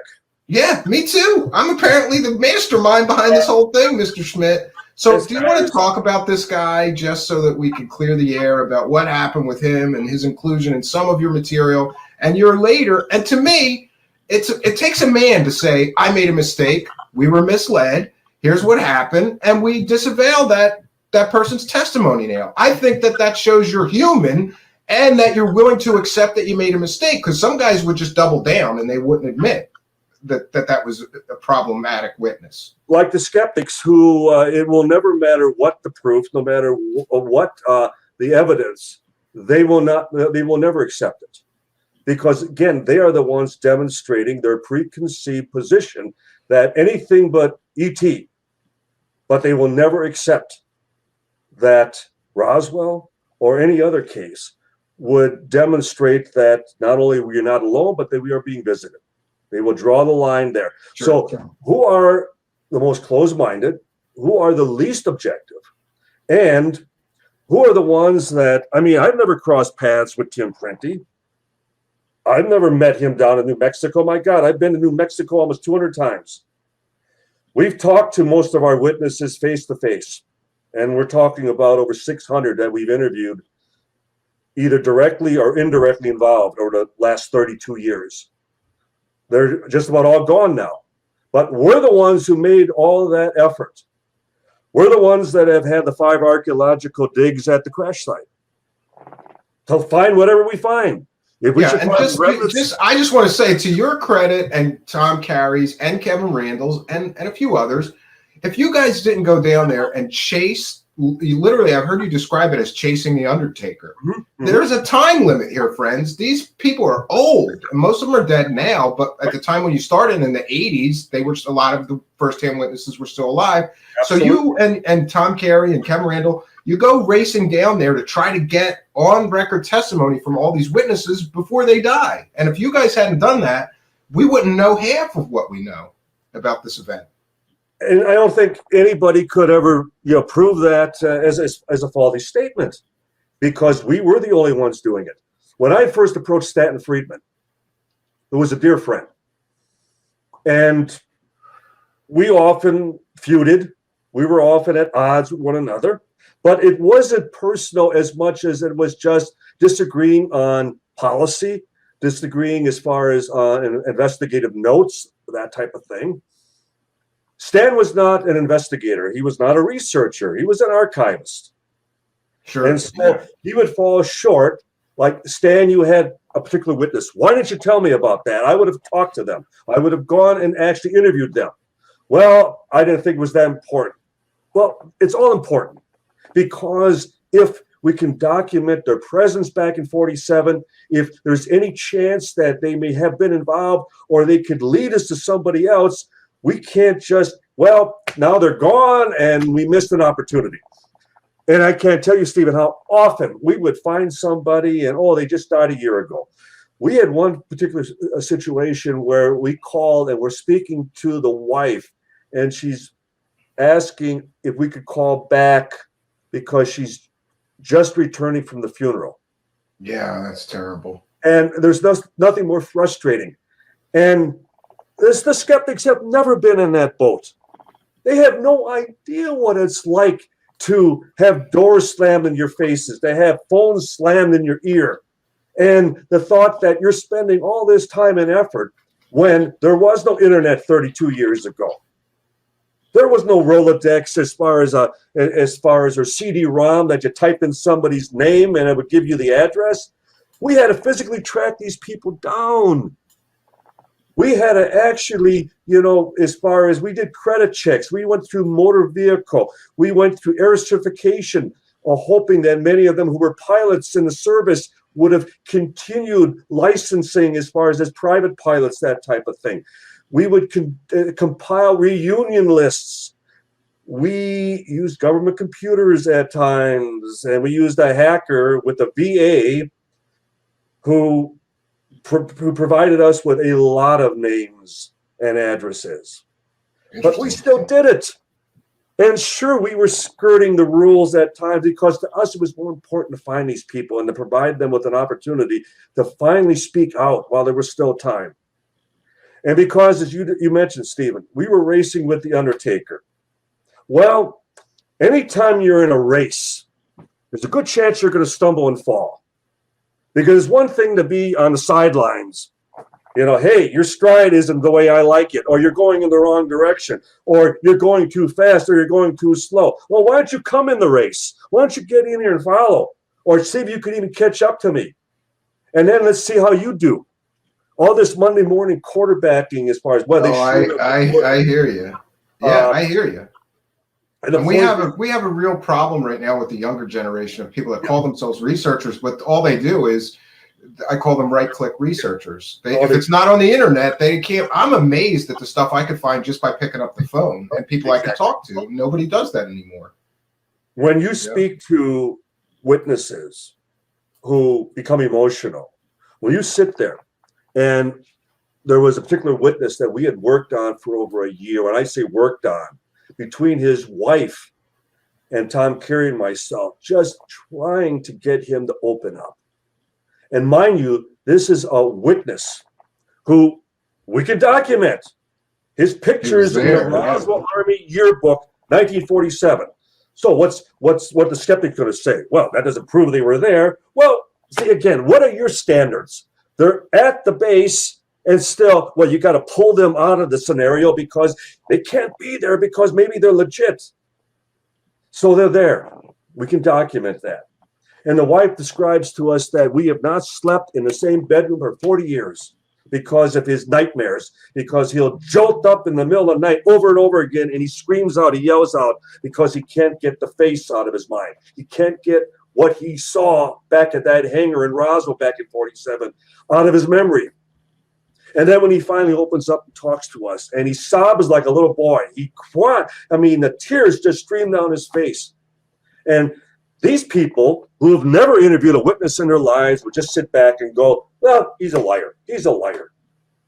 Yeah, I have to be honest with you in that we've had Mr. Korf on, and I just think he's too dismissive of all these witness testimonies, having, and it seems to me that this whole series has been sort of a ping pong back and forth. It's like one researcher like Mr. Randall or you or Mr. Carey will say, I talked to this witness who said this. And then he says, no, they didn't say that. I have a quote that they didn't say that. But you guys have, recorded interviews and things. So there's a bit of a back and forth. Where did they get the quote from?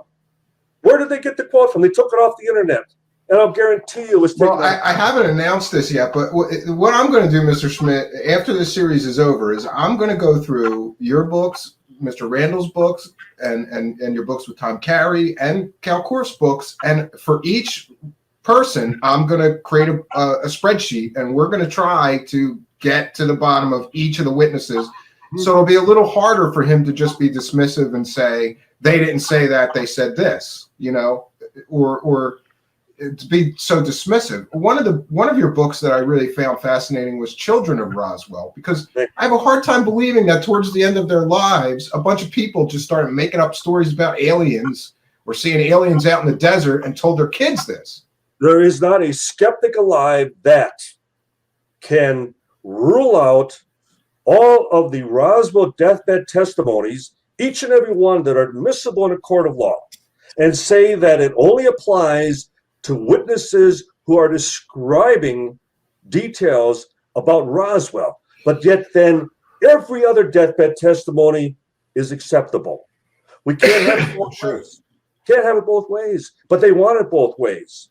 I mean, you people would fail miserably in courts of law because you would say, well, I want to throw his testimony out because I don't like it. But sorry, then we got to throw out yours. We got to throw out your witnesses. Do you have any witnesses? And they would go, well, no, but isn't my word good enough? Well, no, you weren't there in 1947. Well, did you talk to any of the witnesses? Well, no, but my word is good enough. Well, were you ever in New Mexico? Well, no, but you have to take my word for it. Yeah, and the other thing I guess I would say is that I would think that you guys, you, Mr. Randall and Mr. Carey, having interviewed so many witnesses, have gotten sort of a sense of whether people are being honest with you or not. And just quickly back to this Frank Kaufman. Yes, I wanted you to. Yeah, so he sort of came out with basically telling you and every other person interested in Roswell exactly a great story that you would want to hear. But later it turns out that he's not so credible. Can you talk a little bit about that? When we first talked to Frank Kaufman in 1990, he presented himself as just a secondhand witness, that he was at the base, and he is in the base yearbook. Sure. He was there. We can establish his bona fides. And he stayed in Roswell. He would become the president of the Chamber of Commerce in Roswell for 30 years. And so he was a respected business person as well. And so we are referred to him, and he's talking secondhand, which evolves into, well, I saw this. I was involved with this aspect of the case. Eventually, where he becomes part of the recovery team, one of the 9, as he called it. And not only at firsthand to the remains of the craft, but also the bodies. And so anytime you have a potential firsthand witness to what is the meat of the case, the one thing that binds this, all together, you work even more diligently in establishing whether they're being truthful or not. And as a result, when we did CBS 48 Hours, and I was with Phil Jones, we allowed Jones to spend as much time with Frank Kaufman as he could, because we wanted a seasoned newsman, a senior reporter at CBS working right directly under Dan Rather at that time, to see what his impressions were, see if he could break him in any way. And then when we had the law firm in Washington, and 2 of their attorneys, one was a Shapiro, as I recall. Sounds like a lawyer. And I believe it's related to the Shapiro that represented O.J. Simpson, for that There matter. you go. Well, anyway, we allowed them to spend in private quarters hours with Frank Kaufman. So we're getting it from a legal standpoint, we're getting it from a media standpoint, and we even had other witnesses come and sit with Kaufman and exchange notes, and then walk away and then see, okay, Kevin and I would be on the receiving end. And one after the other, we were getting these glowing reports. Oh, couldn't break them, couldn't break Kaufman. Phil Jones, one of the best witnesses I've ever dealt with. He actually told us that. And like Kevin and Don, you guys are sitting on one of the biggest stories here of all time. And the fact that even at the end of that very segment on CBS 48 Hours, Dan Rather ends by stating, quote, "Truly something extraordinary crashed outside of Roswell, New Mexico in July of 1947, end quote. Yeah, and this is Dan Rather saying this. This is a no slouch. Yeah. That's CBS News, exactly. And so, yes, we spent a lot of time with Frank Kaufman, but the difference is we were the ones doing it. I don't remember that any of the skeptics ever came, except for Philip J. Klass, but then it was indirectly for us. Yeah. But as far as the others doing anything to prove that Kaufman was legit or not.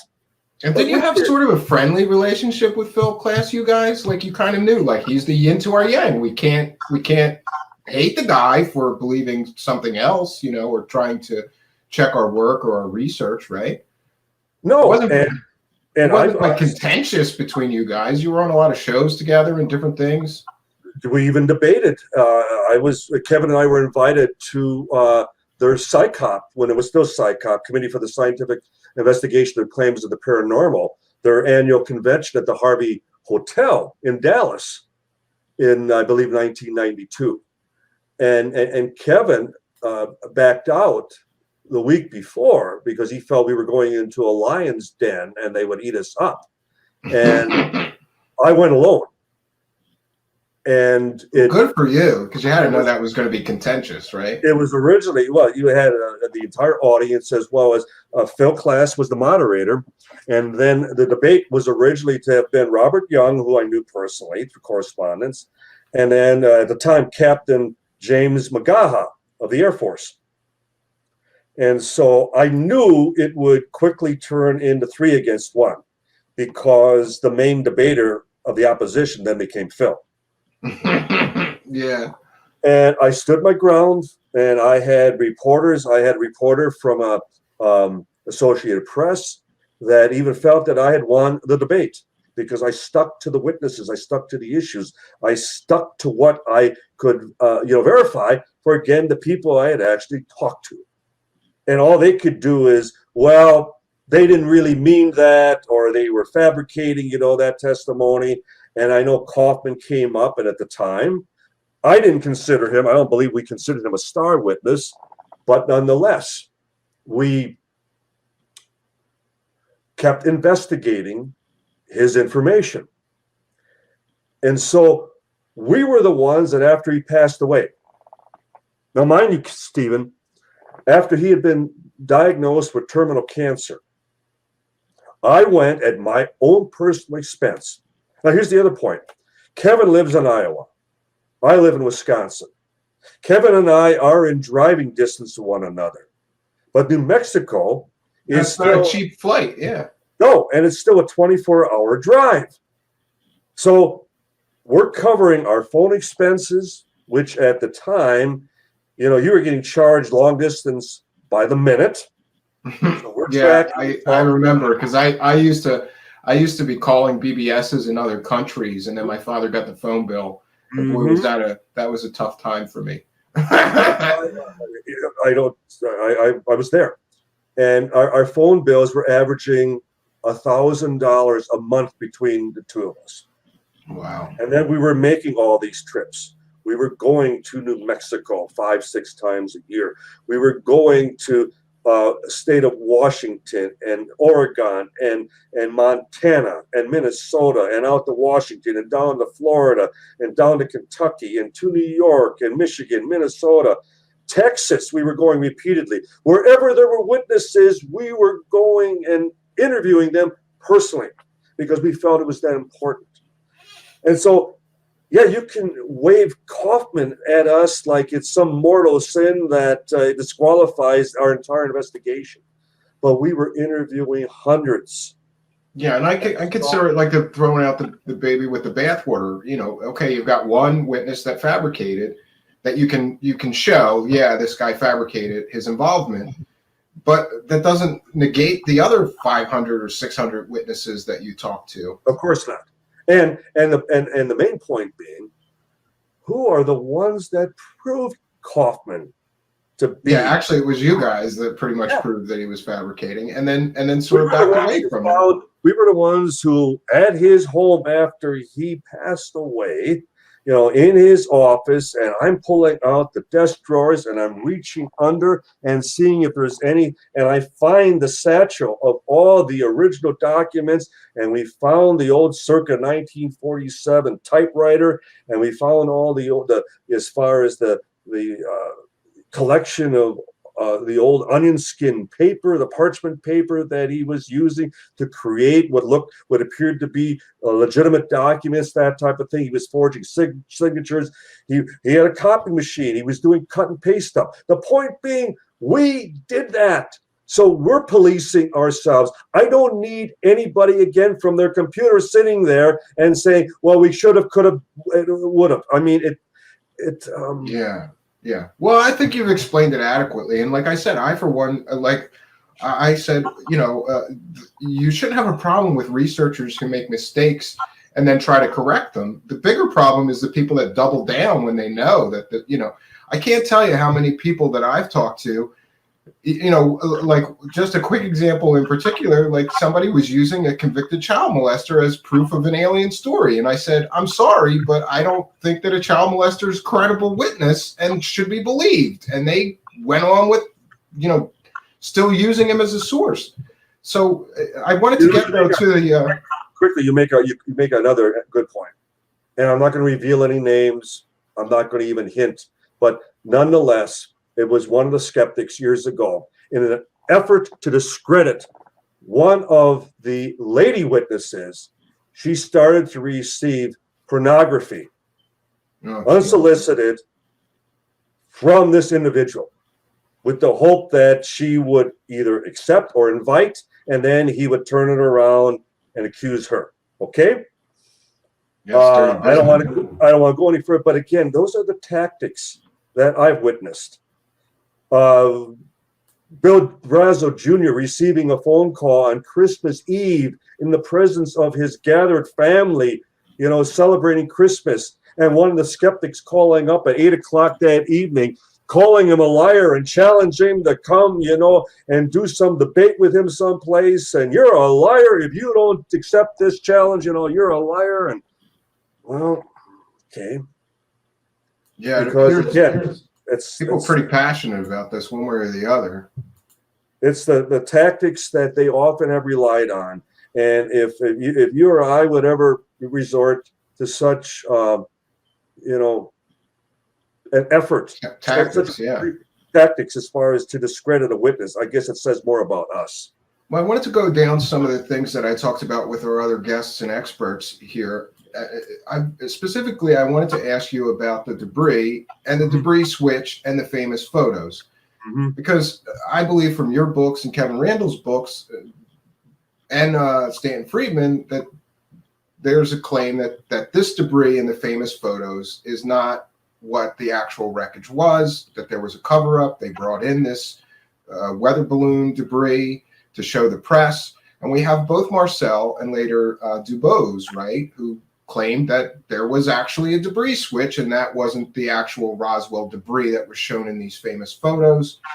And again, we've had this ping pong thing going back and forth with our different experts. What's your take on the debris that's shown in these famous photos and the claims of a debris switch by both Marcel and Dubose?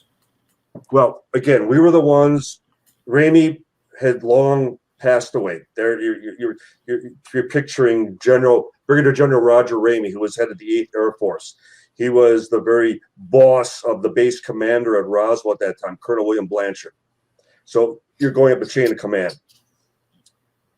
The skeptics paint this, and some of my colleagues even described that this was a press conference. This was not a press conference. There was only one reporter that was even allowed in the room. The rest were kept out in the hallway outside of Ramey's office. And the only reporter allowed in was James B. Johnson of the Fort Worth Star-Telegram. He took the 4 pictures, 2 of Ramey and then 2 more of Ramey and his chief of staff, Colonel Thomas Dubose. Now, Dubose, and he's pictured to Ramey's right there. Sure. Dubose, who we interviewed and went down to Orlando, Florida, and met with him on a number of occasions, spoke to him numerous times over the phone. I have correspondence with him. I have a letter from him saying, I never saw the real material because we switched it. He stated in his own affidavit. Now, mind you, he's a 1-star general at this time. He's a brigadier general. So we have a brigadier general who says in a sworn affidavit, the balloon was a hoax. We were the ones who switched it. Shouldn't that be enough? Shouldn't that be the end of the story right there? Because there are no witnesses who claim that that was the genuine article who are still alive at that time.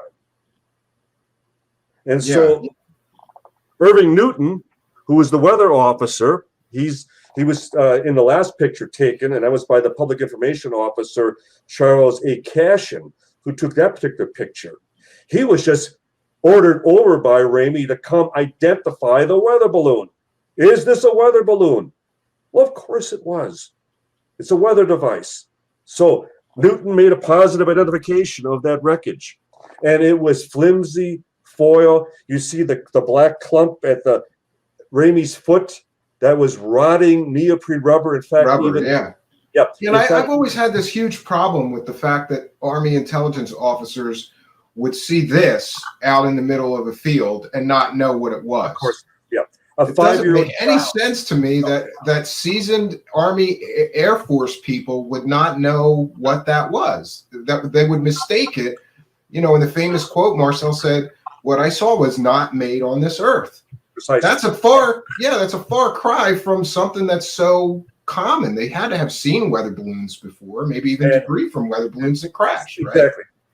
And where did the weather balloon come from? Where did this particular device actually come from? I don't know. It came from Roswell. You know why?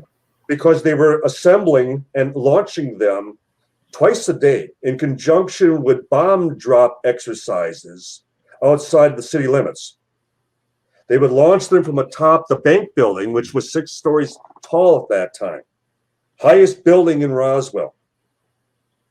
So they were totally familiar with these devices. In fact, there's a picture in the base yearbook of the balloons hanging from rafters in one of the hangars. Yeah, I've seen those pictures. So there was no one more familiar with this balloon device than the personnel at Roswell. That's where they were being launched from, majorly, right? And you see the brown paper wrapping on the floor beneath the balloon. Mm-hmm. Sergeant Robert Porter, who was with the 715th Bomb Squadron, when that Marcel flight went out on that B-29 called Dave's Dream, it went out at 3 o'clock that afternoon, 3 o'clock Mountain Standard Time. Porter, they loaded up 3 shoebox-sized brown paper wrapped packages. In fact, in a couple of the shots, you see one of the shoebox-sized brown paper wrapped packages still by the heat register. Yeah, I'm sorry, I don't have. I just grabbed the most famous couple, but you're right. I've seen in the wider shots. These are cropped images, so Now, in the wider shots, yeah. And when we asked Porter what was the shape and size of the final package loaded up, he said it was about 2.5 to 3 foot diameter, triangular in shape, brown paper wrapped and loaded into the bomb bay. And that's the very angle you have from the kite. And there's the brown paper that had once wrapped this balloon. Came from Roswell.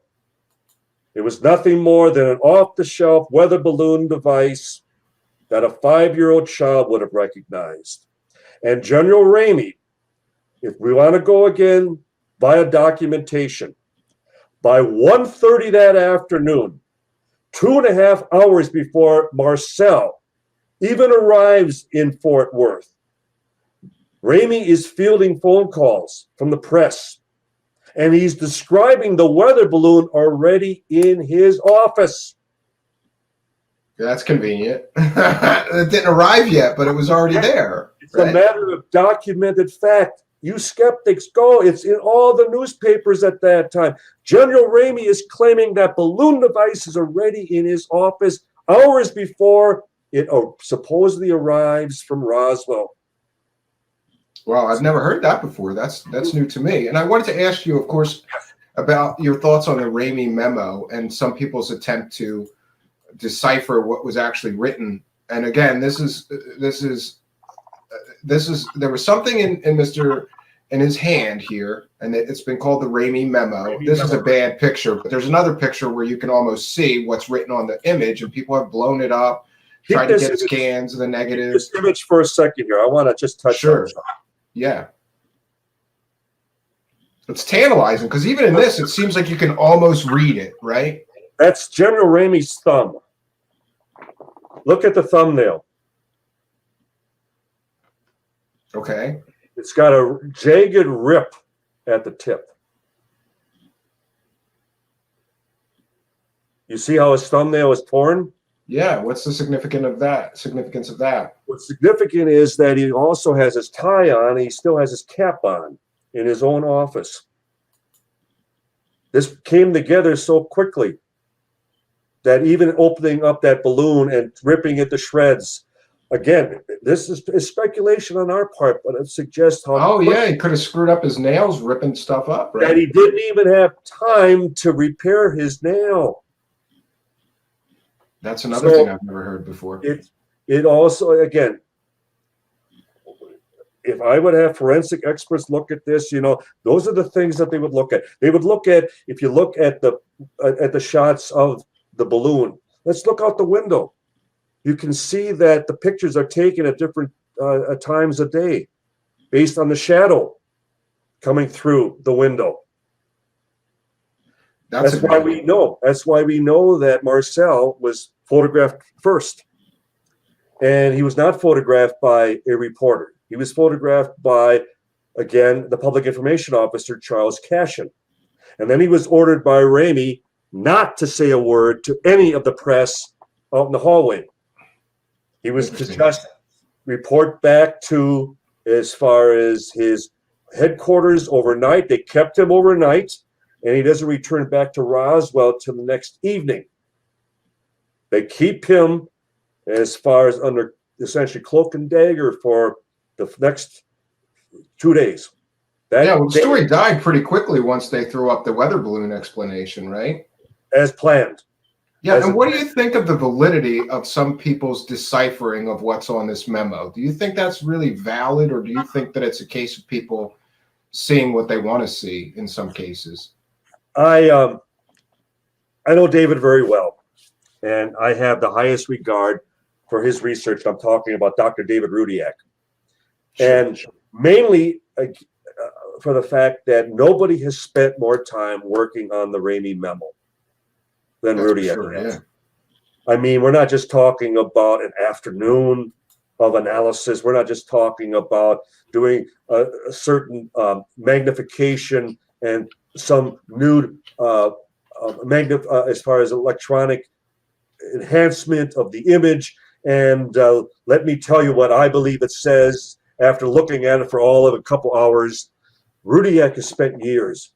And for that reason, I place not my hope as much as my greatest faith in his analysis and his discernment of what it says. But today, because we still have this dispute, this argument, and whenever I hear someone say, well, we have done all we can with the original negative. Well, there's one analysis that we've yet to do. And you learn this for those of us who've relied on flight control that handle respective airspace between commercial airports. In the Midwest, for example, here, where I reside in Wisconsin, our flight control center is in Aurora, Illinois, which handles 7 states throughout the Midwest. And it's not human interpretation of a radar signal, it's computer interpretation. It separates weather anomaly to actually transponder aircraft and then private aircraft as either a solid green blip or as a plus or as a minus or red, green or red, that type of thing. But nonetheless, it's 90 screens, radar screens, all computer analyzed, all computer interpreted. What I have been recommending for years is that we need to create a program that will read the document. There are only 26 possibilities as far as letters go. And then if we apply the question as to what type of military jargon would have been used in a telex at that time, and that they have to be, as far as grammatically correct sentences, that type of thing. Let's let a computer analyze the memo and accept it as the final word. No more human interpretation. In other words, let's let AI see what it can do with the document as best as possible, as best as it can, and then with a joint acceptance that this will be the final say. It's as far as we can go. Yeah, I agree. That thing has always been tantalizing to me, because I've always thought, like, I heard Mr. Randall say if that photographer was standing 3 feet closer, we'd know exactly what that memo said. But I think that image analysis software, and you're right, AI brought to bear against a problem like that may be the best solution, because then we take the human equation out of it, and we're not, a machine's not going to be biased. It's going to pick it apart, and this is what it says or doesn't say, and that's it. And it's not faces in the clouds, because letter-wise, there are only 26 possibilities. And then they have to become, as far as complete words, and then they have to be as far as make complete sentences. It has to all make sense. Yeah. So yeah, it absolutely. narrows the scope. It narrows the scope to the point that I still believe that there's this final effort that needs to be done.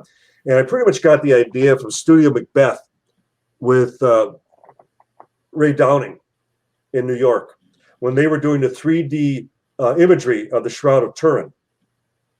And Yeah, they I were follow running, that. and they were running into the exact same problem that we run into with the Ramey memo. That as we enhance the image, you also enhance the noise. In the Shroud's case, they were exaggerating the fabric, the weave of the fabric. And in the photograph, we're enhancing the grain. So they developed a computer program that would shave layer by layer away that fabric. I remember, yeah, it was a special algorithm that they designed just to clean out the noise, Right. separate the noise from what the data they wanted. To do that, right? And we've yet to do that with the Ramey memo. We need to do that. Yeah, that's interesting because I have a background in computer science, but even I wouldn't know where to begin with that. But I have some friends that might.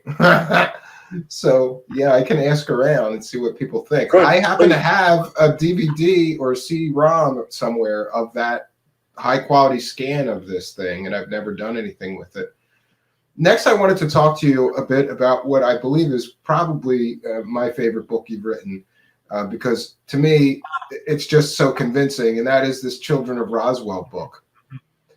Again, some of the skeptics and even Mr. Korf have been here and been very dismissive of the witnesses, saying, well, they lied, they exaggerated, even, going so far as to say, well, some people may exaggerate. Marcel his son said, sometimes he exaggerated. I don't know. But I thought that most skeptics are just so dismissive of the witness testimony, or they completely discount secondhand testimony. And I think they should all read this book, Children of Roswell, because to me, that's what made me a believer again. Going, why? Especially my father was in the military. He didn't have a tendency to just make up BS stories, especially near his death, So one of the things so convincing to me in the book is that some of these people were threatened, intimidated, harassed, or whatever, and they kept quiet about some of these events.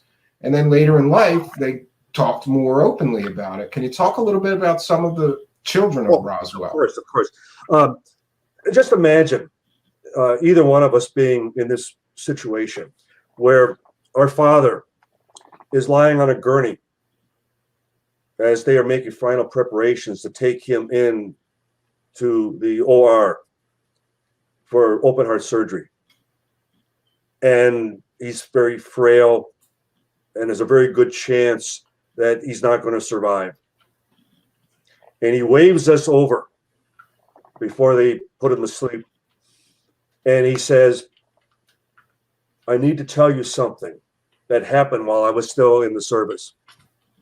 And it relates to when I was stationed at Roswell in 1947.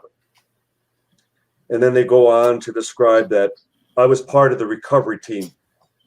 I not only saw the remains of this ship that was not a plane, it was not a rocket, it didn't have wings or a tail section, and the material defied anything I've ever seen since. And then to see the bodies that we first thought were children, and as we got closer, my God, they're not from here. And then there was a survivor. One was still living. Now, that happened between Sergeant Homer Rowlett, who was with the 683rd Squadron, and his daughter, Carlene Green. Now, what are we going to say? It was a deathbed statement, as it turned out. Well, sweetheart, dear, come over. Let me tell you one last big whopper yet before I die.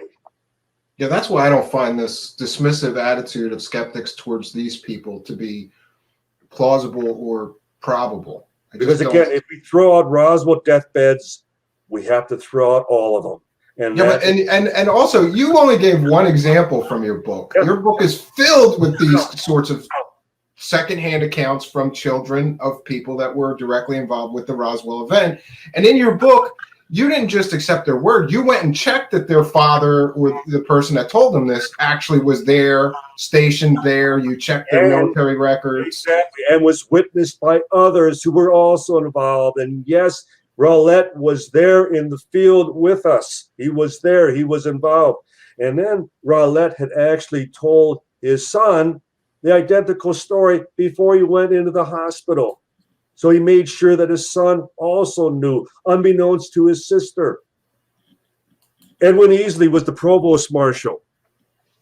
When Kevin and I tracked him down, Kevin spoke to him the first time over the phone. Again, mind you, this is in 1990. He's a retired lieutenant colonel living in the Dallas area. And over again, he kept telling Kevin, no matter what he asked him about 1947, I can't talk about that. I'm still sworn to secrecy. Were you out at the crash site? I can't talk about that. I'm still sworn to secrecy. Okay, yeah, Colonel, you're sworn to secrecy over a weather balloon after 43 years. Mm-hmm. So he agreed to receive a copy of our first book, UFO Crash at Roswell. And Kevin and I would wait some months thereafter, and we were at the office in Chicago at CUFOS, at the Center for UFO Studies. And we agreed, why don't we call up Colonel Easley and see if he's read the book, see if he had a change of heart. And Kevin's speaking to him once again, and he, again, same response. Can't answer that. I'm still sworn to secrecy. So then Kevin, we had a plan. Kevin asked Colonel Easley, well, you see which direction the witnesses are taking us. You see which direction the investigation is going. Can you tell us if we're going in the right direction? And there's a bit of a pause, and Colonel Easley comes back. Well, let's just say you're not going in the wrong direction. Yeah, I found that very compelling when Mr. Carey talked about it as well. Yeah, I mean, he didn't admit, anything, but he still told us, without giving away without breaking his oath. He still told us all that he could without being direct about his involvement. So, yeah, I once had a government employee tell me, I can't tell you that, but I can tell you where to look for it. And he was right. He was right. He couldn't violate his NDAs and his secrecy agreements, but he could tell me where to look for it, and I found where I was looking for it. And that's how they do it. That's how they have their plausible deniability. Yeah. So 2 years later, Easley is dying of stomach cancer at Parkland Hospital in Dallas, same hospital that John F. Kennedy was taken to. And in the presence of his two daughters, one of them being Nancy Strickland, who is a practicing attorney, his granddaughter brings him a gift, walks up to his hospital bed and holds it up to his face, and he turns away and goes, "Oh, the creatures," and then explains that the president had asked them, whether through a direct request or some representative, but nonetheless, the president asked us never to talk about this again. I kept my word. I can't tell you how I regret that I was never able to tell you what happened back in Roswell 1947. But it was all true. It did happen. The granddaughter had held up a copy of our book, UFO Crash at Roswell, to his face. So there's another deathbed confirmation that the alien hypothesis just may be correct. The creatures. And that from the very provost marshal who was in charge of all military security on the base at that time. You have the base adjutant, another retired lieutenant colonel, Patrick Saunders, who, when I spoke to him the first time, he just laughed. Oh, the little green men from Mars, no truth to it at all. And then before he dies, he had fallen off of a roof. And that was in 1995. And He knew he only had so much time to live. And he had purchased as many paperback copies of our second book, Truth About UFO Crash at Roswell, that he could. And he gave them out to his best friends and to his family.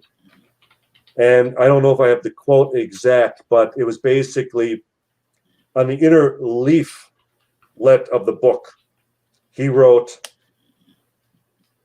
"Here's the truth. I never told anybody before. I kept my word. Pat." Wow, that's interesting.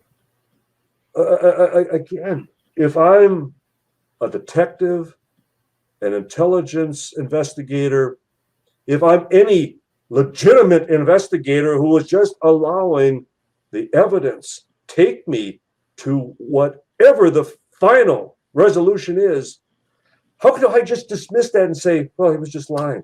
He was just, again, pulling all their legs. One last joke while he was still, here.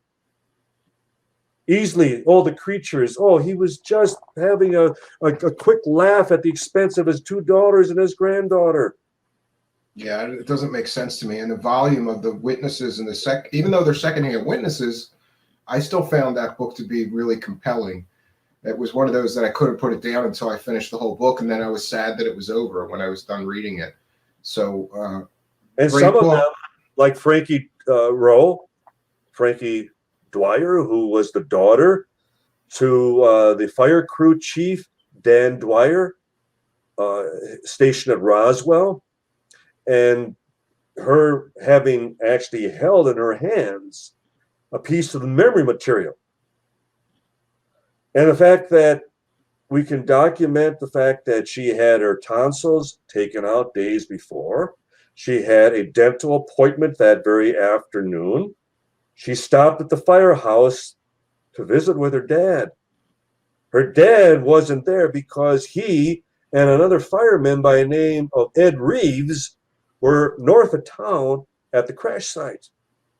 They drove out one of their own personal vehicles to go check out all this talk about this crash, that took place just north of town. And Frankie's at the firehouse, and who should walk in but a state police officer by the name of Robert Scroggins, whose district happened to be Lincoln County, where the Brazel debris field is located.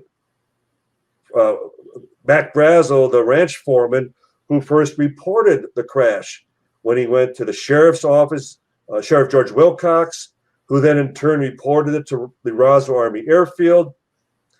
Now, this is something else I would challenge the skeptics with. It's a 4th of July weekend. Most of the men are either at home with their families, they're away on leave. It's a holiday weekend. The rancher comes into town on Sunday, July 6th. Again, matter of documented fact. It's important enough that when the lead intelligence officer, Major Jesse Marcel, and because he's with the 509th Bomb Group, it's the first atomic bomb squadron in the world, the elite within the military at that time, the best officers, the best pilots, the best crewmen, the best doctors, the best nurses. It was a composite unit. They selected the best from whatever particular branch you happened to be in at that time. And they were going to be part of the first atomic bomb squadron. If you swept a broom on that base back in 1947, it was because you were the best broom sweeper. Yeah, I was going to say they probably had the best janitors too, yeah.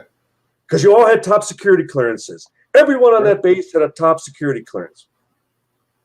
So this rancher brings in this wreckage. The sheriff calls up and says, I have all this strange material down here. This rancher brought in from some debris field, some crash site up in Lincoln County. It's not our jurisdiction. But, what do you guys know about this? You need to know that something crashed out there.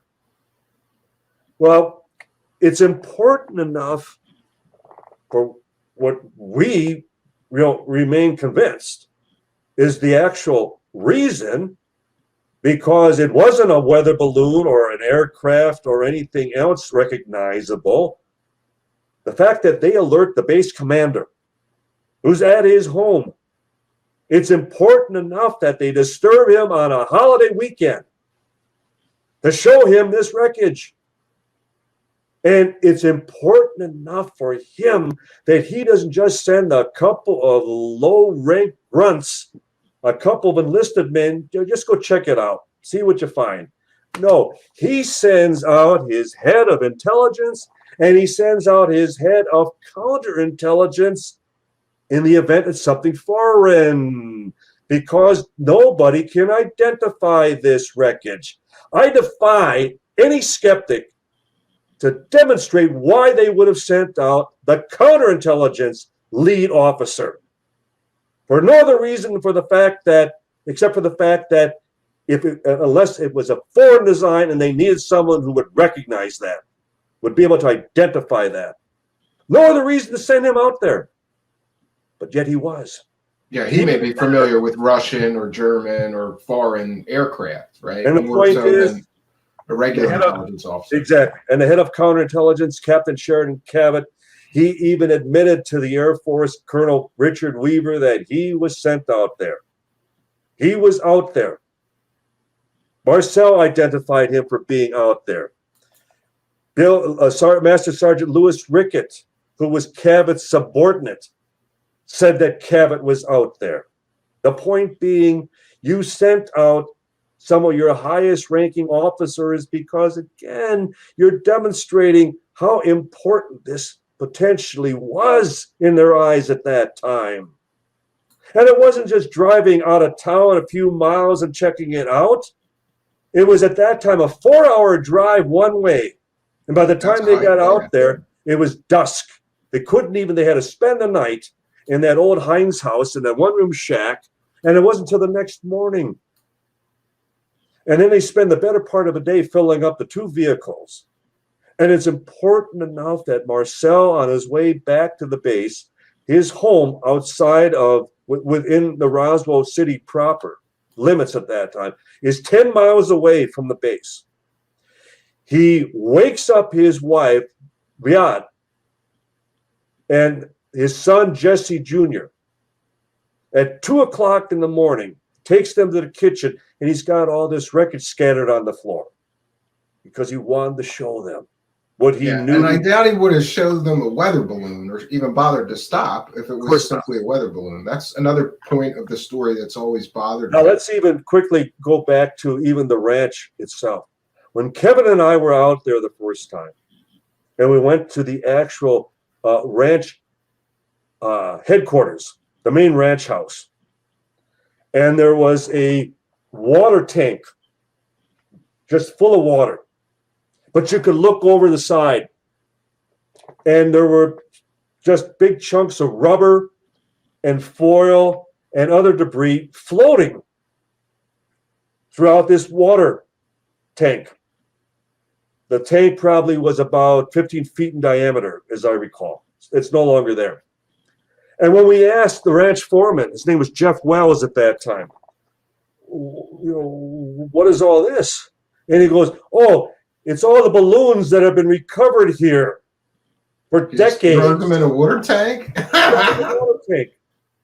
That's interesting. Because they weren't burning. They weren't, because it was rubber, and foil. The foil didn't burn and that type of thing. So they just tossed them in. So the point is, they knew they were weather balloons. Even the ranchers knew what they were dealing with. And they were typically tagged that they were offering a $5 reward for the instrument box if there was an instrument package of any sort. Yeah, it's cheaper than making another one, right? So they would turn in the instrument box and they'd collect $5, $10, that type of thing. Well, what should we do with the balloon? Trash it. We don't need it. We can't reassemble and fly it again anyway. So there was this water tank at the very ranch, just overflowing with all the balloons that have been recovered through the decades. So, yeah, so we're asked to believe that the rancher, all the ranchers in the area, a state police officer, firemen, Air Force fireman, intelligence, the sheriff, the deputies, and then the base commander and his two leading intelligence officers. Nobody can identify this common off-the-shelf material. I don't care if you want to claim it's mogul or this radio sound balloon, which was the original second explanation. It's still nothing more than neoprene rubber, reflective foil, wooden sticks, string, and tape. Yeah, I think they would be able to identify. This has always bothered me. When I talk to a skeptic and they say, "Well, you know, the government, it was a mogul balloon." They admitted it later. Well, okay, but like all these Air Force intelligence people would know a weather balloon, and I didn't even think about. You're right. The ranchers would be familiar with it. The firemen would have seen these things before. I wanted to talk for a bit about where both, if you believe that both material and bodies and maybe even a living alien were recovered, where they went to, because we had an alien scientist who's a physicist and very interested in the materials, and he did a lot of he showed me a lot of research and things that I've never seen about where the material may have went in the form of Battelle Institute and some other places, because that's beyond FOIA. Where do you believe the material went and ultimately ended up, and the bodies or aliens? Well, we always need to keep in mind that the military/government doesn't manufacture anything. Everything is contracted out into the private sector. Every ship, every plane, every tank, every rifle, you name it. That's why it's called the military-industrial complex, because it's complicated. Which I very aptly warned us about, because when I'm asked today, Don, where do you believe the material is? I say the military no longer has it. The government no longer has it. It is all in private possession today. Which happens to be beyond FOIA requests, so that's convenient. Exactly. And so you're talking about, you mentioned Battelle Institute. You're talking about Rand Corporation. You're talking about General Electric. You're talking about Hughes Aircraft. You're talking about Boeing. You're talking about Bureau Standards. We've had first-hand witnesses at all of these locations. And so isn't it interesting that even today when we hear about the government being in possession of a physical material, but where is it? And they point like the Bigelow Aerospace in Las Vegas, that type of thing. Mm-hmm. They still point to the private sector. Well, we know of it, but we gave it to them for testing. And it was a case of, well, give us another 6 months and we'll give you some answers. Oh, we need another year. And, you know, eventually we don't know what you're talking about. We have this, you turn this over to us. And because, you know, the attrition, you know, rate, you know, of things changing hands and different people come into the scenario. And before you know it, things slip between the cracks. And just like that, they're gone. Nobody knows where part A, part B, and so on are even located any longer. There's no paper trail, so to speak. Well, didn't all of the, when they did that big Roswell, the Air Force did that final Roswell case close investigation, they found that all of the paperwork was somehow disappeared. All of the paperwork for the Roswell actual crash event that should have been archived and kept all these years is just conveniently gone, or most of it is. Or so we're told. Yeah. And the thought that, first of all, the most sensitive, most top secret base in the world at that time, the Roswell Army Airfield, first atomic bomb base in the world, that their records would somehow have been destroyed, whether there was a UFO crash or not. The very thought that you're talking about the most crucial military facility in the world and somehow the records all get destroyed. How convenient. And at the time of the flying saucer story.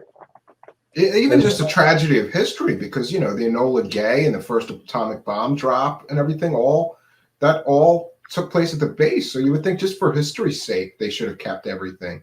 Of course. And the Enola Gay and then the second B-29 boxcar were even hangared at Roswell after 1945. So the thought that, I know, and that's how the General Accounting Office, when they accepted that explanation, when they did the document search through all the branches of the military, as well as departments of intelligence, they had to accept that they came up empty-handed. But I, for one, don't believe that is the case. I don't believe that the records were destroyed.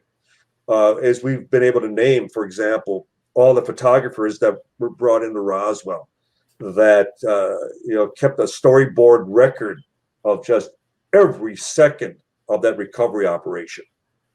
All the photographs, all the film, all the testimonies that would have been. That's something else that alien scientists found that I missed, and the fact that they didn't use the base photographers they brought in.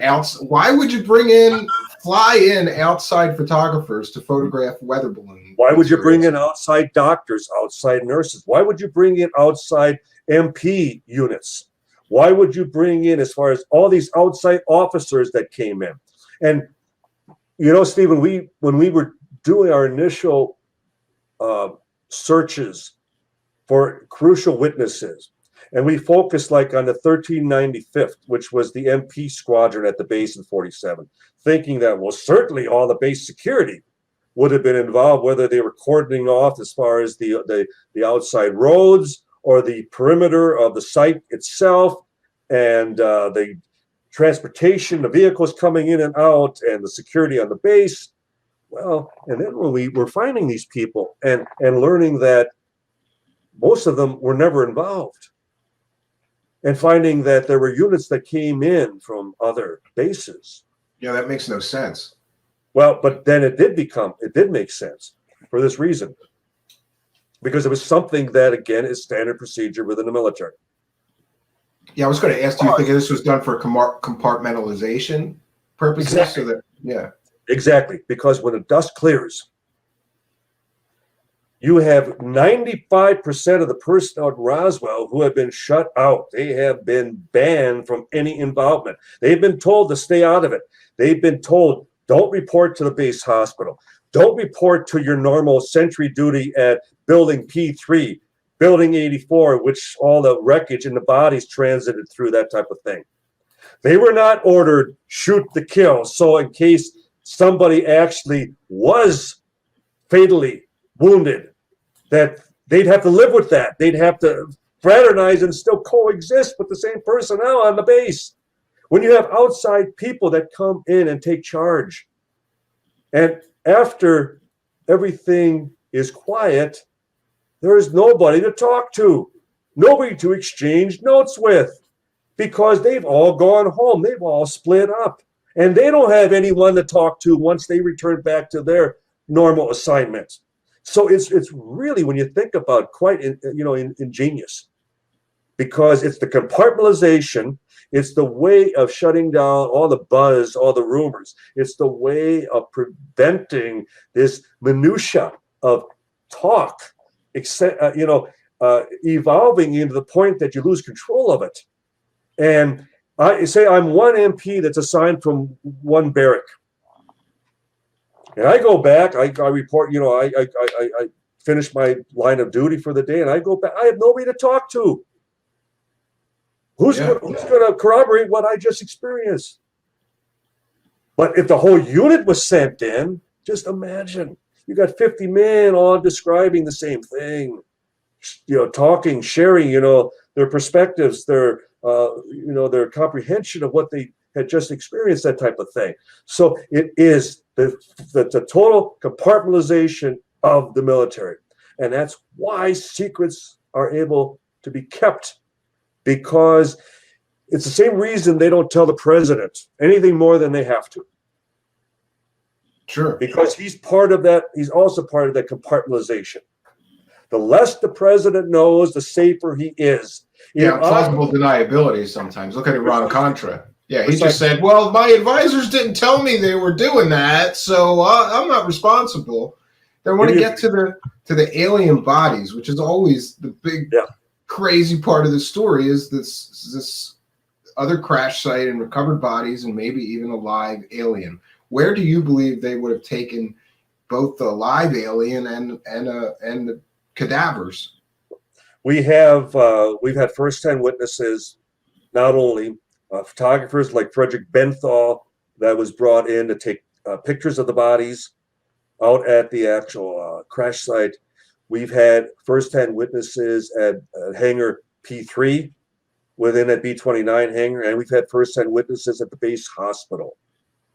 And also firsthand as well as secondhand family members again describing the survivor. Now, Lieutenant Colonel Marion Magruder was a triple ace in World War II. And he was part of the War College class of 47-48. And he would tell his 5 sons independently, before he died in 1995, that they were assigned to write Patterson at a certain point. And they were shown wreckage. The War College, his particular class, they were shown some of the wreckage from Roswell. They were able to handle it.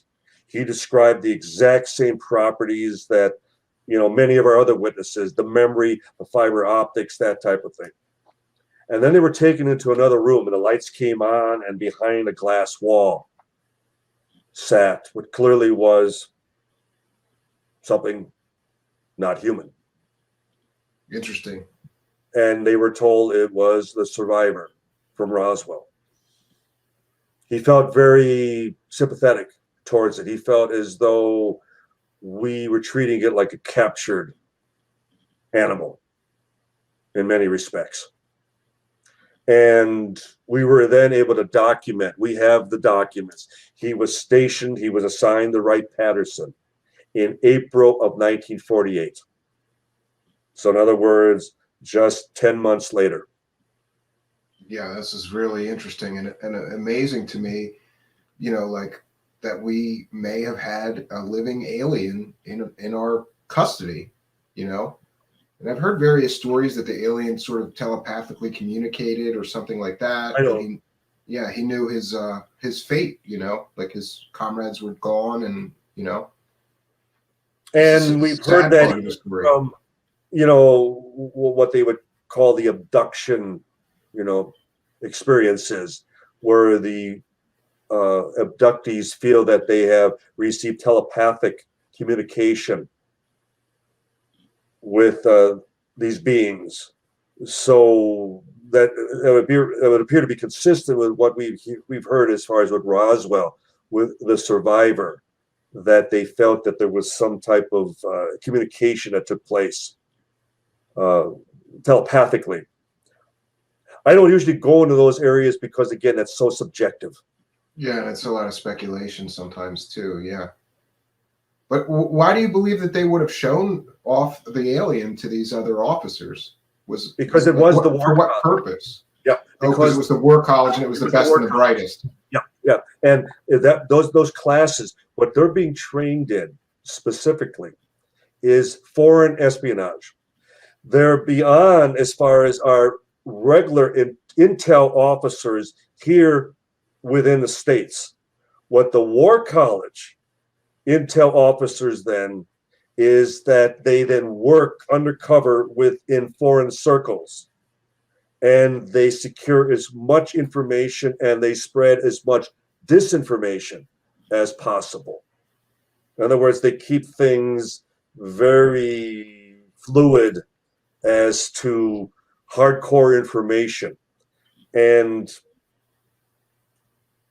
I believe that they wanted another opinion. They wanted, as far as the best and the brightest, as you said, as you described, Stephen, of these officers, because it demonstrated that they were still looking for answers. There was nothing in the Army Field Manual back in 1947 or 48 or 1950 or 1960 how to deal with this. And so I'm sure they brought in a lot of the brightest. I could imagine that they would be concerned that this was some kind of a recon force ahead of an invasion, with the paranoia of the time. Now, back to the cadavers, though, I was curious to see if you've ever been given some kind of indication about who actually was involved with any autopsies or examination of the bodies. And, because I would assume that for any doctor or pathologist or coroner, that would be like the greatest event in their lifetime, getting to look at a body from an extraterrestrial. And I would imagine that something had to leak from the people involved with the cadavers. And the late Leonard Stringfield, who was a collector living in Cincinnati, Ohio. He's on the opposite end of the state, but nonetheless, Dayton, Ohio, Wright-Patterson Air Force Base, he was right there. And so he was listening. He had, that I'm aware of, at least 2 first-hand doctors who described to him autopsies at Wright Field in 1947. We would only hear of certain attempts, and the thing is, at Roswell, at the Roswell Base Hospital, they didn't have the equipment. They didn't perform autopsies there at the base. They didn't have a coroner in Roswell. They relied. So they would have to fly them somewhere else, and what better place than the Foreign Technology Division at Wright-Patterson, right? Exactly. Doesn't get more foreign than extraterrestrial bodies, I would assume. Exactly. I couldn't agree more. And so, and that too, the fact that we have firsthand witnesses such as General Arthur Exon, even Colonel Robert Friend. Robert Friend was the second last director of the Air Force's Project Blue Book. And I was having dinner with him one time in Los Angeles, and he goes, Don, I don't think many of you even know that I was at Wright Field in 1947 when that wreckage from Roswell came in. And I went, oh, the mogul balloon that they had a test to make sure that it was really a balloon? And he laughed and he says, you and I both know that wasn't any type of balloon. And I go, oh, Colonel, then what was it? And he goes, well, I believe it was a broken arrow, an errant atomic bomb. And I let him, talk out as far as why he believed that. What the colonel wasn't aware of was the fact that there were no broken arrows at that time. In fact, we didn't have any bombs in our arsenal at that time. Yeah, I guess we blew our load in World War II, and we were still building up new ones, right? That's right. We were still conducting as far as atomic research at Los Alamos in New Mexico. The bomb racks were kept not in Roswell. They were kept at Wright Field in Dayton, Ohio. And even when they were conducting the bomb drop exercises with their B-29s in Roswell, they were using sand barrels. They didn't even have the bomb casings. And as far as the 2 bomb pits, which were at the base in 1947, neither one of them had a bomb hidden as far as down within that silo. Yeah, and our adversaries wouldn't know this. It was just a huge deterrent. They knew that we had done Hiroshima and Nagasaki, and they would have assumed that we had more. So I guess absolutely, and that's why they kept it so secret.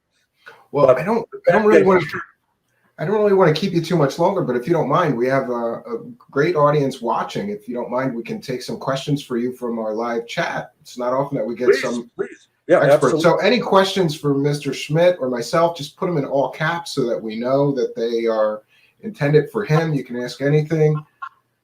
And again, I want to thank you for doing this. It's been my pleasure to have all of you guys here because and no matter what side people are on, we've had Cal Korff, who's very skeptical and dismissive. We've had you and Mr. Randall and even Walter Bosley with the Zone thoughts on what may have crashed at Roswell. It's great to get you guys all in one place.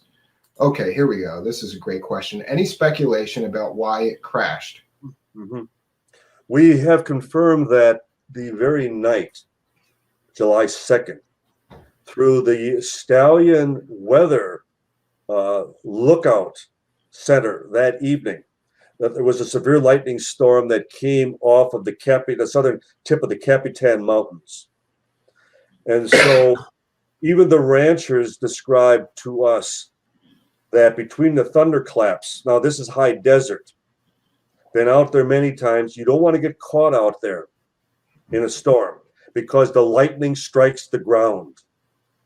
If you're out there in a car, you're the highest as far as a point. You're a lightning rod standing out there, and it's high desert. And so one of the obviously theories is that it was struck by lightning. Again, we have no way. All we can do is confirm there was a severe lightning storm, but we still don't know if it was an internal malfunction, something caused it to explode.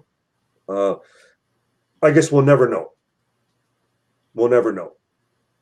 But that much I can at least document, that the night in question, there was a severe lightning storm. Yeah, could be it. And again, from Greg Chase, we have a question. What is your opinion of gravity-controlled vehicle tech, or I suppose he means anti-gravity technology, as being man-made? Interesting that even in General Nathan Twining's letter to General George Shogun, asking about their assessment of the situation. Now, this is 2 months after Roswell. They were already speculating that the aircraft that Twining states in this letter is real, that the phenomenon is real and not visionary or fictitious. Yeah, I love that memo. I love that memo. Well, here's something, Stephen, that most ufologists don't even grasp if you actually have a chance to ever see the originals. Twining did not write that letter. He signed off. He agreed with the context of the letter. But you know who prepared the letter? No, all of his nuts and bolts engineers at Wright Field at that time. At wow, Air so Material Command. that makes it even more believable that that's accurate. Engine experts, propeller experts, as far as materials experts. So nuts and bolts guys. So why are you calling in nuts and bolts guys if you're only dealing with sighting reports, if you're only dealing with a couple photographs? Why is it possible you're dealing with nuts and bolts people because they're actually dealing with the nuts and bolts of the recovered saucer that was just brought to your attention right there at Wright Field? So, but the point being, Twining, they were already speculating that the propulsion may be electromagnetic, that it would draw power right out of the very atmosphere. And doing that, and I use the example, if you take something as simple as a balloon and you create static, rub it against your arm, and then hold it up against the wall, and the balloon will defy gravity. It'll hang as far as up against that wall or against the ceiling from the static electricity. Well, it's anti-gravity, electromagnetic. You're creating electromagnetic field of sorts. So I believe that was the birth of some of that research, the idea that these craft are able to push off of gravity, repel gravity. They hover, and then they push off of it and are able to accelerate at a tremendous speed. And in using, even as far as the orbital rotation, the gravity of the planet itself, that they use it as their very propulsion. And therein would lie that and we've been working on this, and I believe we're getting closer and closer. And I belong to the EAA as far as the Experimental Aircraft Association in Oshkosh, Wisconsin. And when they unveiled the Raptor, the F-35s, and you see that jet hover, you see it come up and it turn its nose up, and all at once it's just bouncing, it's resting on its thrusters. Yeah, I've seen a video of that. It's pretty impressive. And then all at once it kicks in the afterburners and like a rocket shoots straight up. Just amazing. Now that's not anti-gravity, but we're getting there. We are getting to the point that we understand. And who is to say that the main inspiration may indeed have been the very phenomena that they're still saying doesn't exist? Yeah, I always found it interesting that in the early 1950s, almost all of the major aircraft manufacturers were really big. There's articles and things on electrogravitic research. And then shortly after that, it just all vanished. And nobody talked about it again. All goes underground, now it's become too top secret, too sensitive. And I suppose in many respects it becomes covert because you don't want to play your hand. The idea that we may have such aircraft today, and it's the last thing we want the Soviets or the Chinese to even, be aware that we possess. Yeah. Another question: can Mr. Schmidt review, if any, findings at the sites? I think maybe they're talking about these archaeological digs, and you have a whole book on that. Can you talk about what exactly was found? Was there any promising evidence found during all those archaeological digs? Because I thought for a while, when I heard that they were doing that, I remember when I first heard about that, it was a long time ago, but I thought maybe there was something left there and they're going to find it, and maybe we'll get a smoking gun piece of it. Now, just imagine, as you yourself acknowledged, that Kevin Rando and I were skeptics our first trip to New Mexico in February of '89. By that September, we're that hot on the case that we are supervising the first archaeological dig at the debris field site, the Brazil site on the Foster. It's quite a turnaround from skeptic to running an archaeological dig, right? We had a team from the Center for UFO Studies, and we had archaeologists from Argonne Laboratories in Illinois, and we mapped out the site using a theodolite, a survey meter. We laid out a systematic grid. We flagged areas of potential entrapment.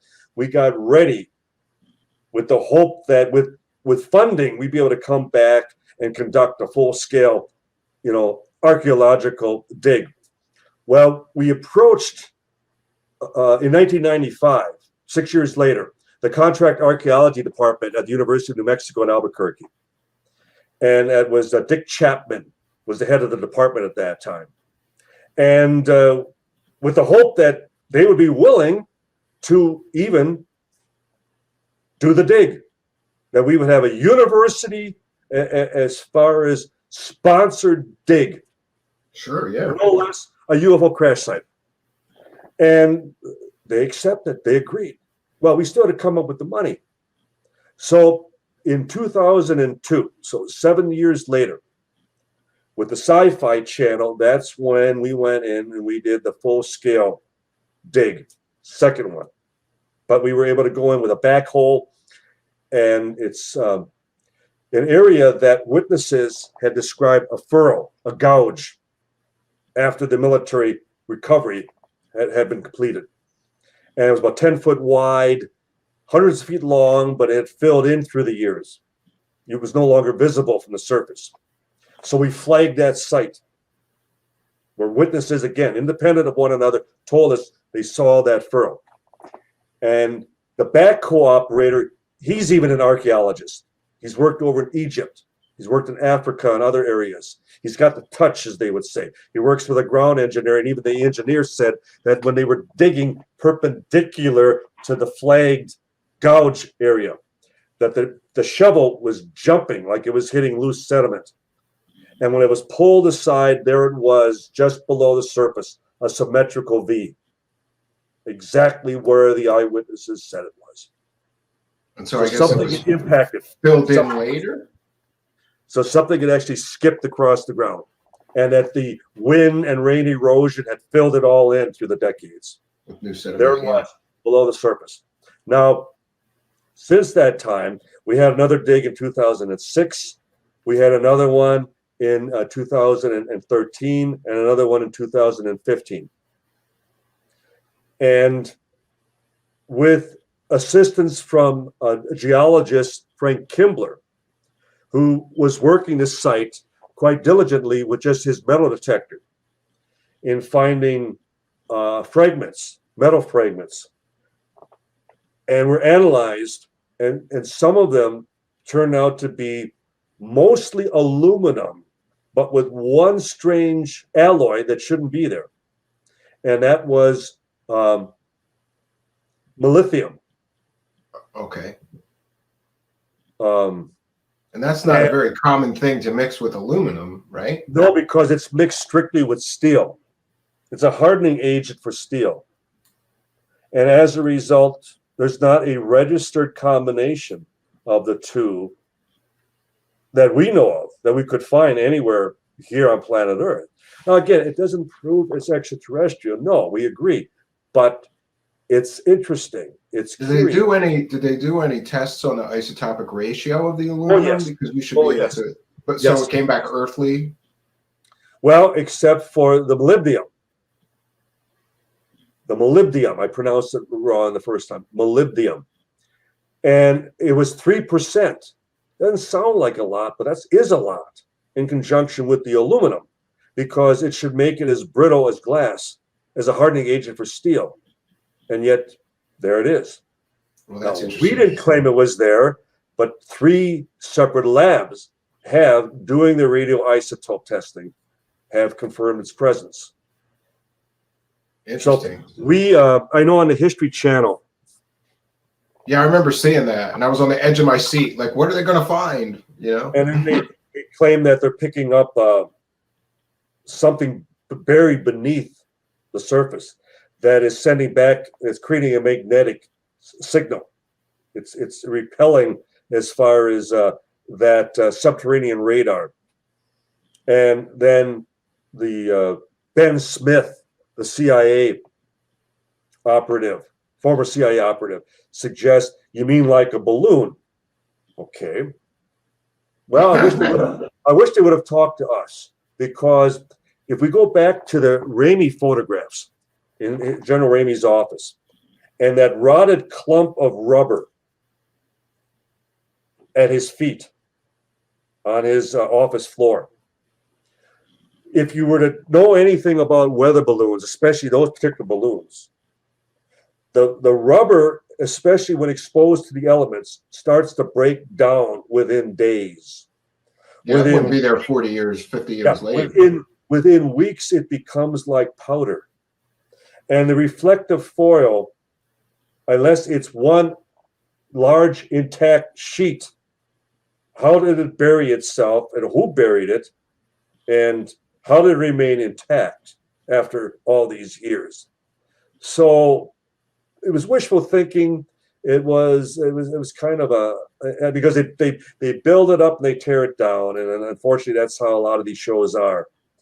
They raise the suspense level and then they burst your bubble, so to speak. Yeah, that's a pretty common theme. And another great question, because I was going to ask you this too, because there's been various descriptions of what the craft looked like. Some say that it was a sort of flying wing, not a saucer-shaped craft, and other people said that the craft was, you know, a typical aluminum, you know, metal flying saucer, round. And what is your take on that? Which is, and Frank Kaufman, you know, getting back to, he was claiming that it was more of a bat wing. Okay. And he had, you know, those of us who were, you know, trying to establish, you know, his credibility.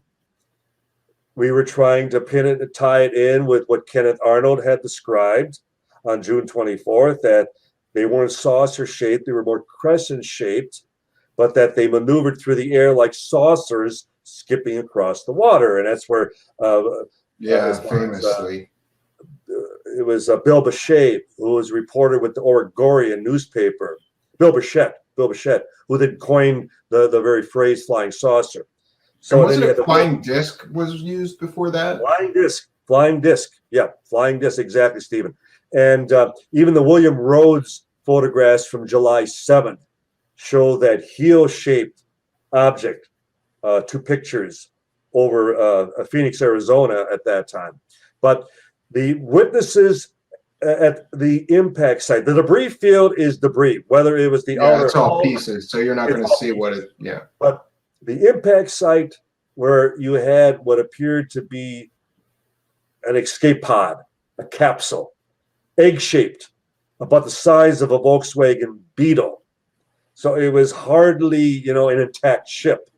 But just as we have had escape modules, and as far as cabin ejection devices that would propel, you know, pilot and crew, you know, away from a disaster, that type of thing. Maybe that's where we learned, you know, that functionality. That's great technology to figure out for space flight too, right? Sometimes you gotta escape. And another question, and I'm sure that the answer is yes, but you can speak to this. Paul Cargo asks, had the base been buzzed by UFOs prior to the crash? We often ask that question. Were they aware? And what we discovered that it wasn't at Roswell, but where there were a growing number of sightings and reports was at the White Sands Proving Grounds, just a couple hours to the west of Roswell. And you had all of the captured German V-2 rockets being tested there. It obviously, just to the north, is where Trinity, the first atomic bomb detonation, took place just 2 years before. And you had the most sophisticated radar system in the world at that time. Yeah, they wanted to protect that nuclear base, well, atomic base at the time. Yeah. But this, I'm talking about White Sands. Oh, White Sands, sure, yeah. White Sands, because of the rocket launching. Now, radar was in its infancy at that time. And as a result, all other bases only track incoming aircraft. Whereas White Sands, at that time, was the first base in the world that was tracking in and departing aircraft. So it might have been a reason that they were then picking up more anomalies.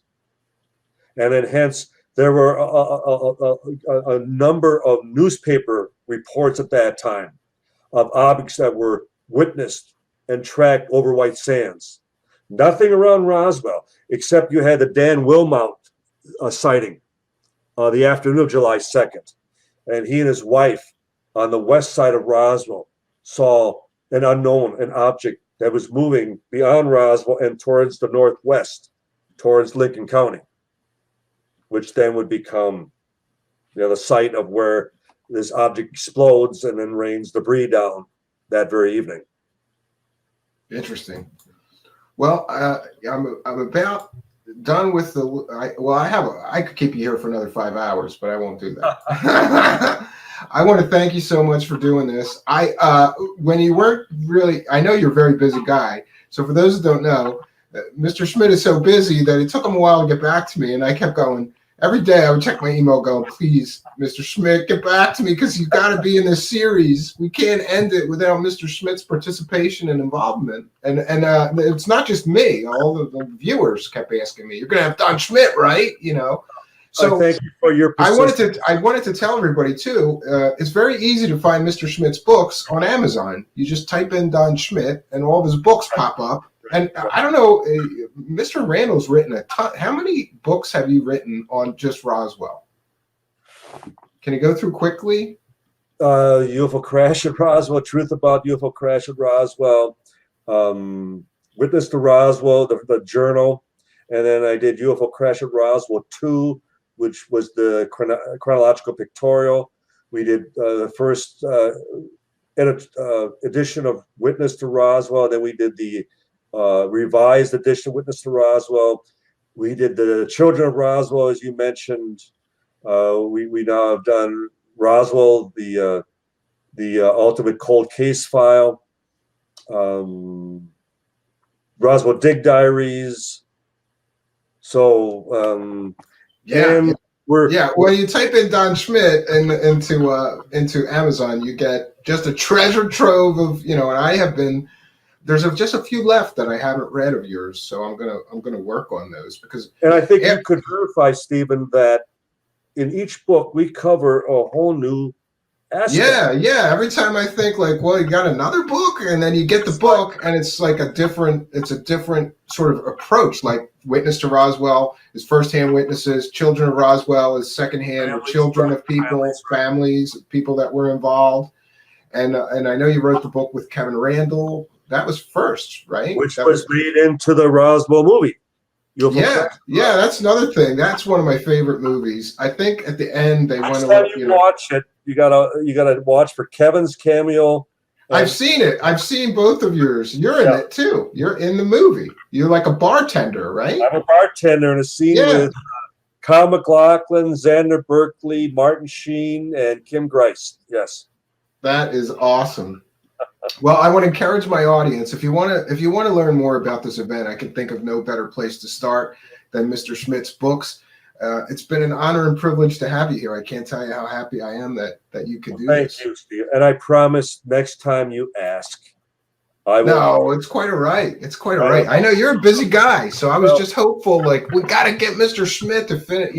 I'm hoping that We might get a few more. We might get a few more people, but the next things are really like more out there and not very. I don't want to say credible, but just just because I want to include all perspectives and let everybody make up their own mind. And maybe when we're finished with the series, we'll do a panel and see if we can have everybody come back. And but you guys have to promise not to try to murder Calcor if you come on. No.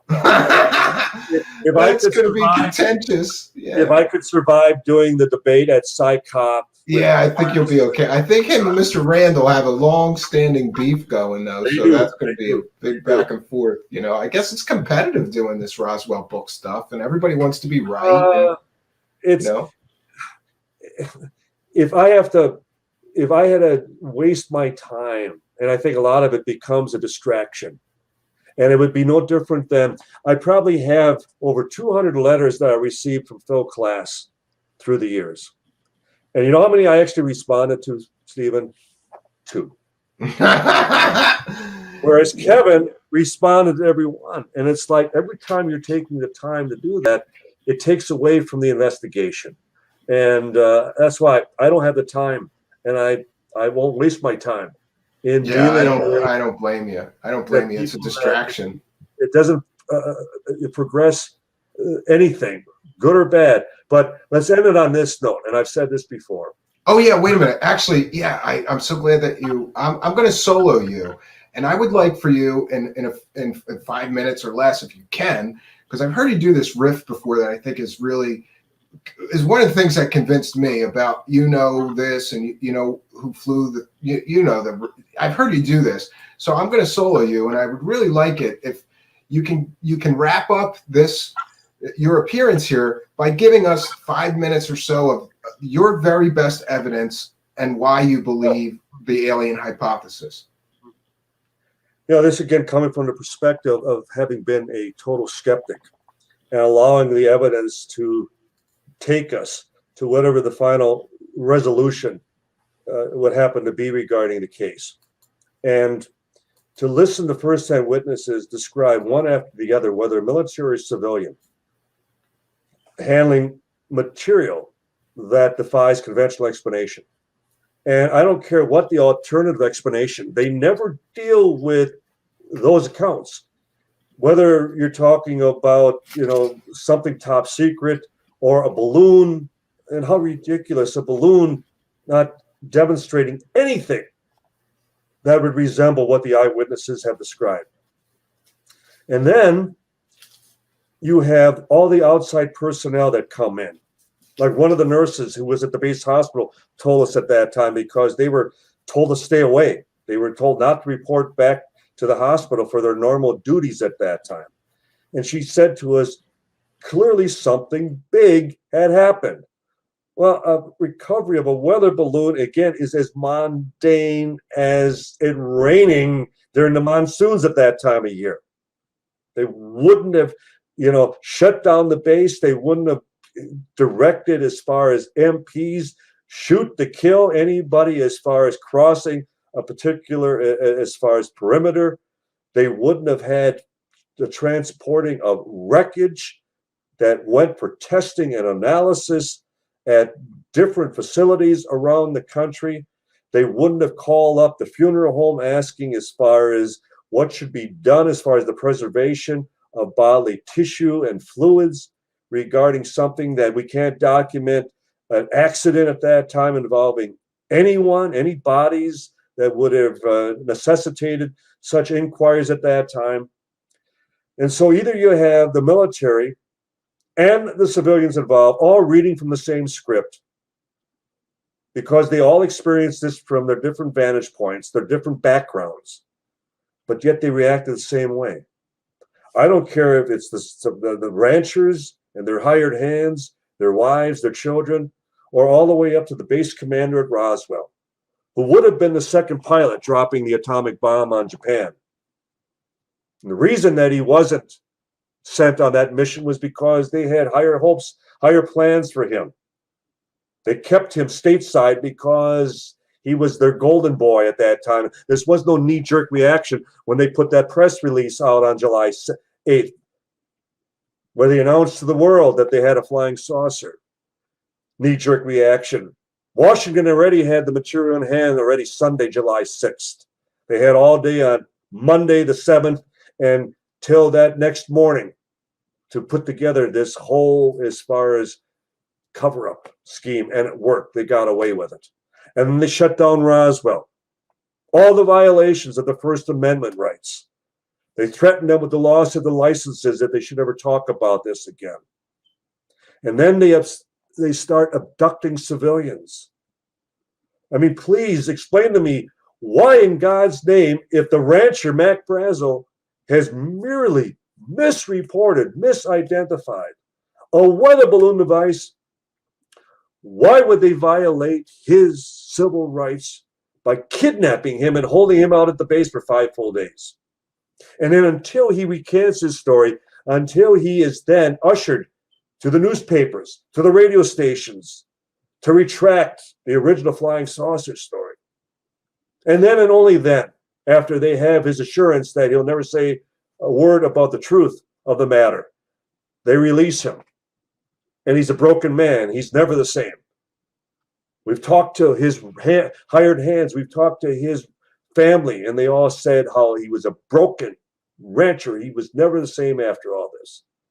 You put this all together, and then up into the later stages of their lives, and where they're not, and then only giving deathbed testimonies. They're finally conceding, they're finally breaking down, and they're telling their wives, their children, it wasn't a balloon. It wasn't from here. They weren't from here. They weren't human. It wasn't made on this earth, as Major Jesse Marcel said, the #1 intelligence officer in the United States military at that time. And he makes that statement that it was nothing made on this earth. Now, I grant you this. The onus remains on us. The burden of proof is still with us. But at least our investigation has remained fluid after all this time. We are still racing with the undertaker, now with the families. We are still searching the sites. We are still looking for the physical evidence. We're still hoping that there's a footlocker or something hidden as far as in a basement or in a crawl space yet to be discovered and presented to finally prove this. But we're still the ones who are proactive. We're the ones that are still not so rigid in our position as putting out a final statement and this is the end of it and take it or leave it because I say so. Well, in our cases, it's because all of our witnesses say so, because you have 0 witnesses. Please, you have none, and you know it. You have absolutely 0 witnesses. And so how do you think that would decide in a court of law? Well, I have nobody to call up to the stand. I have nobody to present any information or any documentation or any testimony to the contrary. But believe me, sorry, judge is going to laugh you out of the room because your opinion is nothing more than an opinion, and they come a dime a dozen. It comes down to this. If we're wrong about this entire Roswell incident, life goes on. The world goes on. It changes nothing. But if you're wrong, if you have been misleading the public for now over 70 years about what we consider to be the biggest story of the millennium, it changes everything. And that is your greatest fear, that it will change everything. And you were leading the charge to make sure it never came out. That burden, that guilt remains with you, not us, because we've done all we can, and we will continue to do all we can to demonstrate what really happened. It's an old movie, and I'll end with this, called The Rashomon Effect. It's a Japanese murder trial, 1950. The Rashomon effect is demonstrated in the courtroom, is that there are 3 sides to every event. 3 sides. There's your opinion, your position, There's my opinion, my position, and then number 3, there's what really happened. Who has performed the greatest due diligence in establishing what happened? Those who just say it didn't happen because I say it didn't happen, or those who are still making every effort to prove and demonstrate what happened, no matter what happened, whatever happened.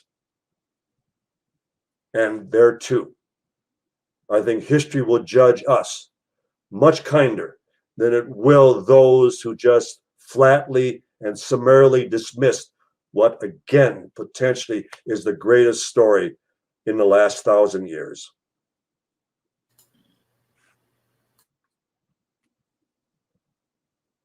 Okay, well spoken. I like that.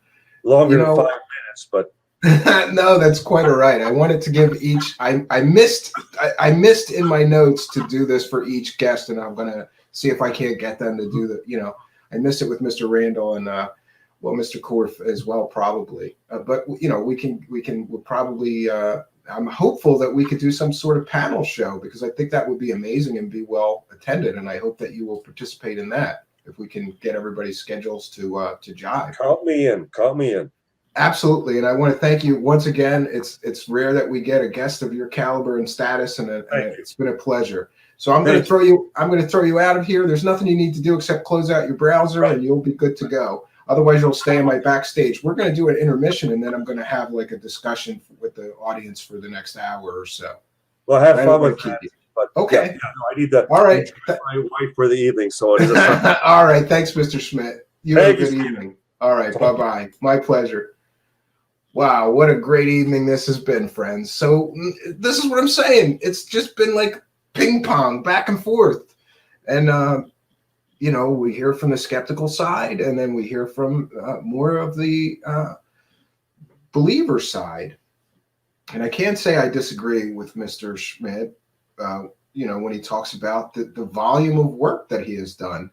I mean, the guy has flown all over the country at his own expense, driven all over the country at his own expense, just trying to get to the witnesses, trying to get to what it is that actually happened here, what it is that actually happened, not here, but in Roswell in 1947. It's been an enduring mystery for years, and it's just one of those great mysteries.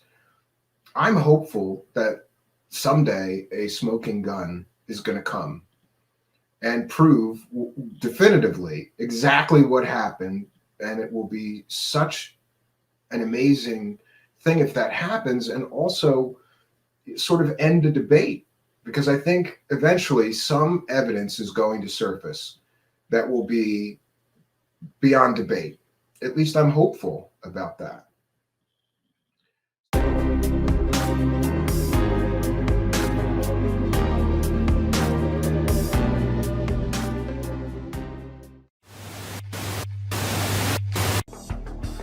Greetings and salutations, and thank you for being here for the 75th Roswell Anniversary Truth Seekers Special Deep Dive. If you're new to the channel, please be sure to subscribe and hit that notification bell so you too will know about future special events you can attend here.